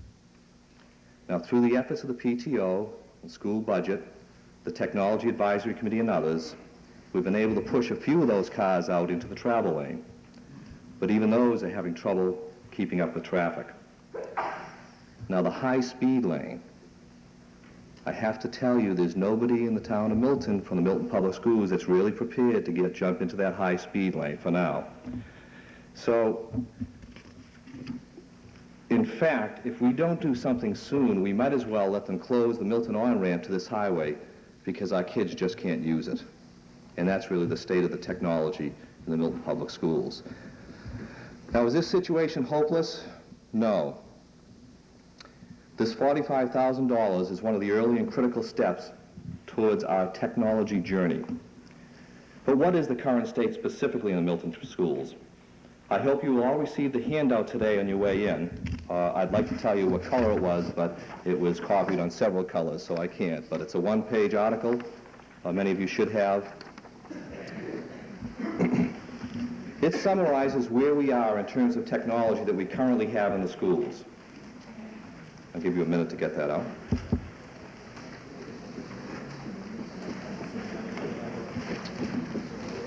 I see a sea of color.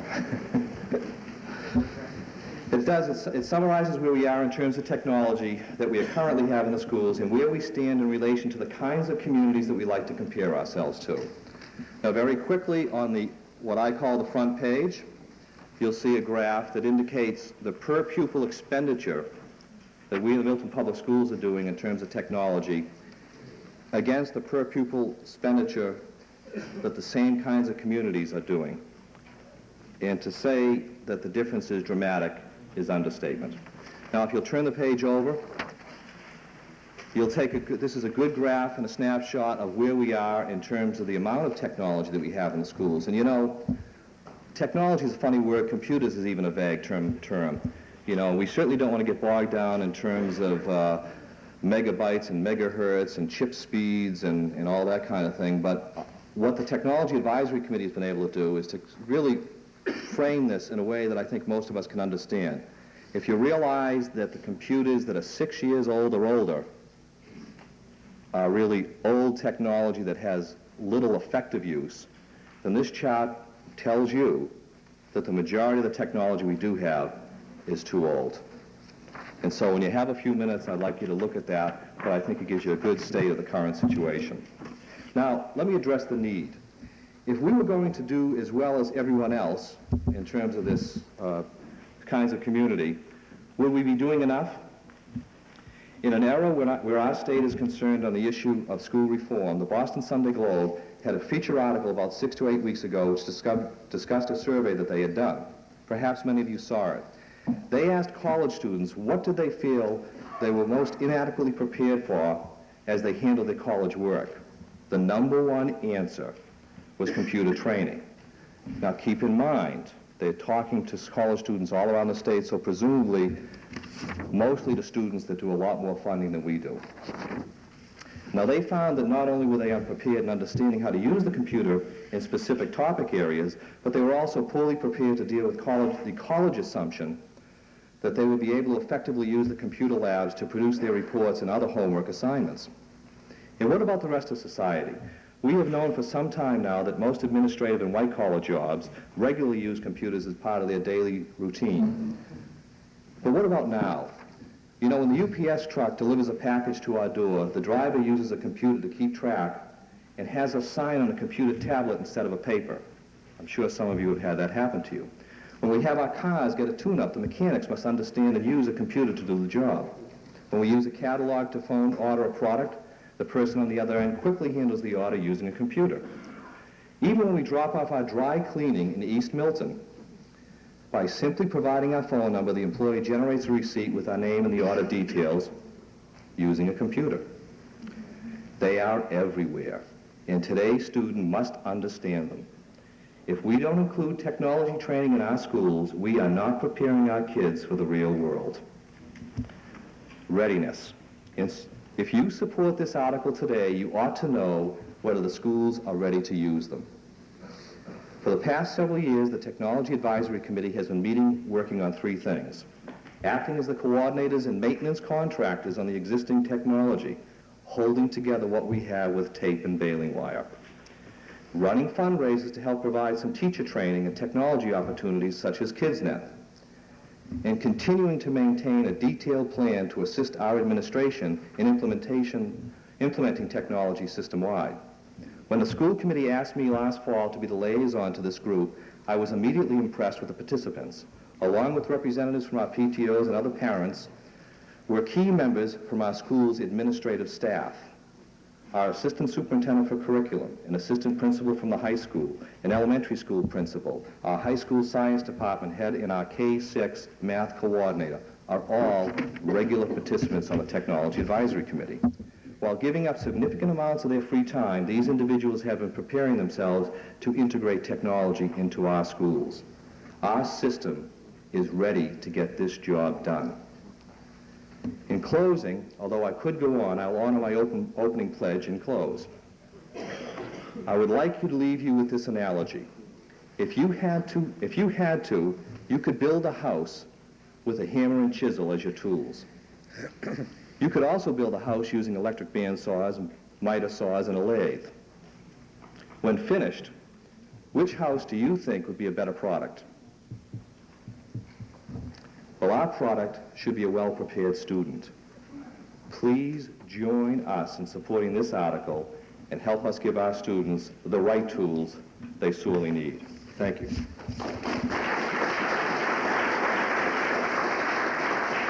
Thank you, Mr. Walsh. All those in favor of the recommendation of the Warrant Committee say aye. Aye. Those opposed?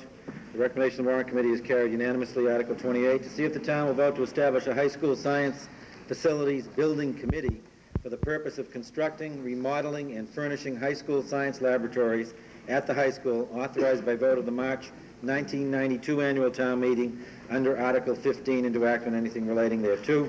The recommendation of the Warrant Committee is that the town moderator be authorized to appoint a high school facilities building committee to consist of 5 citizens, which committee shall be authorized to advertise and secure bids for construction, remodeling, and furnishing of science laboratories at Milton High School, to award a contract or contracts for said purpose, and to supervise such work, all in the name of and on behalf of the town of Milton. Said committee shall submit a progress report to the Board of Selectmen and the school committee no later than December 1 of each year as their debate. All those in favor of the recommendation of the Warrant Committee say aye. Aye. Those opposed? Recommendation of the Warrant Committee under Article 28 is carried unanimously. To Article 29, to see what sum of money the town will vote to appropriate for the support of the Blue Hills Regional Vocational School for the 12-month period beginning July 1, 1994, to act on anything relating thereto. The recommendation of the Warrant Committee is that the sum of $322,735 be appropriated for the purposes set forth in this article as their debate. Yes, sir.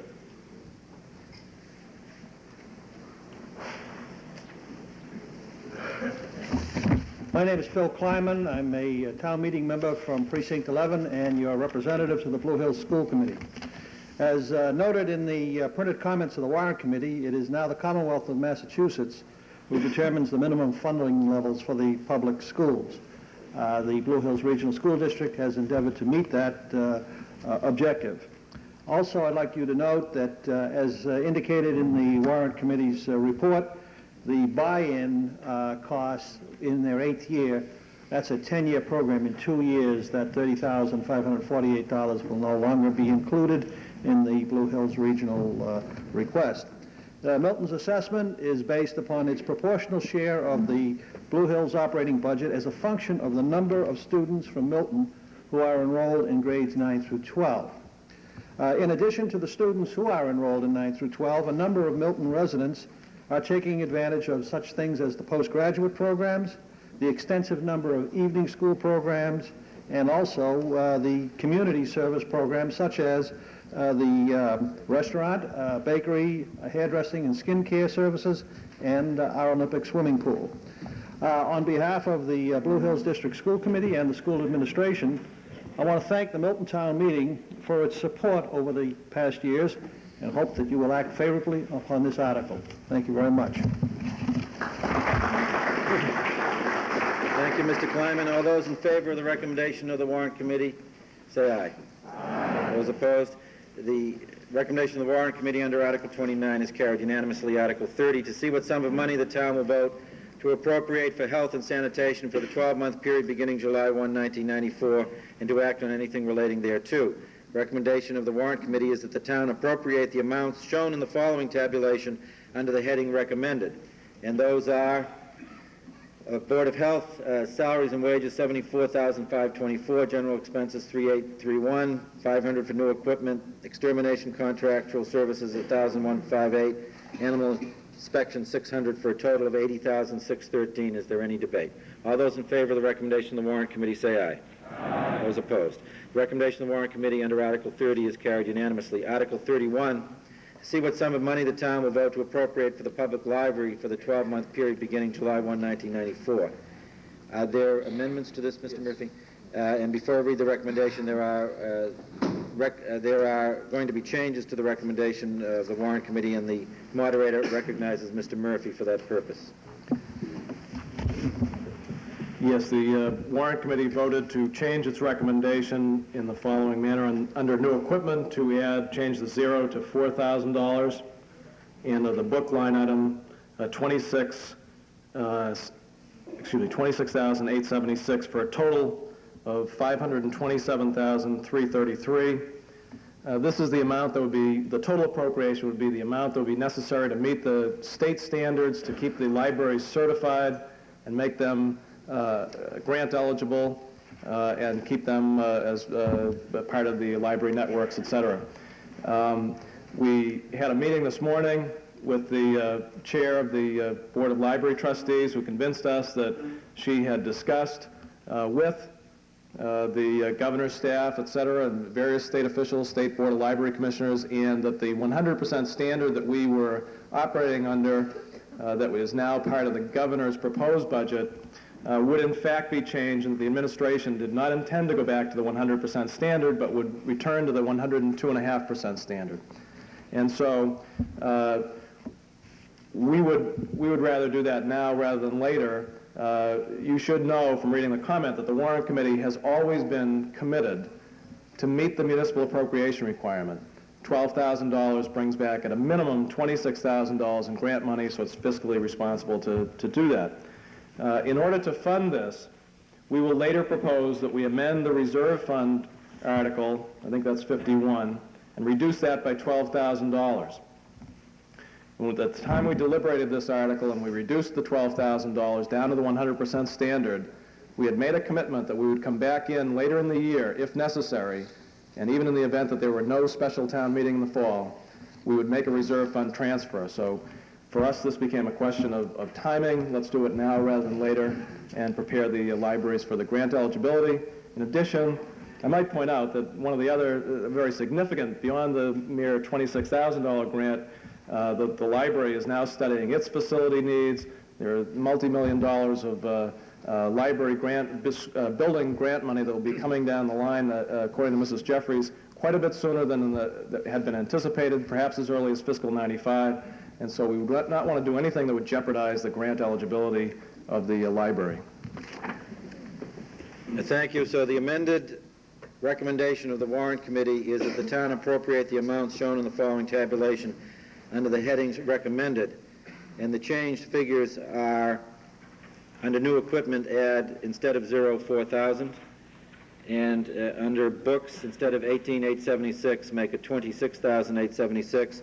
For a total recommended appropriation for fiscal year 95 of $527,333. The department is hereby authorized to sell or exchange all equipment to furnish additional funds for new services.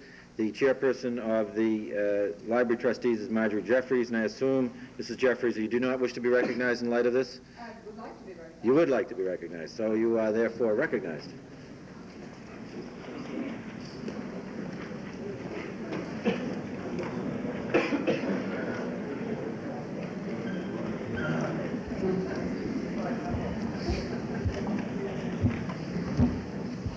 I hardly know where to begin because I am so pleased about what has happened with the Warrant Committee.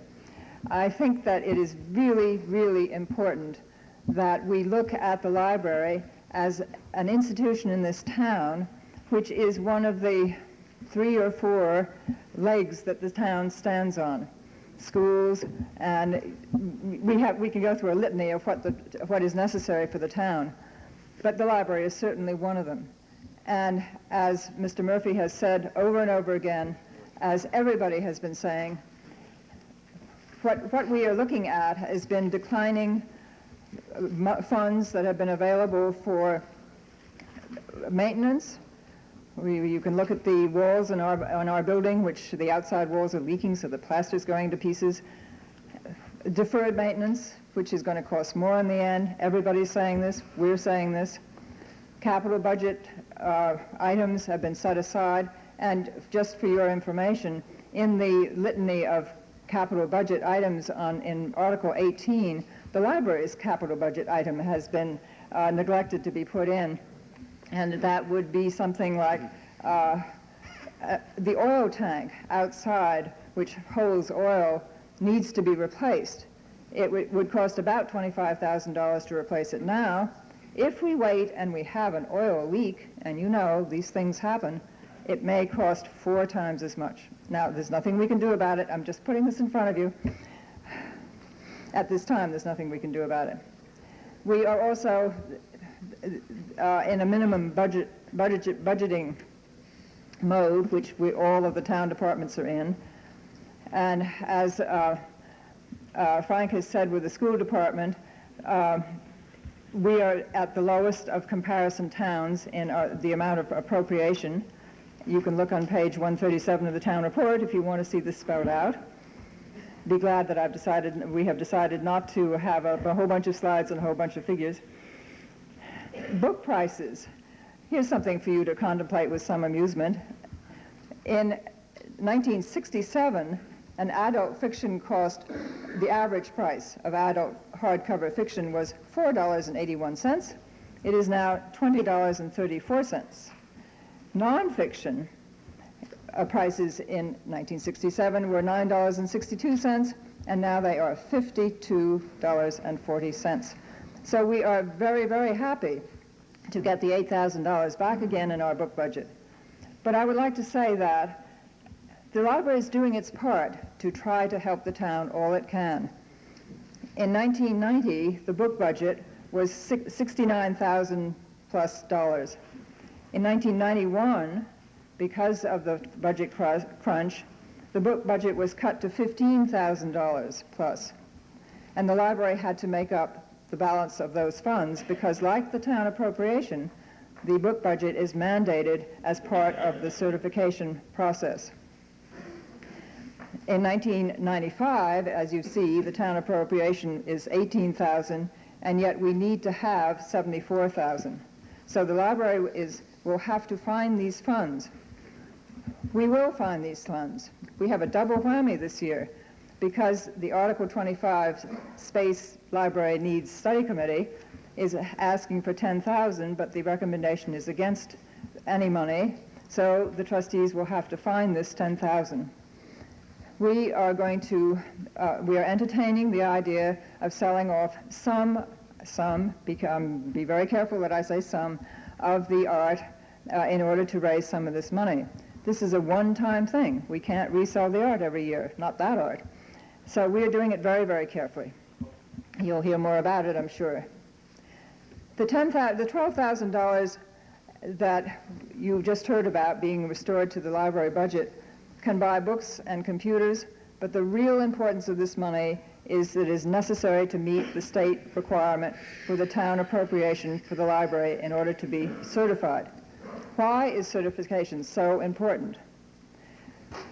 The history of this certification, this whole formula, which is so many hurdles that you have to jump through, was started by the State Board of Library Commissioners, who are the state authority in charge of local libraries, in order to make sure that local libraries got the kind of funding they needed when the crunches were on. We all know schools need money. We all know police and fire and so on need money. Libraries also should not get left out, and they haven't been, because, mostly, I would suggest, because it has been mandated for certification.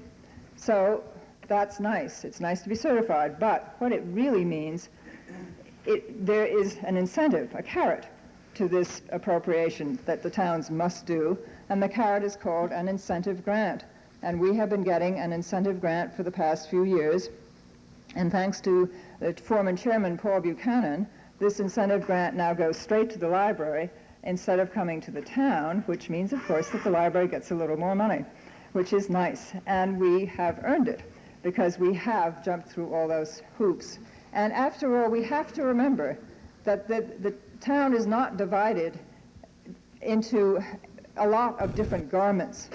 The town is really one garment, and whether you put this money into the library budget or whether you put this money into a town budget or a school budget, it is all part of the same garment, so that whether it goes into this pocket or that pocket, it goes to the town.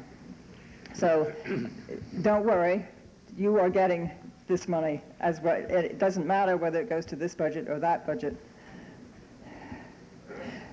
What is really important now, and what the Warrant Committee has recognized, is that we are embarked on a building program. We started this last year, in fact a year and a half ago, when the trustees voted that we needed to enlarge our space. And for anybody who has gone to the library, I think that this speaks for itself. And I won't go into that because you'll hear enough about that at another time. But in order to be eligible for a major state grant, we had to have the certification. And as, what's your name? Mr. Murphy pointed out. Mr. Murphy.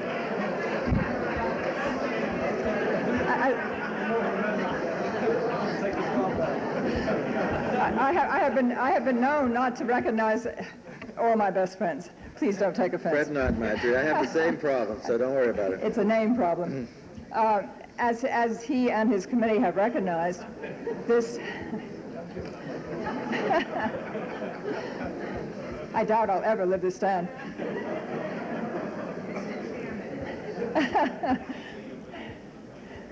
But as they have recognized, we are eligible if we will be eligible because we'll be certified when we've gone through all these hurdles, and the major one was the appropriation, to be eligible for $2 to $3 million. So although you are painfully extracting $12,000, the amount that will be gained is major. This is exciting times for the library. I think I foresee that we will be having big steps coming to our library. I foresee a board that is going to work together. They already have committed themselves to many different aspects in the last meeting. I see that people in this town who really feel strongly that the library is an important institution are going to help. We are going to ask for help every which way. And as Mrs. O'Neill has pointed out, see, I remembered her name.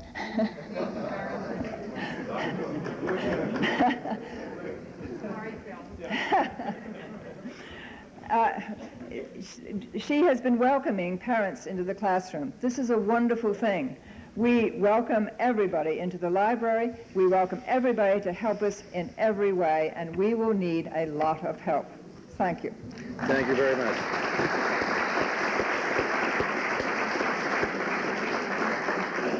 Any further discussion on the amended recommendation of the Warrant Committee? All those in favor of the amended recommendation of the Warrant Committee say aye. Aye. Those opposed? The recommendation of the Warrant Committee under Article 31 is carried unanimously. Article 32 is to see what sum of money the town will vote to appropriate to hire a consultant to prepare preliminary drawings and a site plan for construction and/or renovation of the Milton Public Library, and to act on anything relating thereto. And the recommendation of the Warrant Committee is that no appropriation be made. The moderator recognizes Ann Coughlin.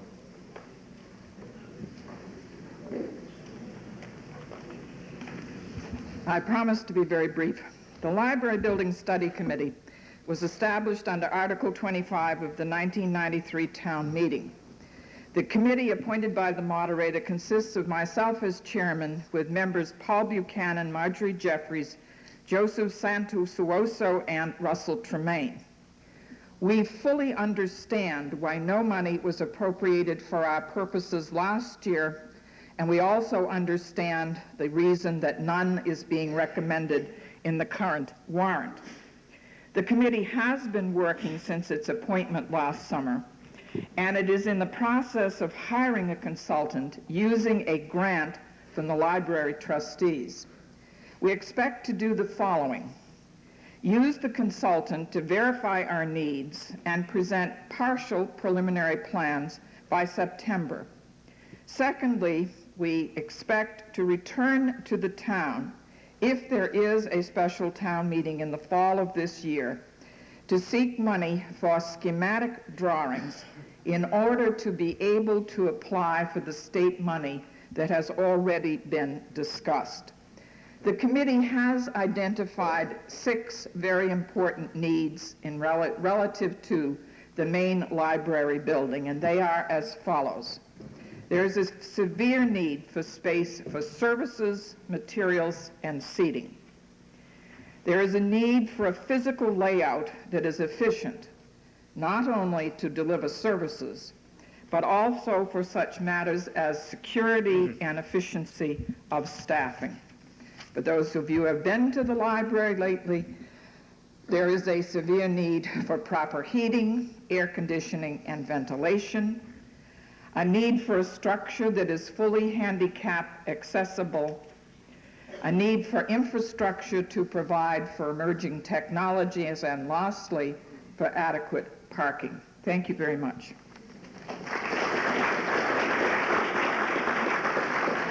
So further discussion. All those in favor of the recommendation of the Warrant Committee say aye.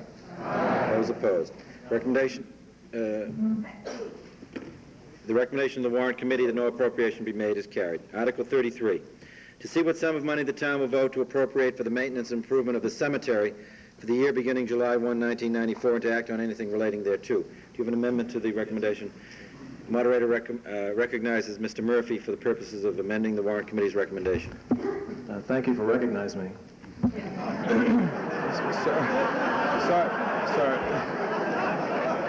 Sorry, Marge. Believe me, I look forward to the days when fewer people recognize me, which will be very shortly. Yes, we would like to. We have amended our recommendation, consistent with a vote of the cemetery trustees as to how they would like to distribute their money. They would like to change the line item for salaries and wages to $315,093, and then reduce the general expense line item to $71,921, which still remain, and the total remains exactly the same. Thank you.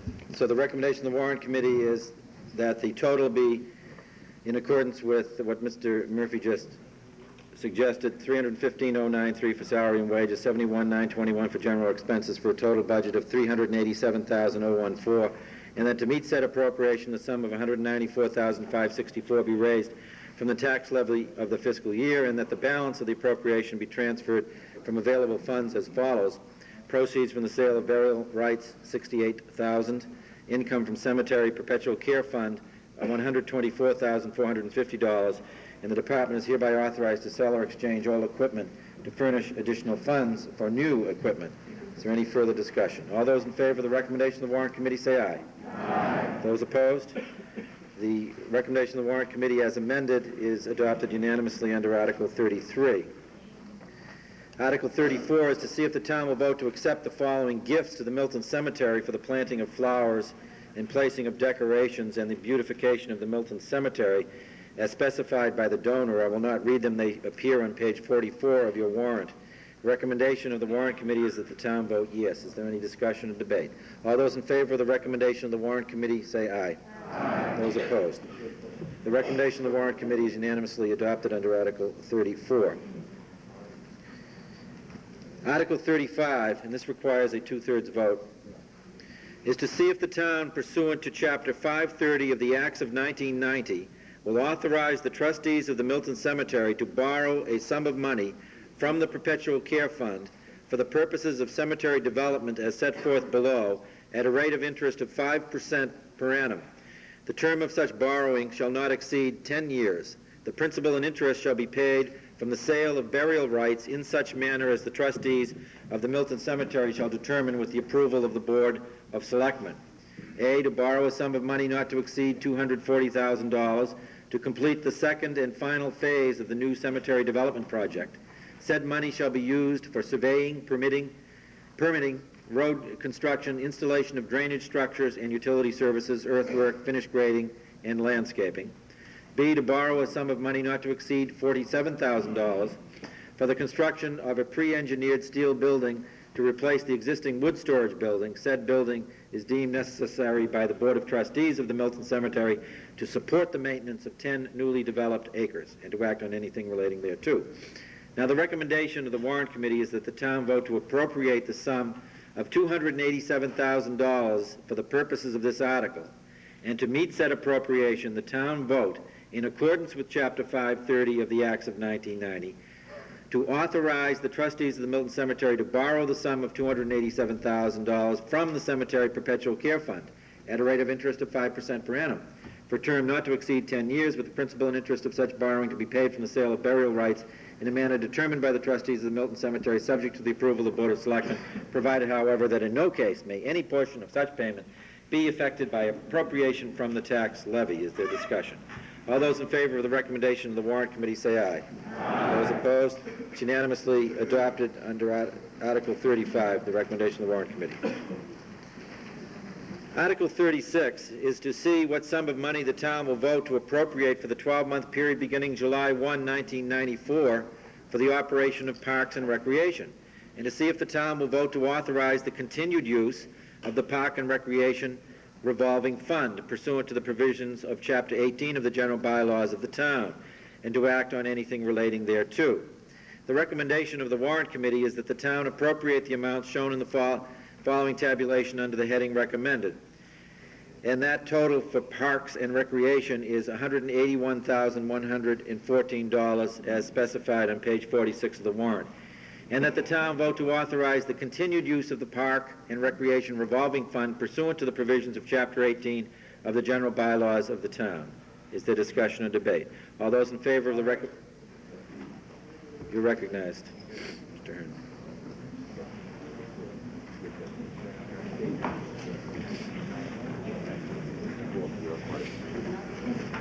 Thank you. Bob Ahern, Precinct 8. I've been asked by the other park commissioners just to give you a brief overview of our revolving fund, even though we're not required to under Chapter 44, Section 53D. You've heard a lot of talk and how successful it's been. We implemented our revolving fund in November of 1992, or this body did, I should say. I've been asked to explain how this revolving fund has really affected the park department. Over the course of the past 5 years, our department's been cut by just about 1/3. I don't think any other department in this town can say that. Yet, we're offering more and more programs, it seems like every day. Since its inception, this revolving fund has really been a model for other cities and towns. And in fact, it's been the subject of 2 separate Boston Globe articles. The park department has had a tremendous amount of phone calls on this from communities all over the state. How are you doing this? You know, what's the success behind it? Just to give you an idea of some of the programs we've implemented. When I was elected in 1981, not one of the parks was open in the summertime. Years ago, when I was a kid, there used to be counselors that would sit and play with the kids and take them on field trips and whatnot. As a direct result of the revolving fund, we can now charge a small user fee and hire kids to work each of the parks. And I'm proud to say, and I'm sure Brian Joyce and Dan Malloy are proud to say, that every single park is now open now, because as a direct result of this revolving fund. Other things we've done. We run all of our summer camps, which generate about $40,000. And when I say generate $40,000, I mean $40,000 goes through this revolving fund. What we're doing is we're not asking for an initial appropriation from the town. We're really going to our users, the users of our programs, and saying, give us a small fee, we'll turn around and calculate how much we need to actually run this program. The other thing we've done is we've sponsored all of our band concerts through private donations and run through the revolving fund. Brian Joyce has done a tremendous job at that. And I think you've probably read about our ID program. We've got 900 kids in the 6th, 7th, and 8th grade who came out of the woodworks when we decided to implement this ID program. Issue them photo ID cards, charge them a $5 fee, take them on field trips, open up the MDC rink, have volleyball, play ping pong, give them something to do, a place to go for a modest fee. This is done as a direct result of this revolving fund. I know one criticism has been that it's really unfair to charge a user's fee. It's really a tax. Well, I think the three commissioners are very sensitive to that fact, and we've been very adamant that if a parent feels that he or she cannot afford to send their child to a park department program, let us know, because all three of us have said consistently that no one will be excluded if they can't afford it. No one. Now, this is a success story. We've heard today the gloomy financial times and everything else. This is a success story, one that all three of the park commissioners are very proud of, one that everybody in this room should be proud of because people in this room voted for it. As a result of that, the children have had a tremendous amount of programs to participate in. And our recreation department is really becoming a model for other cities and towns. I hope that you vote again to approve it.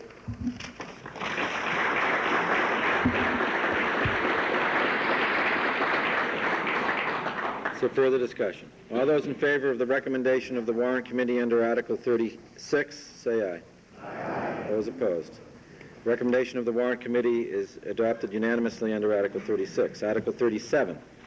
To see if the town will vote pursuant to Chapter 44, Section 53E and 1/2 of the Massachusetts General Laws to establish a revolving fund to utilize fees received from the use of town parks and recreational facilities for the purpose of maintenance and repair of town parks and recreational facilities, to authorize the park commissioners to expend money from such revolving fund, to determine a limit on the total amount which may be expended from such revolving fund in the fiscal year beginning July 1, 1994, and to act on anything relating thereto.